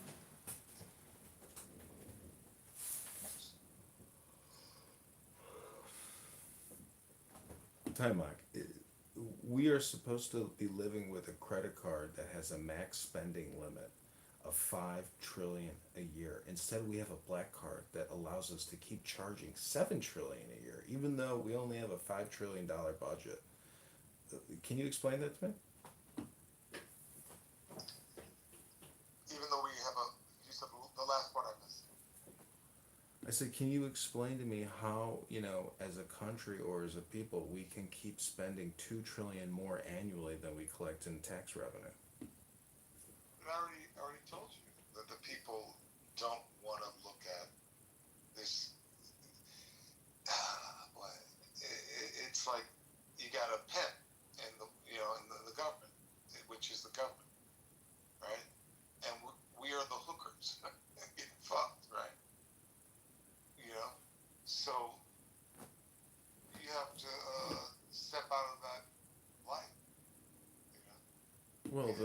Federal as a Reserve. whole, as the masses, not just one, two, 100, 5,000.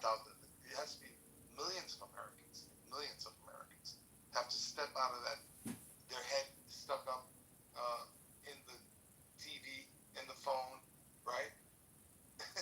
Yeah, you know, horrible diets, horrible behaviors.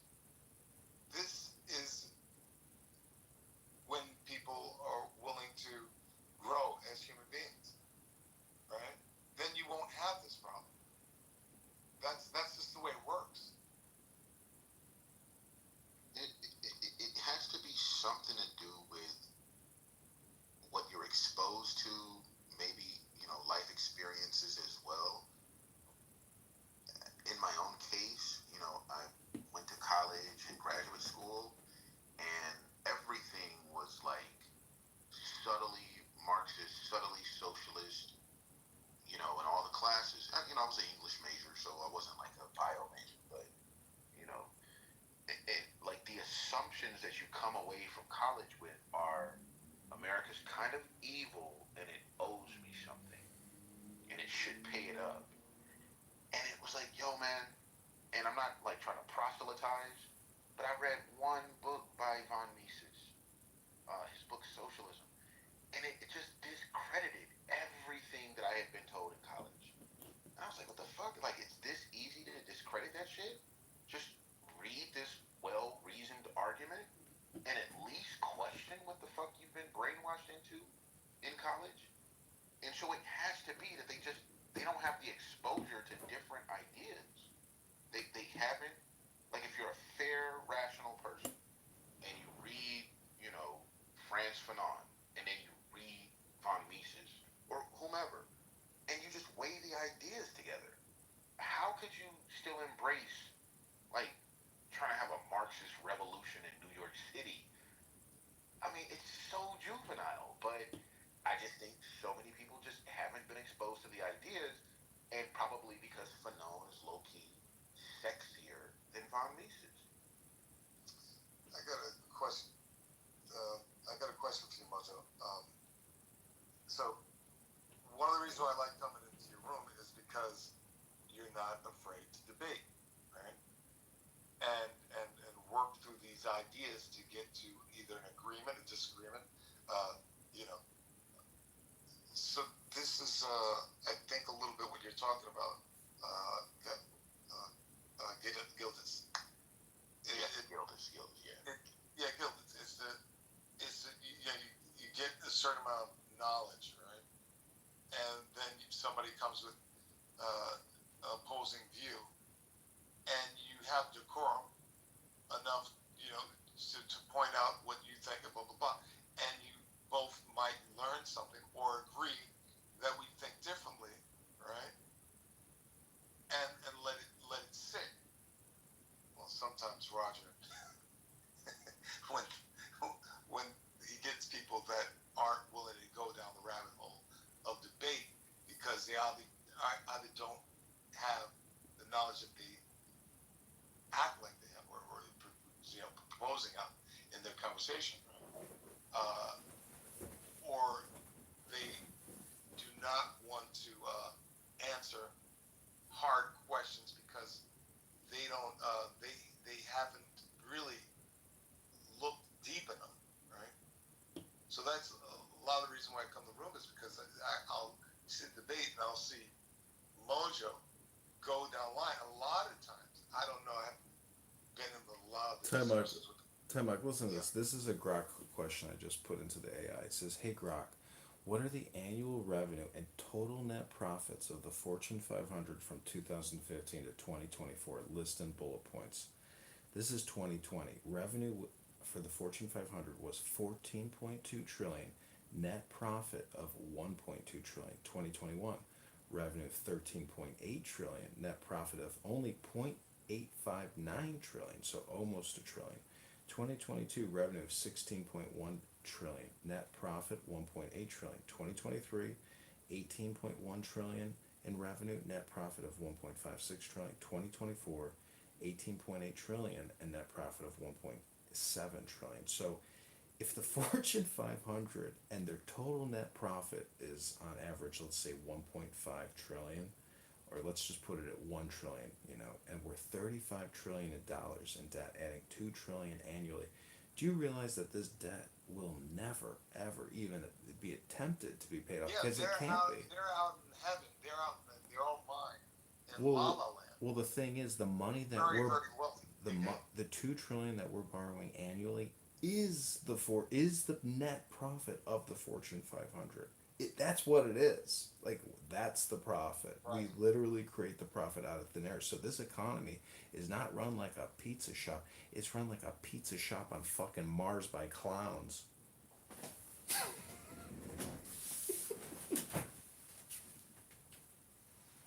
always goes back. You always listen. How do you convince people of that argument?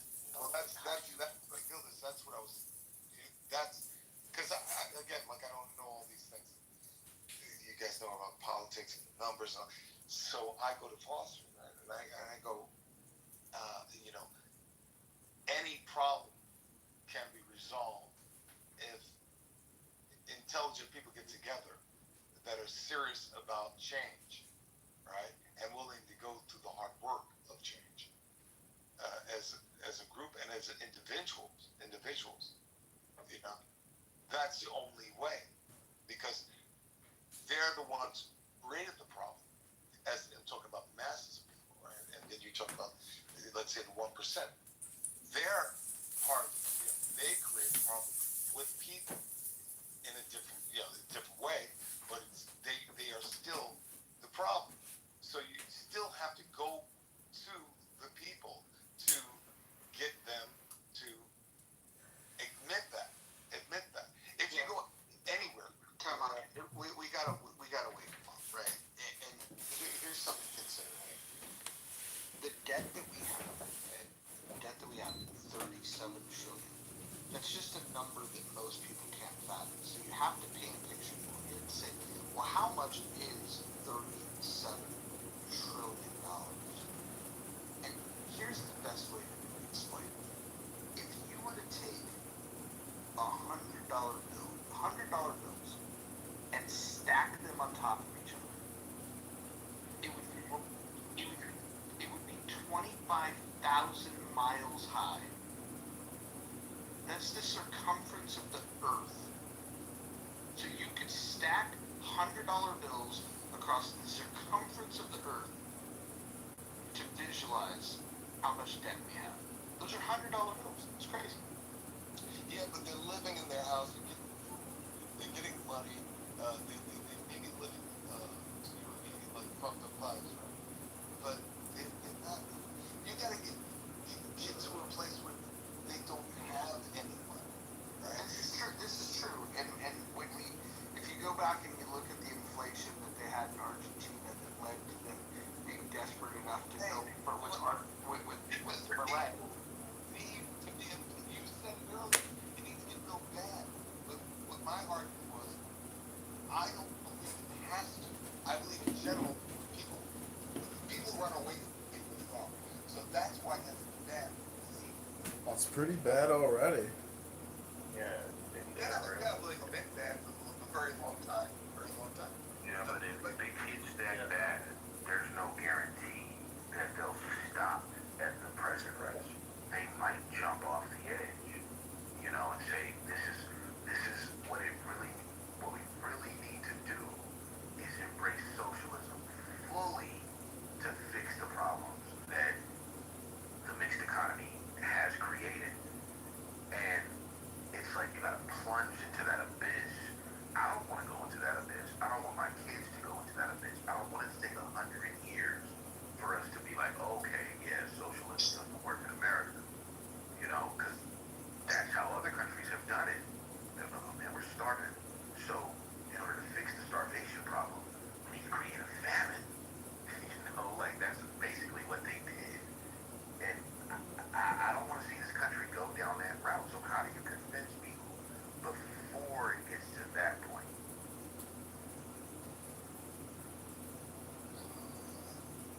Okay, this is why I want to know more about politics and learn more. But I never, ever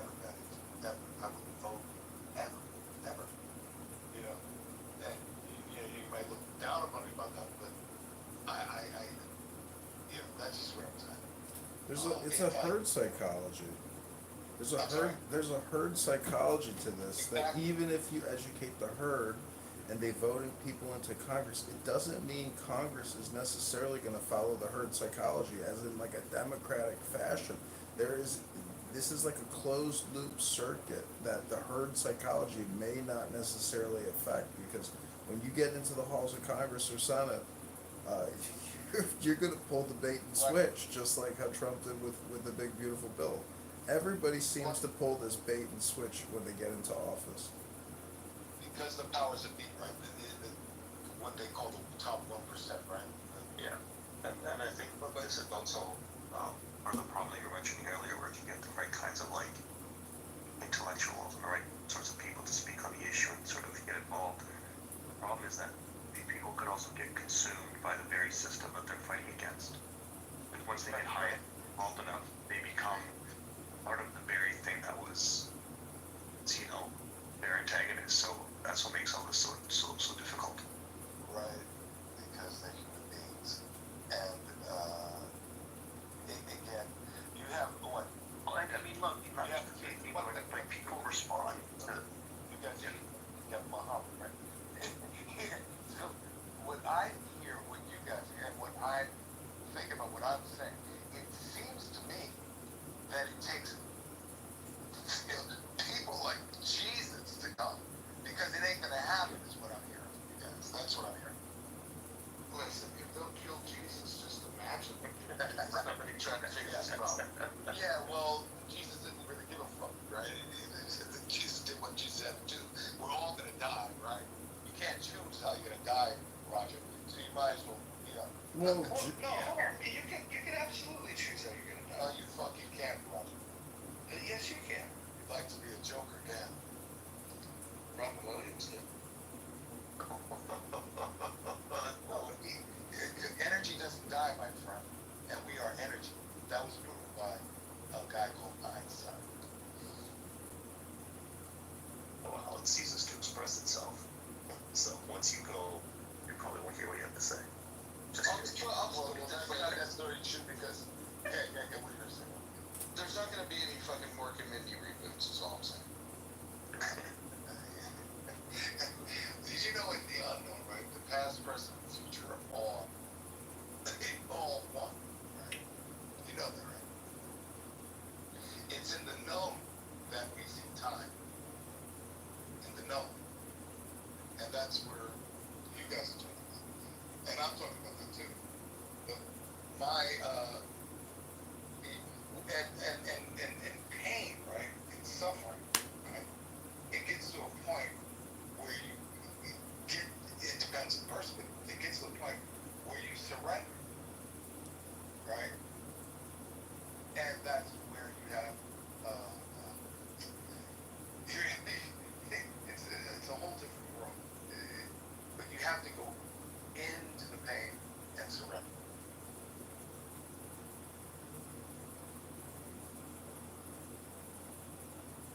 And look at a woman when she has a baby, right? It's a painful thing, right? And then you have another life. So there are conversations that you guys are not having, right? You're having predictable conversations. I'm not trying to put you down at all. But Well, that's also a presumptive thing to say. well, when I say predictable conversation, I'm saying that all your conversations comes from your knowledge, and your knowledge comes from the past.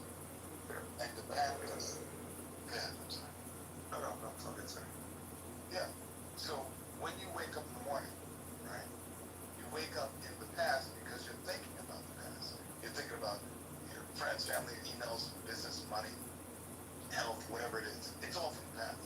So it's predictable, your outcomes. That's just the way the mind works. 95% of your outcomes come from your subconscious, not your conscious mind. Right? So when I talk about this change that you guys want to see, I keep going back to the individual person, whether it be the John talked about before, the top 1% or the bottom 99%. The answer is still the fucking same.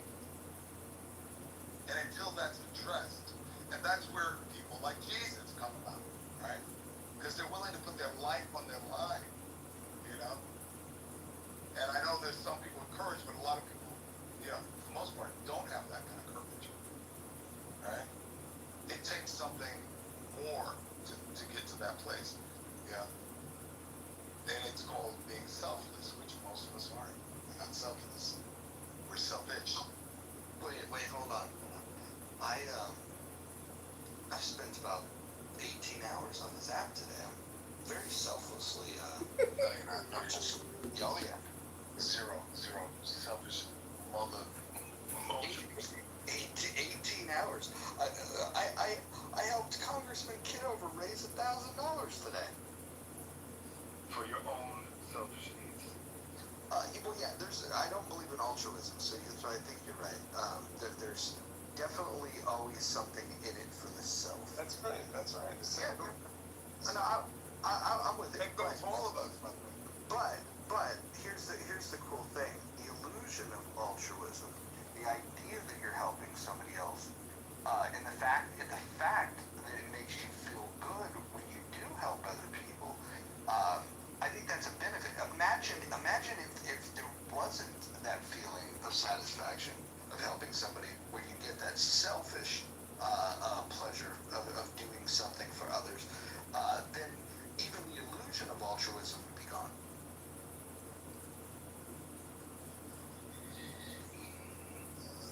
It's getting late. I'm getting tired.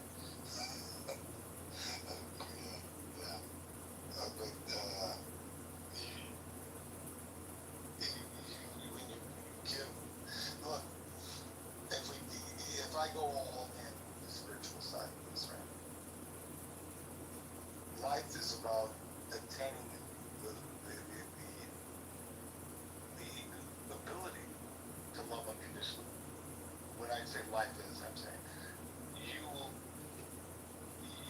we are individuals, human beings, that want to see the next moment. We create the illusion of tomorrow so that we feel like we're safe, and it's a paradox, right? So when you're able, I'm not religious. There's others besides Jesus, Muhammad, Buddha.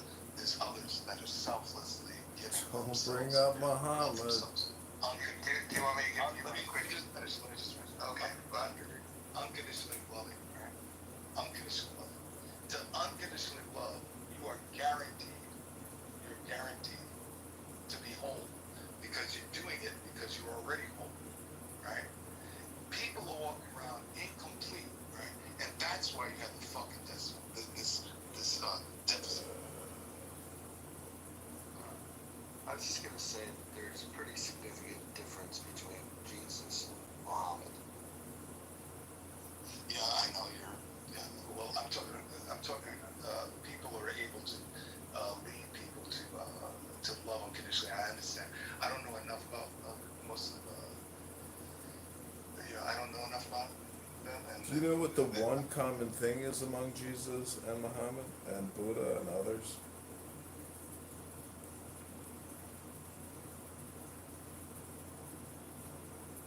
What? I read this in a book.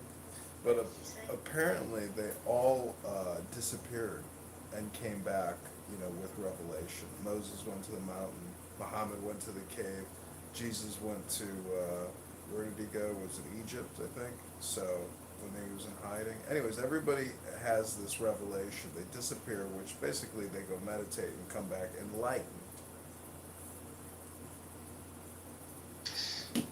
Yeah. I mean, you can judge the different, you could say great or men, in history, right? You can judge it. But would you put yourself, well, let me not even go there. I put myself there. Do you remember when Roger Mayhem left the app for like 7 months? He came back. I don't remember. Revelation. Sorry. So this, do you think this is another one of those moments or no? Because again, like you said, it has to get really bad before it gets good. So maybe it does. And, then maybe the diamond will appear. Right? The Messiah. It has to get really bad before it gets good. Because people are already, they're walking around like zombies. It's already really this app, like, there's no offense, Roger, because I don't judge you. And I don't judge anything. People on this app, there's one guy talking bullshit, right? But I knew it came from his own pain. So, but you guys going back and forth about bullshit, putting each other down, or him, he was the only one, everybody's putting him down, he's fighting back, right? And I said, well, Roger, why do you even bring him up, right? So that, everybody's just caught up in their reptilian self, their shadow self, right? So until you become aware of that, right, you can't, it's not easy to control that power that's within you that wants to say, shut the fuck up, right? Or even worse, right? So when you're able to tame that animal within you, right, and love someone that you wouldn't normally love, right, that's when you'll see change. Otherwise, it's the same thing. It'll be the same thing. Again, like it's the predictable past. And in the past we have war. In the past we have horrible things that happen. And you have the Messiah, you have the Jesus, you have this. This is the nature of this dimension. It's duality, it's polarity. It needs to go to one extreme to the next. It's like humanity is like being bipolar in this dimension. But you don't have to be, but that's what we are in a bipolar environment. Until you recognize it, right, you're not going to be free of it. You're going to just be part of it.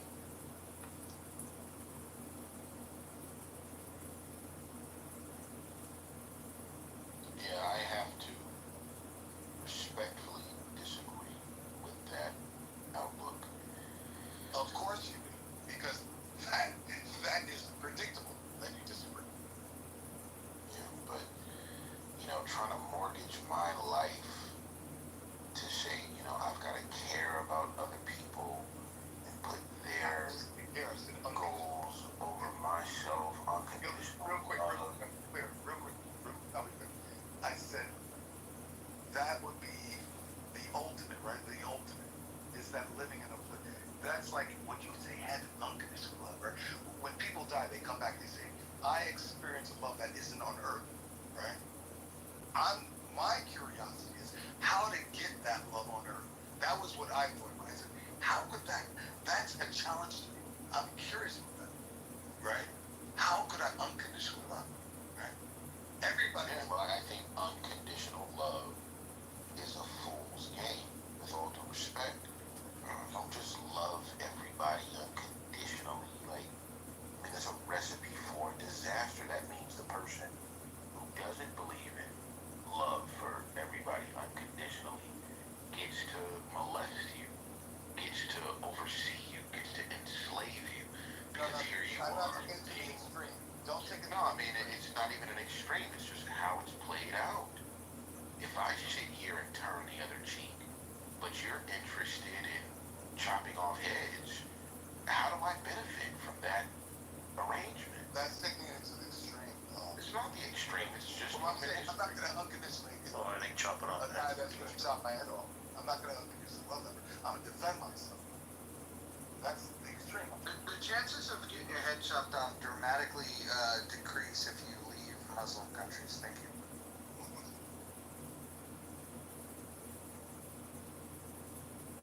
You understand? I'm not Yeah, but I mean, it sends shivers down my spine because that's like telling slaves, man. Like, I don't get with that. Let's start with this one. Let's start with you. I could disagree with you. And the very, let's say you feel better when you are hurt, right? You could say that's a subtle form of love, right? Then you go to the next level. The person curses you out, right? Right? And you don't allow that reptilian out. You say, okay, I want to tell him go fuck himself too. And fuck him up, right? All this shit, right? You tame it, you go, okay, I see that, you can tell the guys.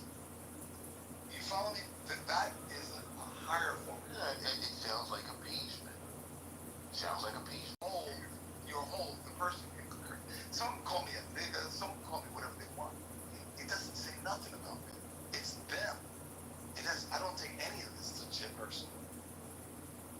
You have to look at it. You know, I can understand that on a one-to-one basis. Somebody calls me the N-word. I don't have to, you know, go into gyrations trying to make fun. That's one thing. But in terms of a civilization and a people, if we're just sitting here saying, you know, we're stronger than you, we're smarter than you, but we won't smash you, Iran. You know, we'll let you live, and we'll live. We'll negotiate with you. We'll sit at a round table with you and your leaders who represent evil. We're not going to win that if we come in with this turn the other cheek proposition. They're going to win. But I didn't I don't want to live under that. I didn't say turn on the other cheeks. You're taking what I said, twisting. You know, that's not what I said. Yeah, I didn't use those words, so fair enough.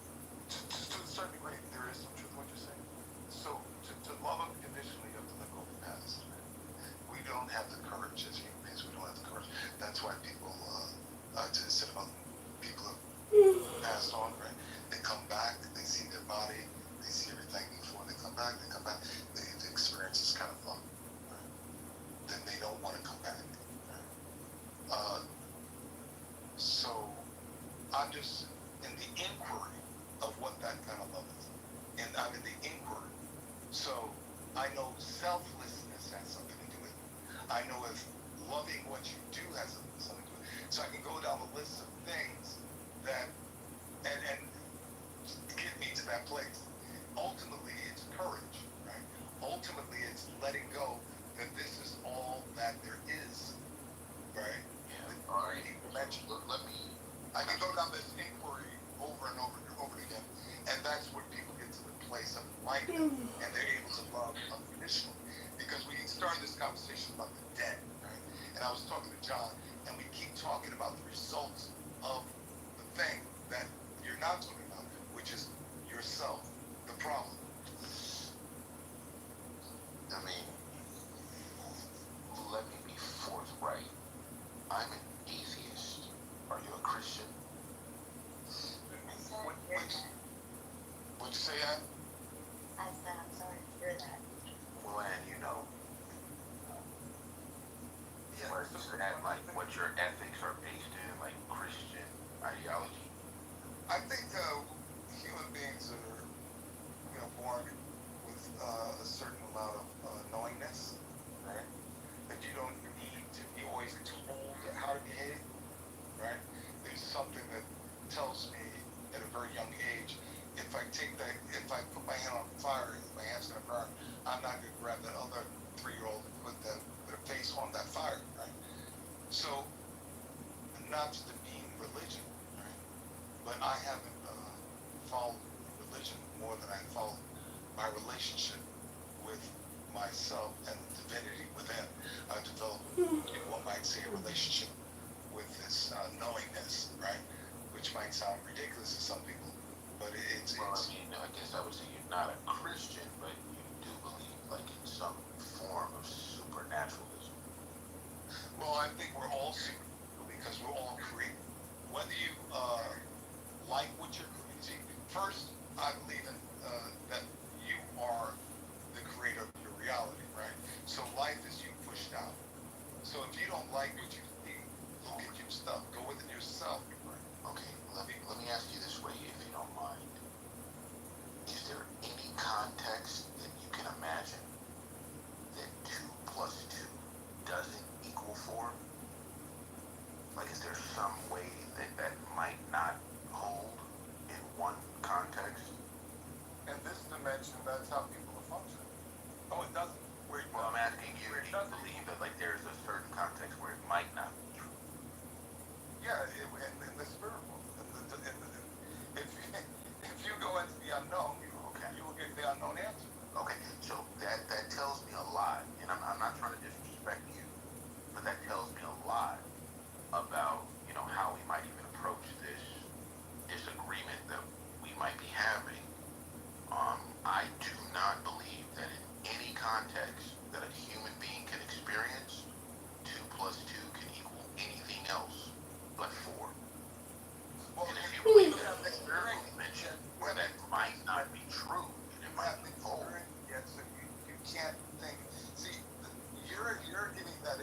but you haven't experienced it yet. So you're saying there can't be. So that's, let me be completely honest, that's foolish. So you think that because you haven't experienced it, it's not real? It's not a reality? Well, because you haven't experienced it's it? not, because there are a lot of things that I have not experienced. I haven't experienced living in Tokyo, but my rational mind tells me it's there. 25 or 30 million people live there. So, no, I don't think that's a fair argument. Well, you're still But I think that the laws of physics hold, no matter where I am, no matter what I'm thinking about. 2 plus 2 will always equal 4, and there is no side dimension or spiritual context that will make that untrue. But you seem to believe that there may be. Gildas.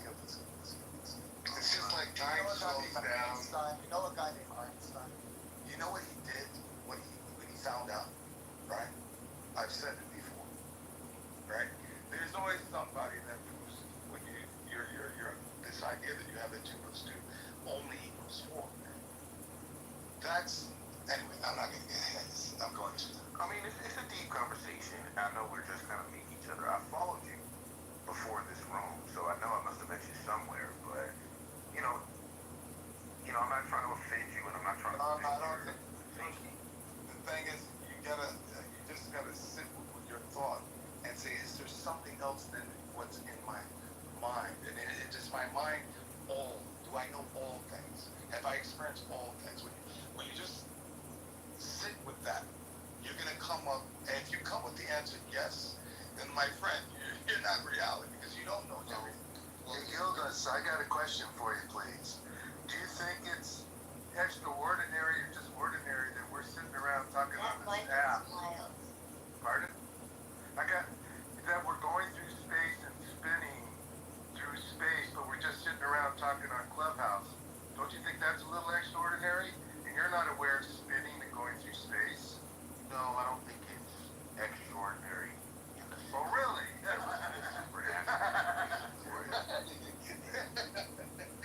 Oh, okay. But now, to your point, Usual, huh? to your point, Max. My point is, just being alive is so fucking mysterious that you talking about 2 plus 2 just sounds like, I know you're trying to be reasonable, but it just sounds, he said it, foolish. He's trying to be friendly with you, but Yeah, well, when you're saying that people who are sounding reasonable sound foolish, I would ask you to maybe check your premises. But at the same time, what about quantum physics that 2 things can exist, one thing way away from something else can affect the other? Quantum physics doesn't act exactly like the 2 plus 2, does it? what I would say to all of that is we have a way of trying to confirm what we know. We have a way of trying to confirm knowledge. And if there's a question that I come up against that I don't know the answer to, I don't leapfrog to a supernatural explanation.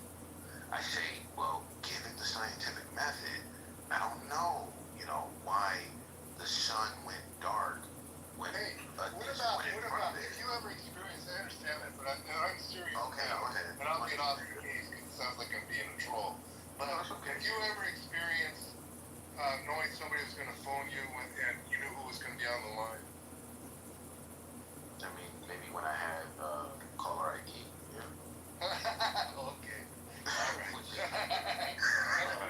That's a good stand-up response. But even in the RAF, the Royal Air Force, before they could detect planes behind them, they used to teach the people that were flying the planes in England, don't look behind because you've never sensed, you think it's just like made up, like if you're in a subway or wherever you are and you look at somebody, you think they don't know you're looking at them, they turn around and look at you? You've never experienced that? Maybe to a certain extent, but that's not how you get to like nuclear physics. Well, I'm not talking nuclear physics. I'm talking about things that you cannot explain. That kind of regular scientific. What you're saying is like you can have intuition, you can be aware of premonitions and things like that. We can talk about that, but that's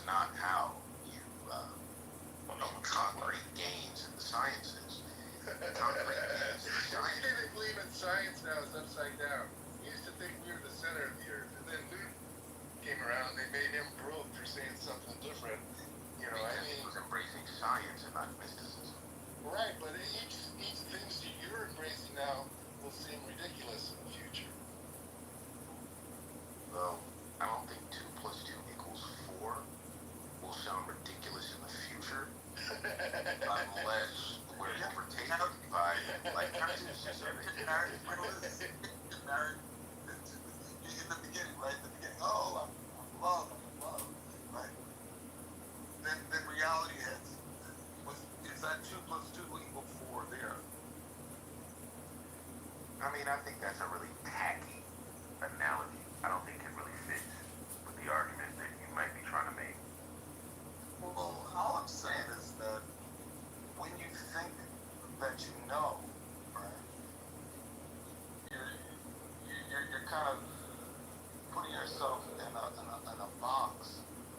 No, there is a distinction and an extent to which you can know. Like 2 plus 2 was always 4, regardless of what dimension you were observing it from, right? Whether you did or didn't know it. But, okay. Mojo, you can discuss, you can debate more than me. Can you give your sense of what your opinion is? About objective reality? Is that what we're talking about? No, okay. I think there's see, we may all be in agreement, but we're speaking a little different language, so maybe you're able to, from being objective, be able to see where we're agreeing rather than... How about just saying mathematics is a type of language? Hold on one second. I don't think mathematics is a language. In fact, I think math exists. We just discovered it. So the discussion was, Gildas said, is there anything, do you realize any way that could exist any outside of 2 plus 2 equals 4? In other words, like, what I'm seeing is logic. He's in logic. Right? Could I see 2 plus 2 equals something else other than what it's logical to think is 4? Well, yeah, 2 plus 2 could equal something other than 4 if 2 doesn't represent 2, because 2 could be representative of something else. 2 is your 2 is your perception of something. So what I mean by that is, I could think you are very, well, let me not say. Schizophrenic, so there's 2 of them. I could think the painting is beautiful, but you could say that's ridiculous, it's ugly, right? So we could have 2 different perspectives on that painting. So in this context, this is what I'm talking about, where you might think something's beautiful and somebody can think something's not. So 2 plus 2 does not equal 4. In that context is what I'm talking about. I think that's not how you can have this conversation.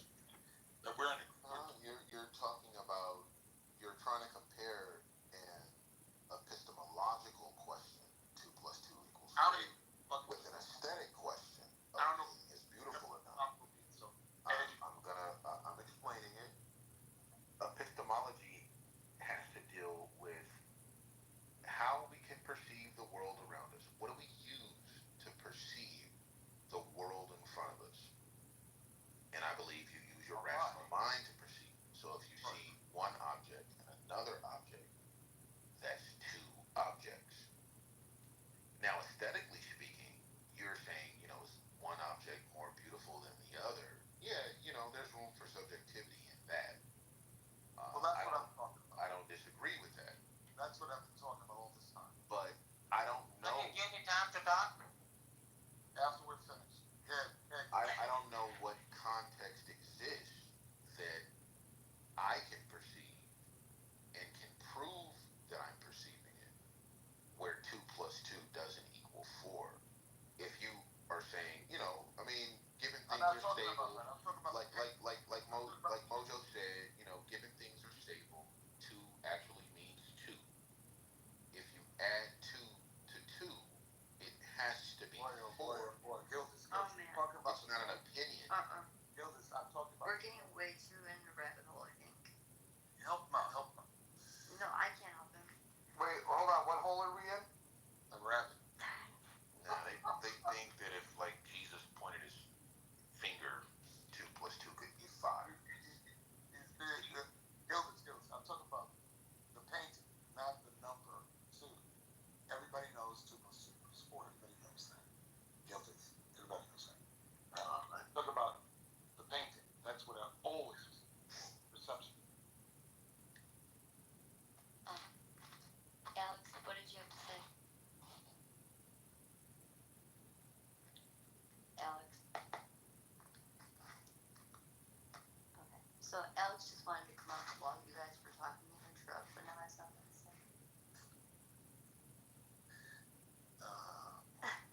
elementary school? When did you take on that persona?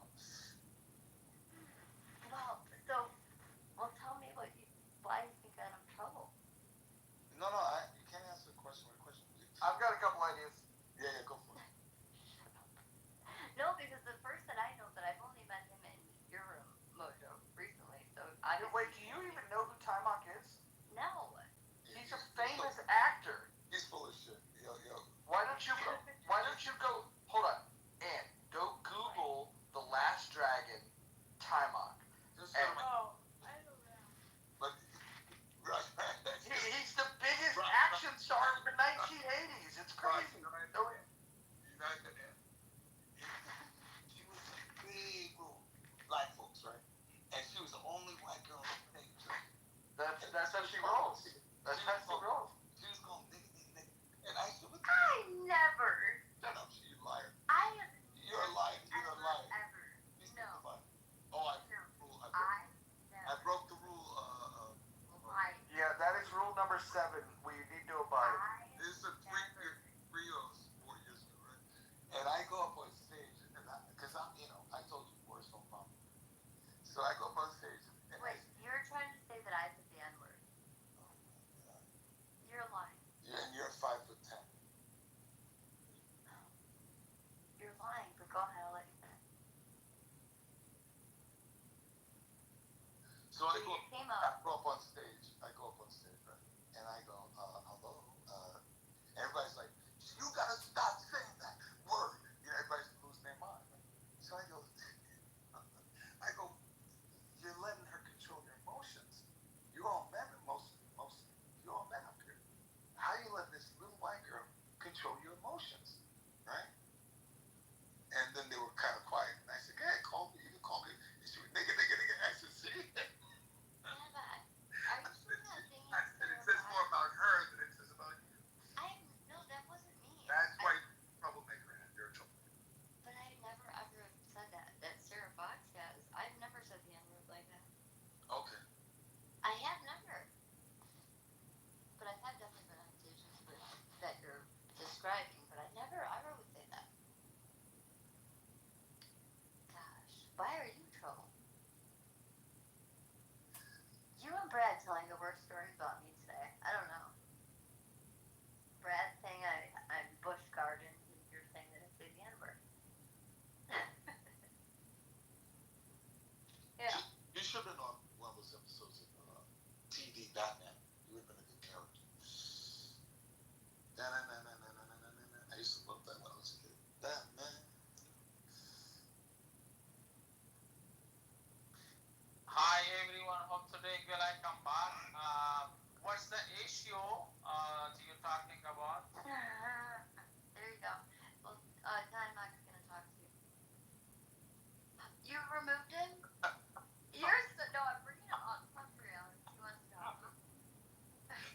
What? Raj, why you remove him when you don't know the guy? Listen, it's 1:45 in the AM. There's no way that voice is going to fucking. I'm not doing it. Why you have a problem with it? You can't be racist.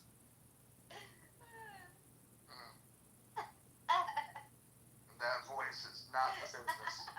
Not the business. No, that's like a 1:45 in the afternoon voice. There's no way. Old clubhouse. Imagine old clubhouse. You come, the guy come on stage, and then they expect you to understand what they're talking. Oh man, the old trolls. You remember the old trolls when they started getting really before trolling became a big. Yeah. The old ones. Like. Yeah. I remember, and I could and they were 14, 15, they picked up on clubhouse between adults and them. The 14, 15-year-olds were just so foolish, and they were having a great time. Yeah, they come into a conversation that was like really serious or religious, and they come on the stage, bitch, and they run off. It was hilarious.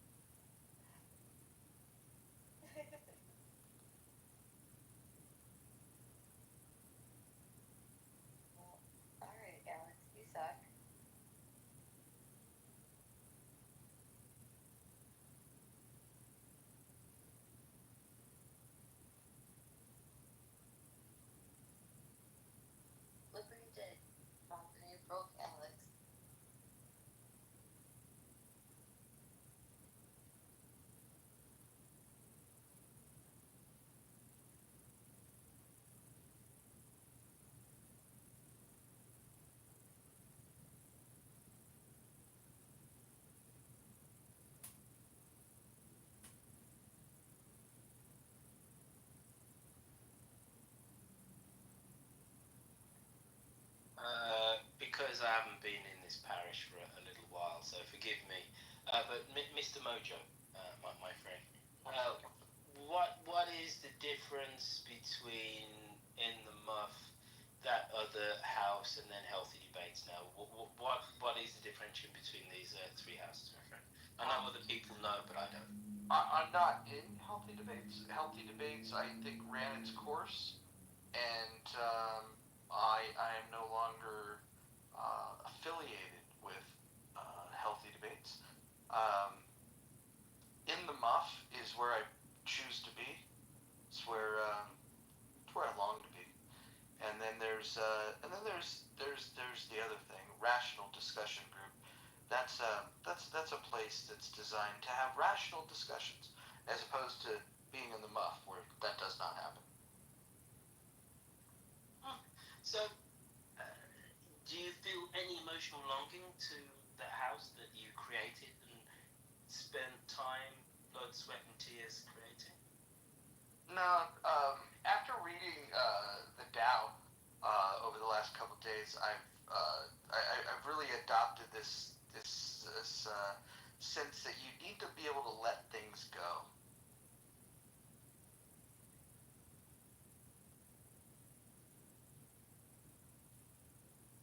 But not Muff.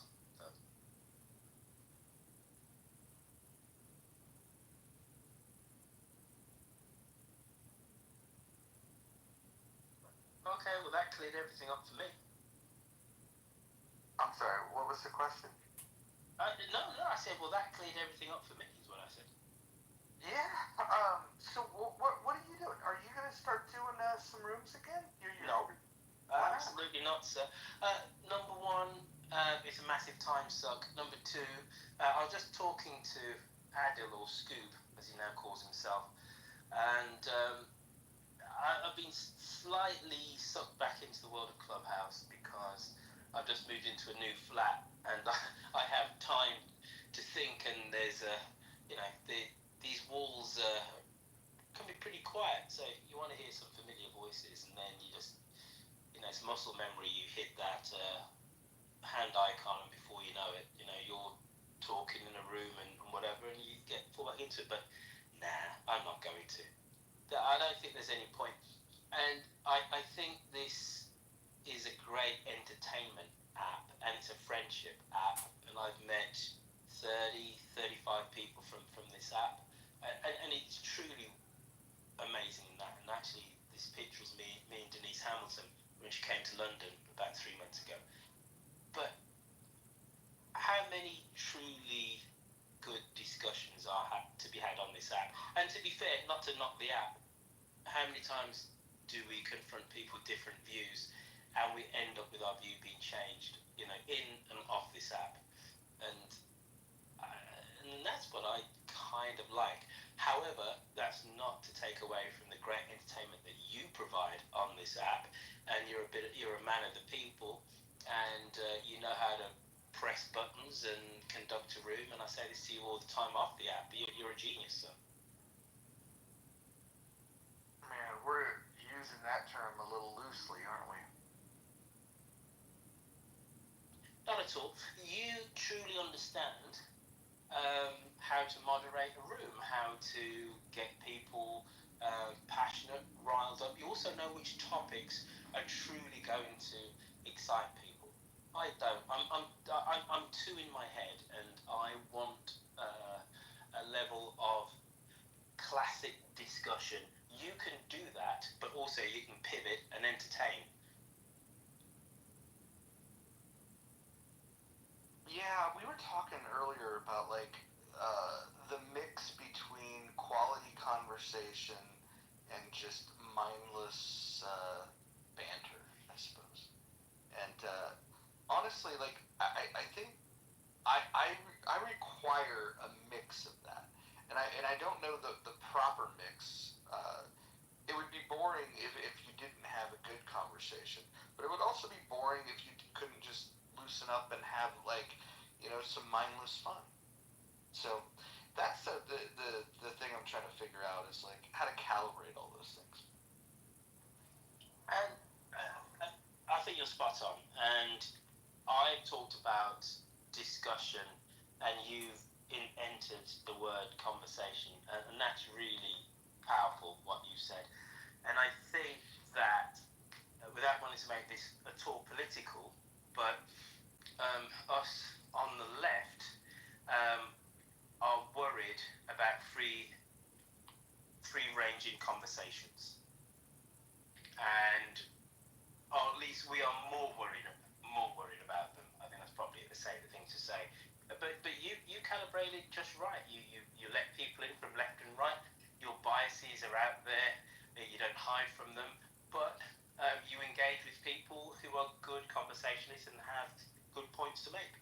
And I think that makes you, vis-a-vis this app, one of the best and a bit of a genius. And I'm not saying this to blow smoke up the bum. It's just true. You're very good at this app. Aw, that was sweet. I have my moments. Thank you, Rubio.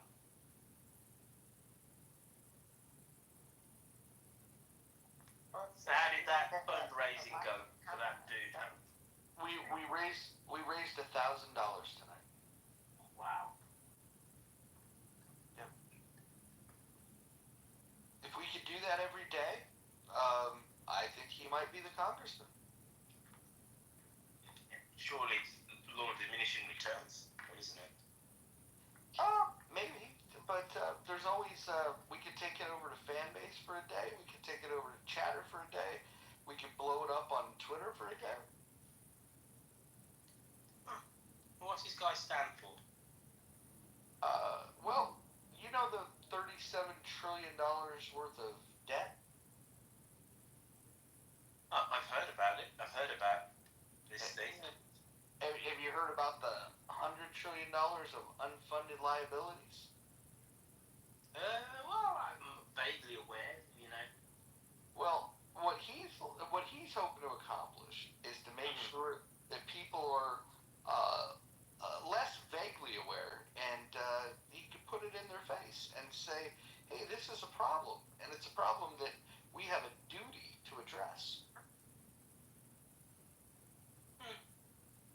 Okay, well, I'll let you Americans get on with that, and I will go on and seize my day, my friend. All right, man.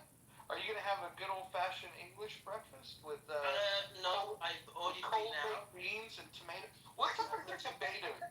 Why do you guys put Tomatoes, come on, please. Why do you guys put that on a breakfast plate, though? Not everybody does it. It's pretty common, but not everybody does it. And what's up with the baked beans? Roger, my good and dear sweet friend, let's not go down that old canard of knocking the Brits for what they eat. This is an old clubhouse ruse of yours. I'm not going to fall for it. I am putting my wallet in my pocket right now. I'm going to sign off. I've got to go out and have a meeting in 1 hour. I'm going to jump in my car, my friend. I love you lots. This has been a wonderful room. Toodle pip, everybody. Have a great day.